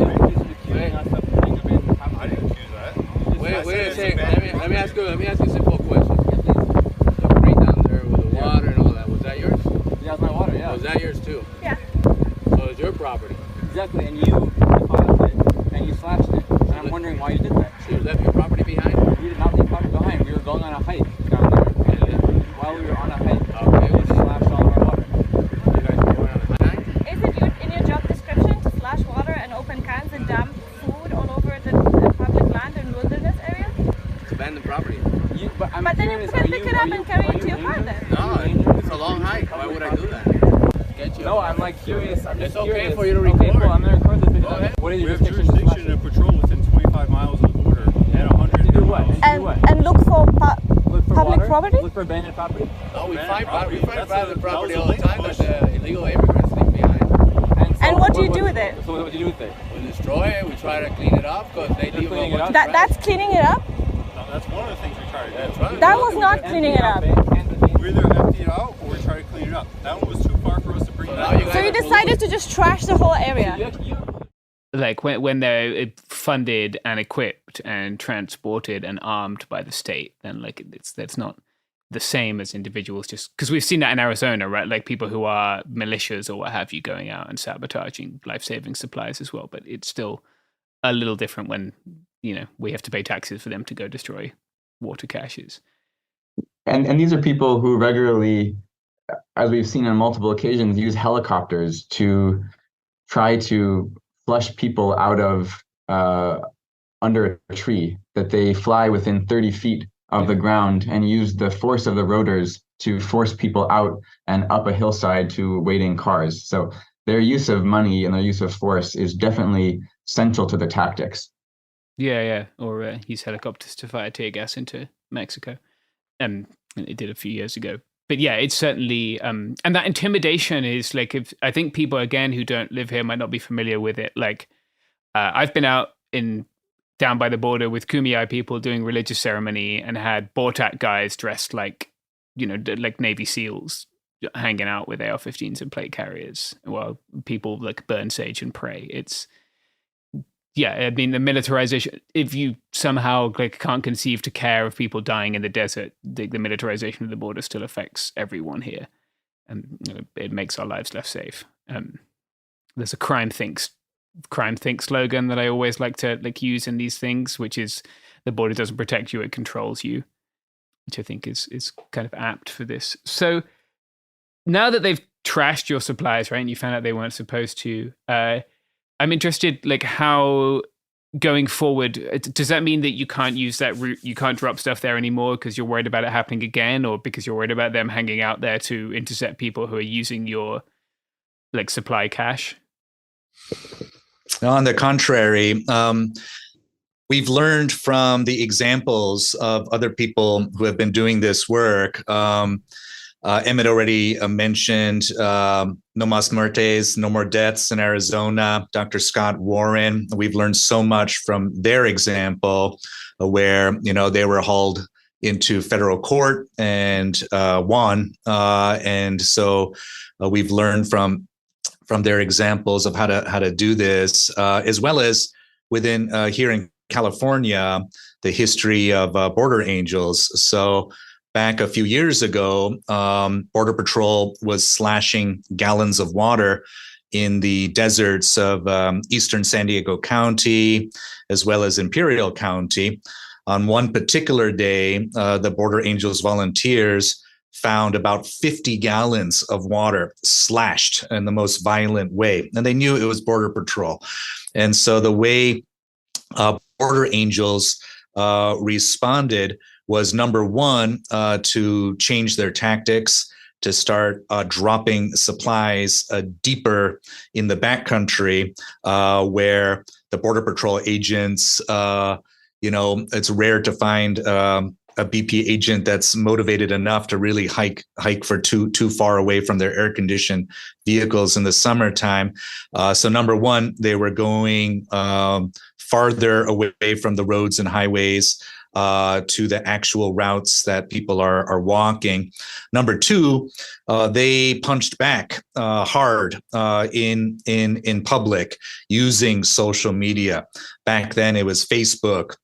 This is going to be, right when Instagram was getting popular, but just, getting the word out. And Border Angels is an organization that's been around for decades. They have a big following.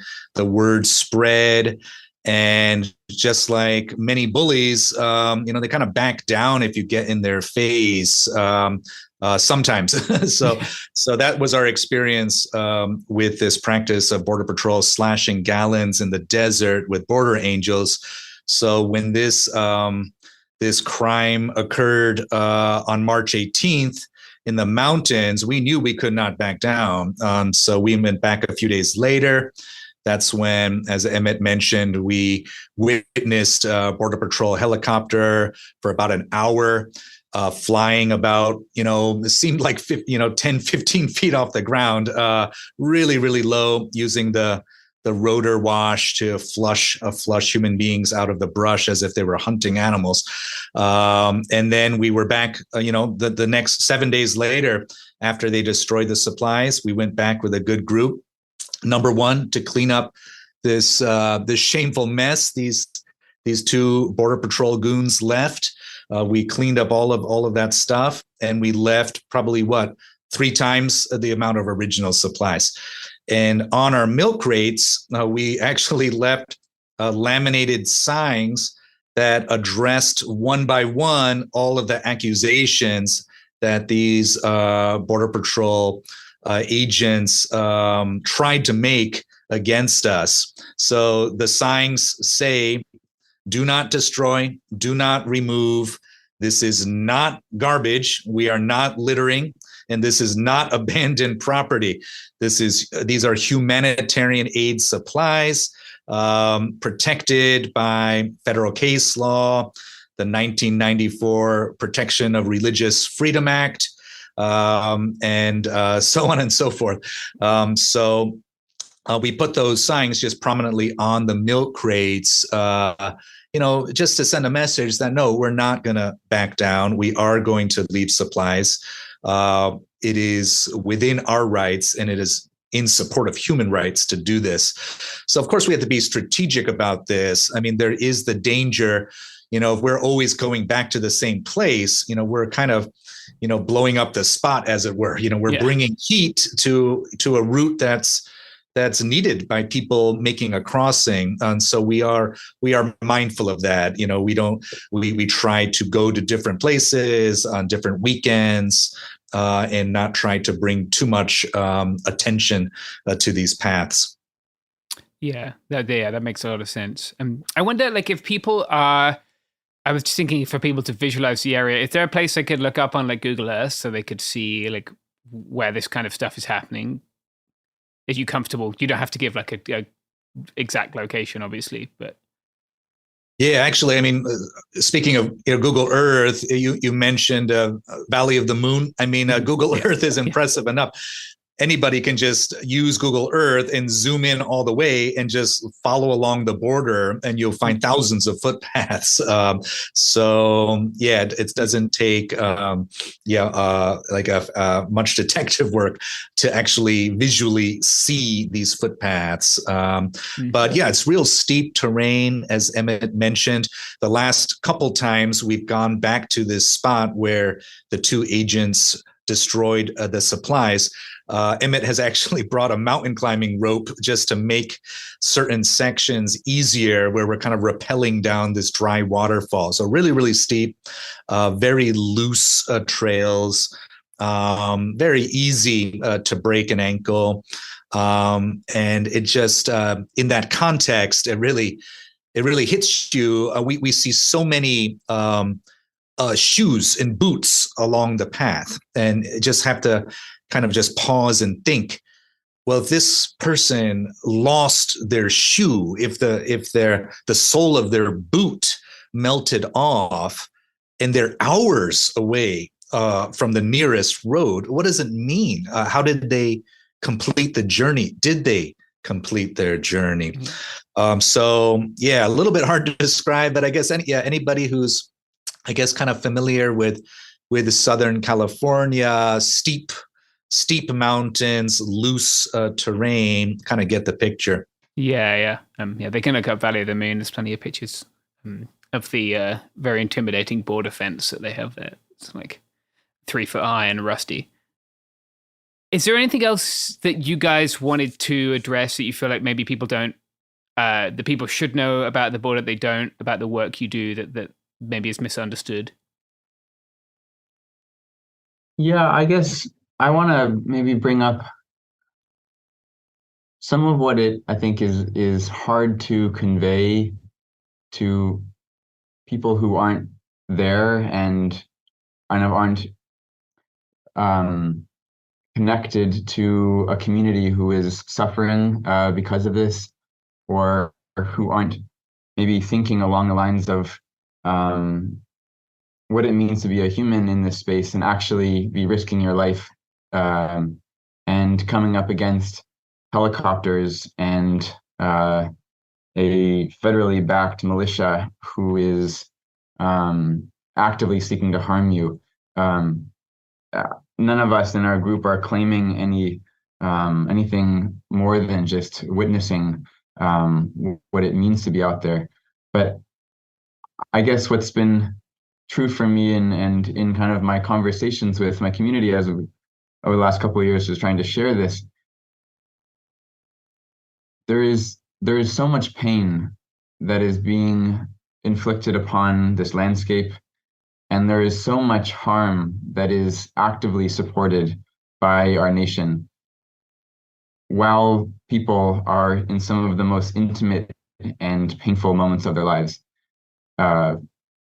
Leaving your home, whether it be in another continent where you need to take a flight over to make this crossing, or whether it be hiking through Central America, starting in South America for months before reaching this moment, or leaving your family and your community closer to the border.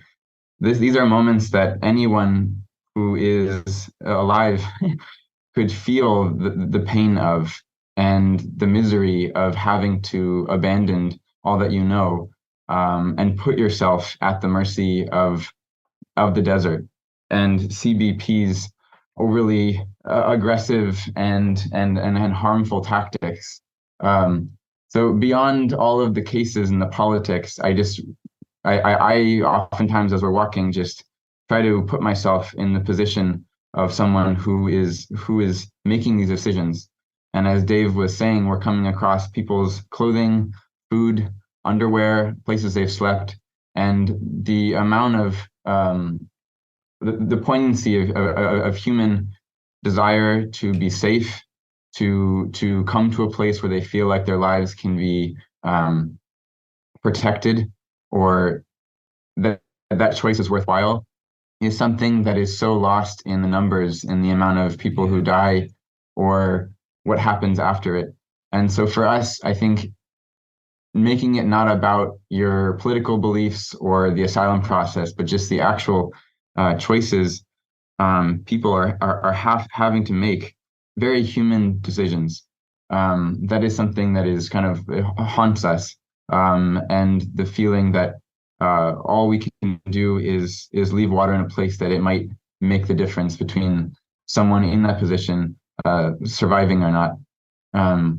And furthermore, just living in a community where, from the top of the mountain, we can see downtown San Diego and all of the luxury of this military town, all of the universities and all of this opportunity that we enjoy. And just a couple miles away, the lack of access to just water, feeling how similar humans are to each other in our basic needs, and how that's being taken from people is really harmful. And particularly, as you were saying, these are areas held sacred by the Kumeyaay people and have been places of migration for at least 10,000 years. These are places that were difficult to travel and that people did for similar reasons, to survive, to be safe. And there is a legacy of ollas, of clay pots buried in the sand for travelers, that has been ongoing for thousands of years. And for our current administration and government to create this wall in this place of so much pain is just testament to just the insanity of our desire to protect border against something else, protecting the borders against something that we feel is harmful to us. Meanwhile, this migration is fundamentally how we survive and how we respond to these moments of change in humanity, and criminalizing that and causing hardship of that is just barbaric. I'll let you collect your thoughts and you can come back and make that statement, because I think you do it very eloquently. But I want to jump on there and just kind of echo and elaborate on what you said. Yeah, we find lots and lots of physical items, but we also meet people on the trails. And that's a new thing. I've been doing these water drops for some time now. But when you say what has changed under Biden, not much.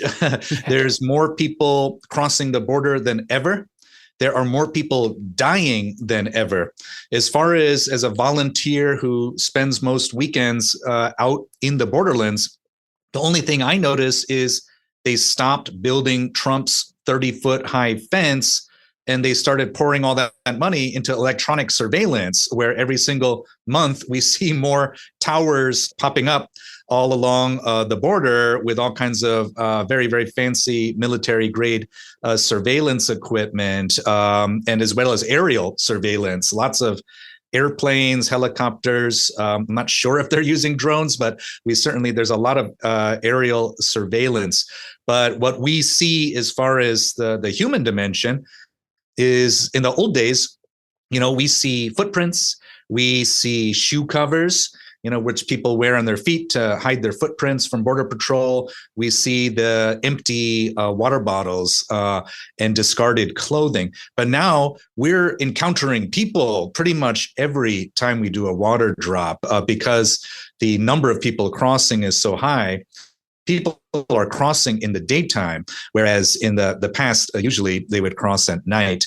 So wouldn't you say, Emmett, like pretty much it's pretty much every time we go out, at least one of our volunteers, if not the whole group, sees or even interacts with a migrant on the paths, and of course we respect their autonomy, their privacy. We don't engage with them if they don't want to engage with us.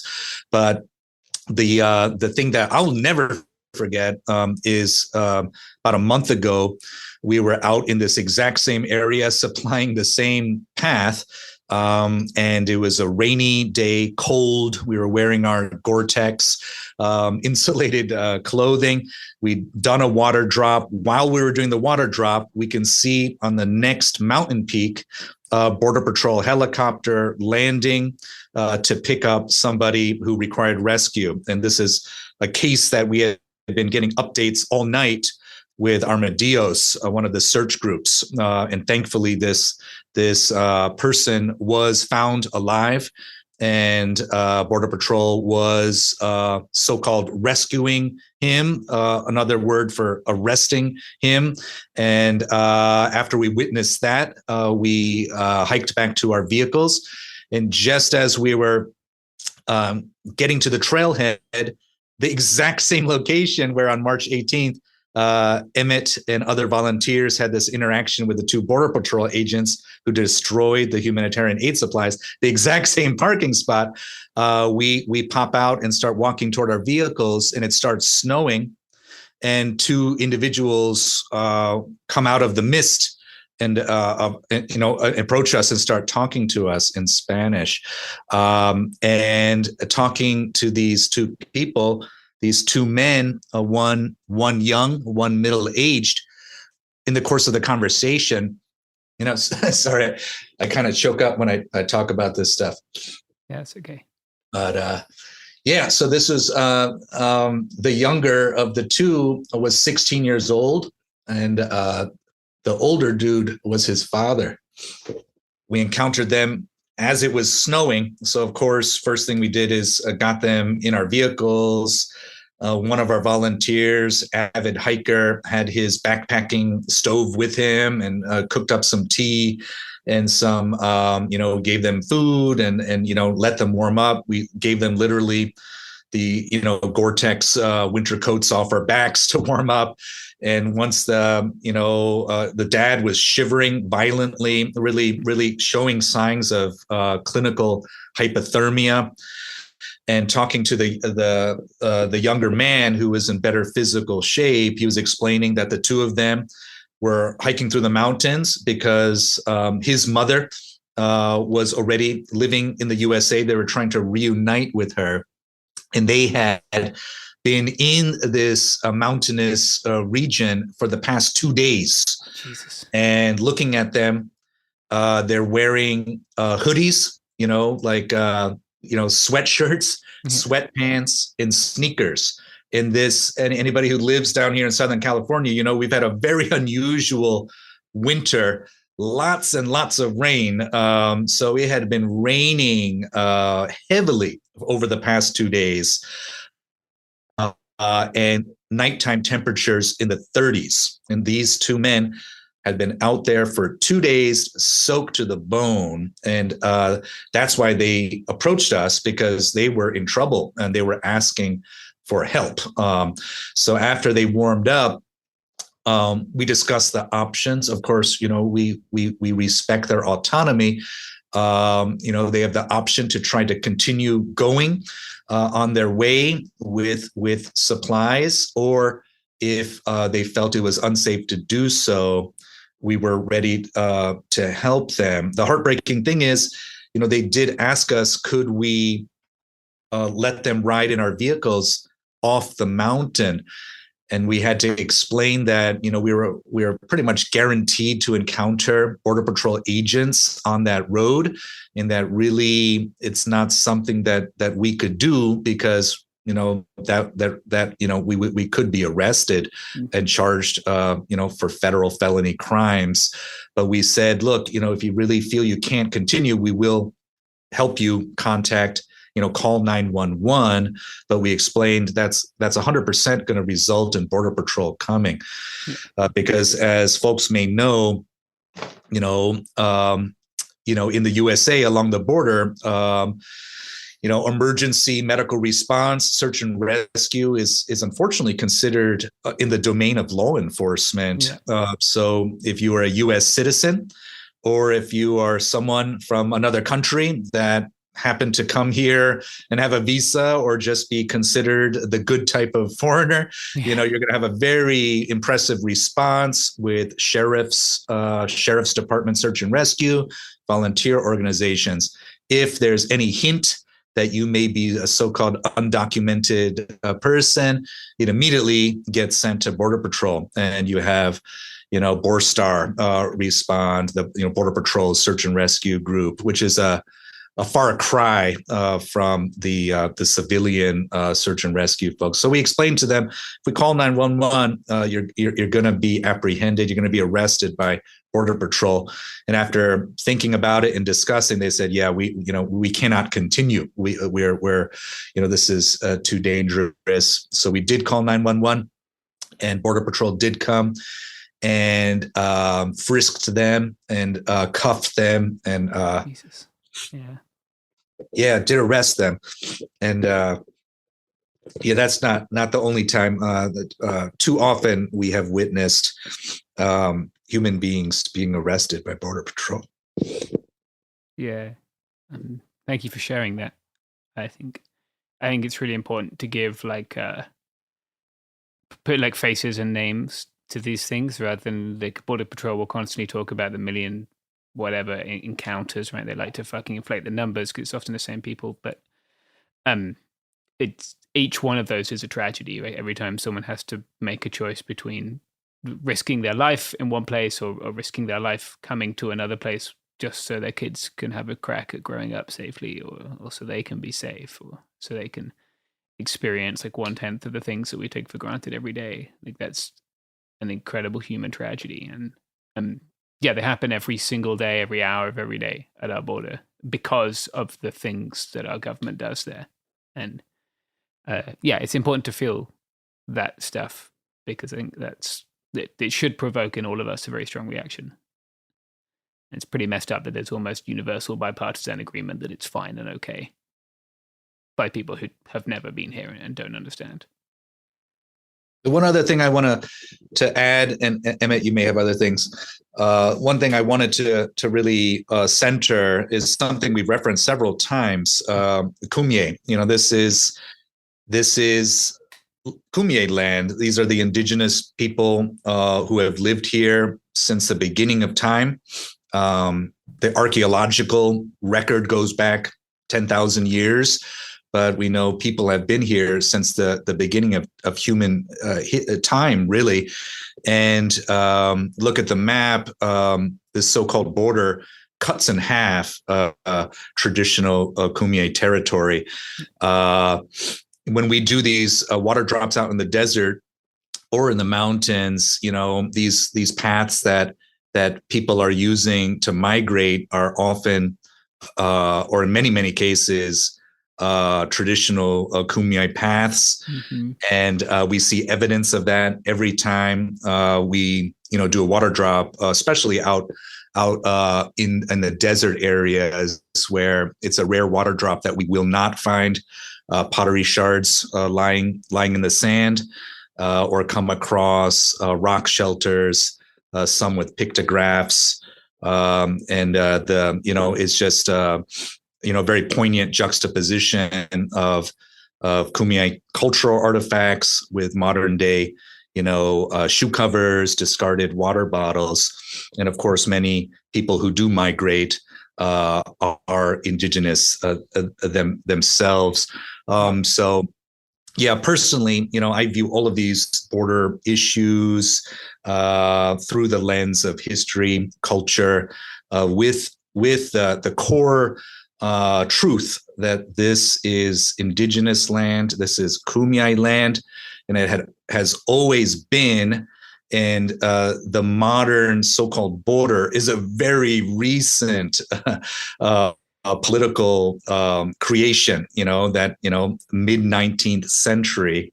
Before that, this was Mexico, and now where we call it the USA, but this is all recent. And from my perspective, unless you are a Kumeyaay, I really don't know how anybody can really get on their high horse and really speak with any authority about who belongs here, who doesn't belong here, because the rest of us, we are all guests on Kumeyaay land. That includes every single Border Patrol agent, and that's something I always like to remember. Yeah. The border is very much like colonialism in action. And it's even, we're going to have some Kumeyaay folks, hopefully in the next couple of weeks, to talk about the desecration of Kumeyaay burial sites by the border wall, which is an ongoing thing. Like, it hasn't stopped I can't tell stories about it like I could in 2020 because, Orange Man bad isn't a thing anymore. But yeah, like all across the border, right? Not just here, like the Yaqui, the Tohono, all across the border is native land. The whole of the so-called United States is native land, and it's not indigenous folks out there trying to kill people in the desert. Is there anything, Emmett, that you wanted to add? Yeah, just want to say this well. I know we can ramble forever, so we'll stop rambling in a second. But I guess I really want to say, and this is coming from a very skewed white male's perspective, but I just feel like so much of these power structures that we're engaged with, and us as a nation trying to find our identity, it's so hypocritical, particularly in this moment where climate and social instability is at its height. I mean, in my lifetime, and I think in many of our lifetimes, we see this as a really precarious moment. Yeah, it just feels so hypocritical to police people's sovereignties to find safety and to be in safety. We have all of these ideals in our country around respecting each other's freedoms, and also as we are importing and exporting so many goods and also so much culture, and so fundamentally intertwined with the lives of people from all over the world, for us to say what is wrong and what is right in this moment, and for us to have this moral authority to put people in prison just for seeking safety for many years. And of course, I have many people I know and live with who have been were in detention for several years for seeking that. The amount of just how twisted it is that we are comfortable spending our lives as Americans never considering or never really critically engaging with this active pursuit, these actions to limit people's ability to survive. It feels like it really needs to be centered in this conversation. And again, this is coming from my skewed perspective, but I just I really want to make the point clear. This is not about This is not about these lofty ideals of what a country could be, or who and who is not justified or useful in our country.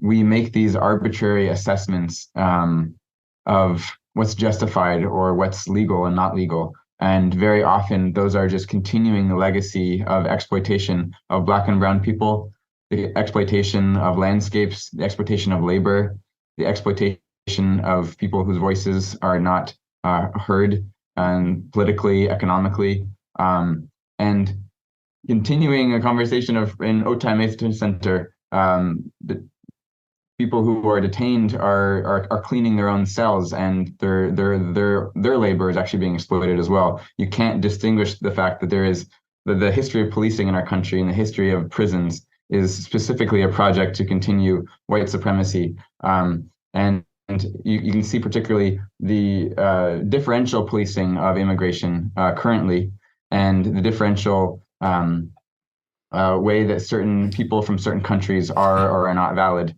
to enter this country, and at the very least be treated with respect and dignity in their process. And that's what we see CBP every single day violating people's basic access to human dignity and access to life, which are protected by all nations in writing and very often not in practice. Yeah, I think that's well said. Like, it's a very basic human thing. It doesn't need to be like shrouded in constitutional law.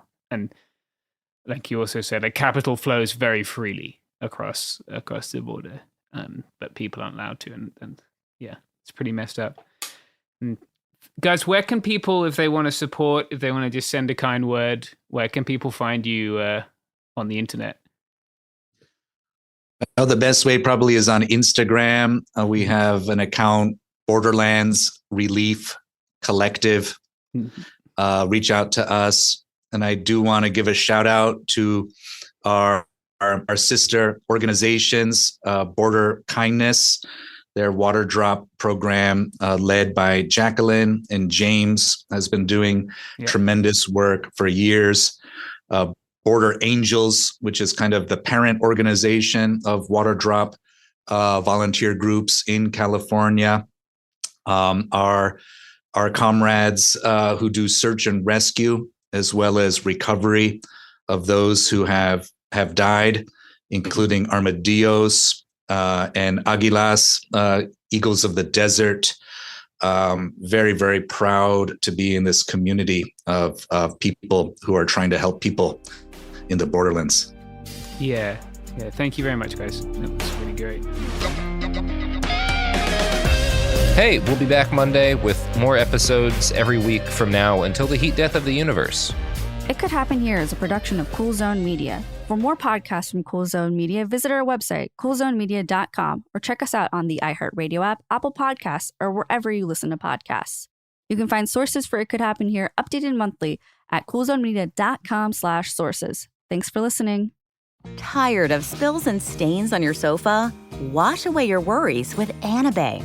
Anabei is the only machine washable sofa inside and out, where designer quality meets budget-friendly prices. That's right, sofas start at just $699. Enjoy a no-risk experience with pet-friendly, stain-resistant, and changeable slipcovers made with performance fabric. Experience cloud-like comfort with high-resilience foam that's hypoallergenic and never needs fluffing. The sturdy steel frame ensures longevity, and the modular pieces can be rearranged anytime. Shop WashableSofas.com for up to 60% off site-wide, backed by a 30-day satisfaction guarantee. If you're not absolutely in love, send it back for a full refund. No return shipping or restocking fees. Every penny back. Upgrade now at WashableSofas.com. Offers are subject to change, and certain restrictions may apply.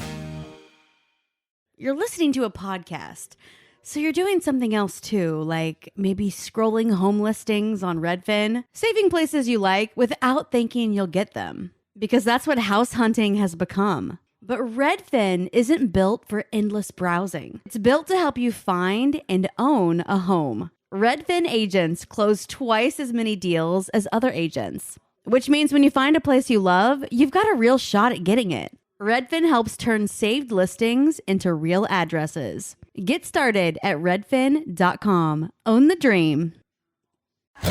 Pro drivers live for race day, but for small business owners, every day is race day. That's why going pro with Lenovo Pro matters. One-on-one advice, IT solutions, and customized hardware powered by Intel Core Ultra processors keep your business on the right track. Business goes pro with Lenovo Pro. Sign up for free at lenovo.com/pro. Lenovo. This is an iHeart podcast. Guaranteed Human.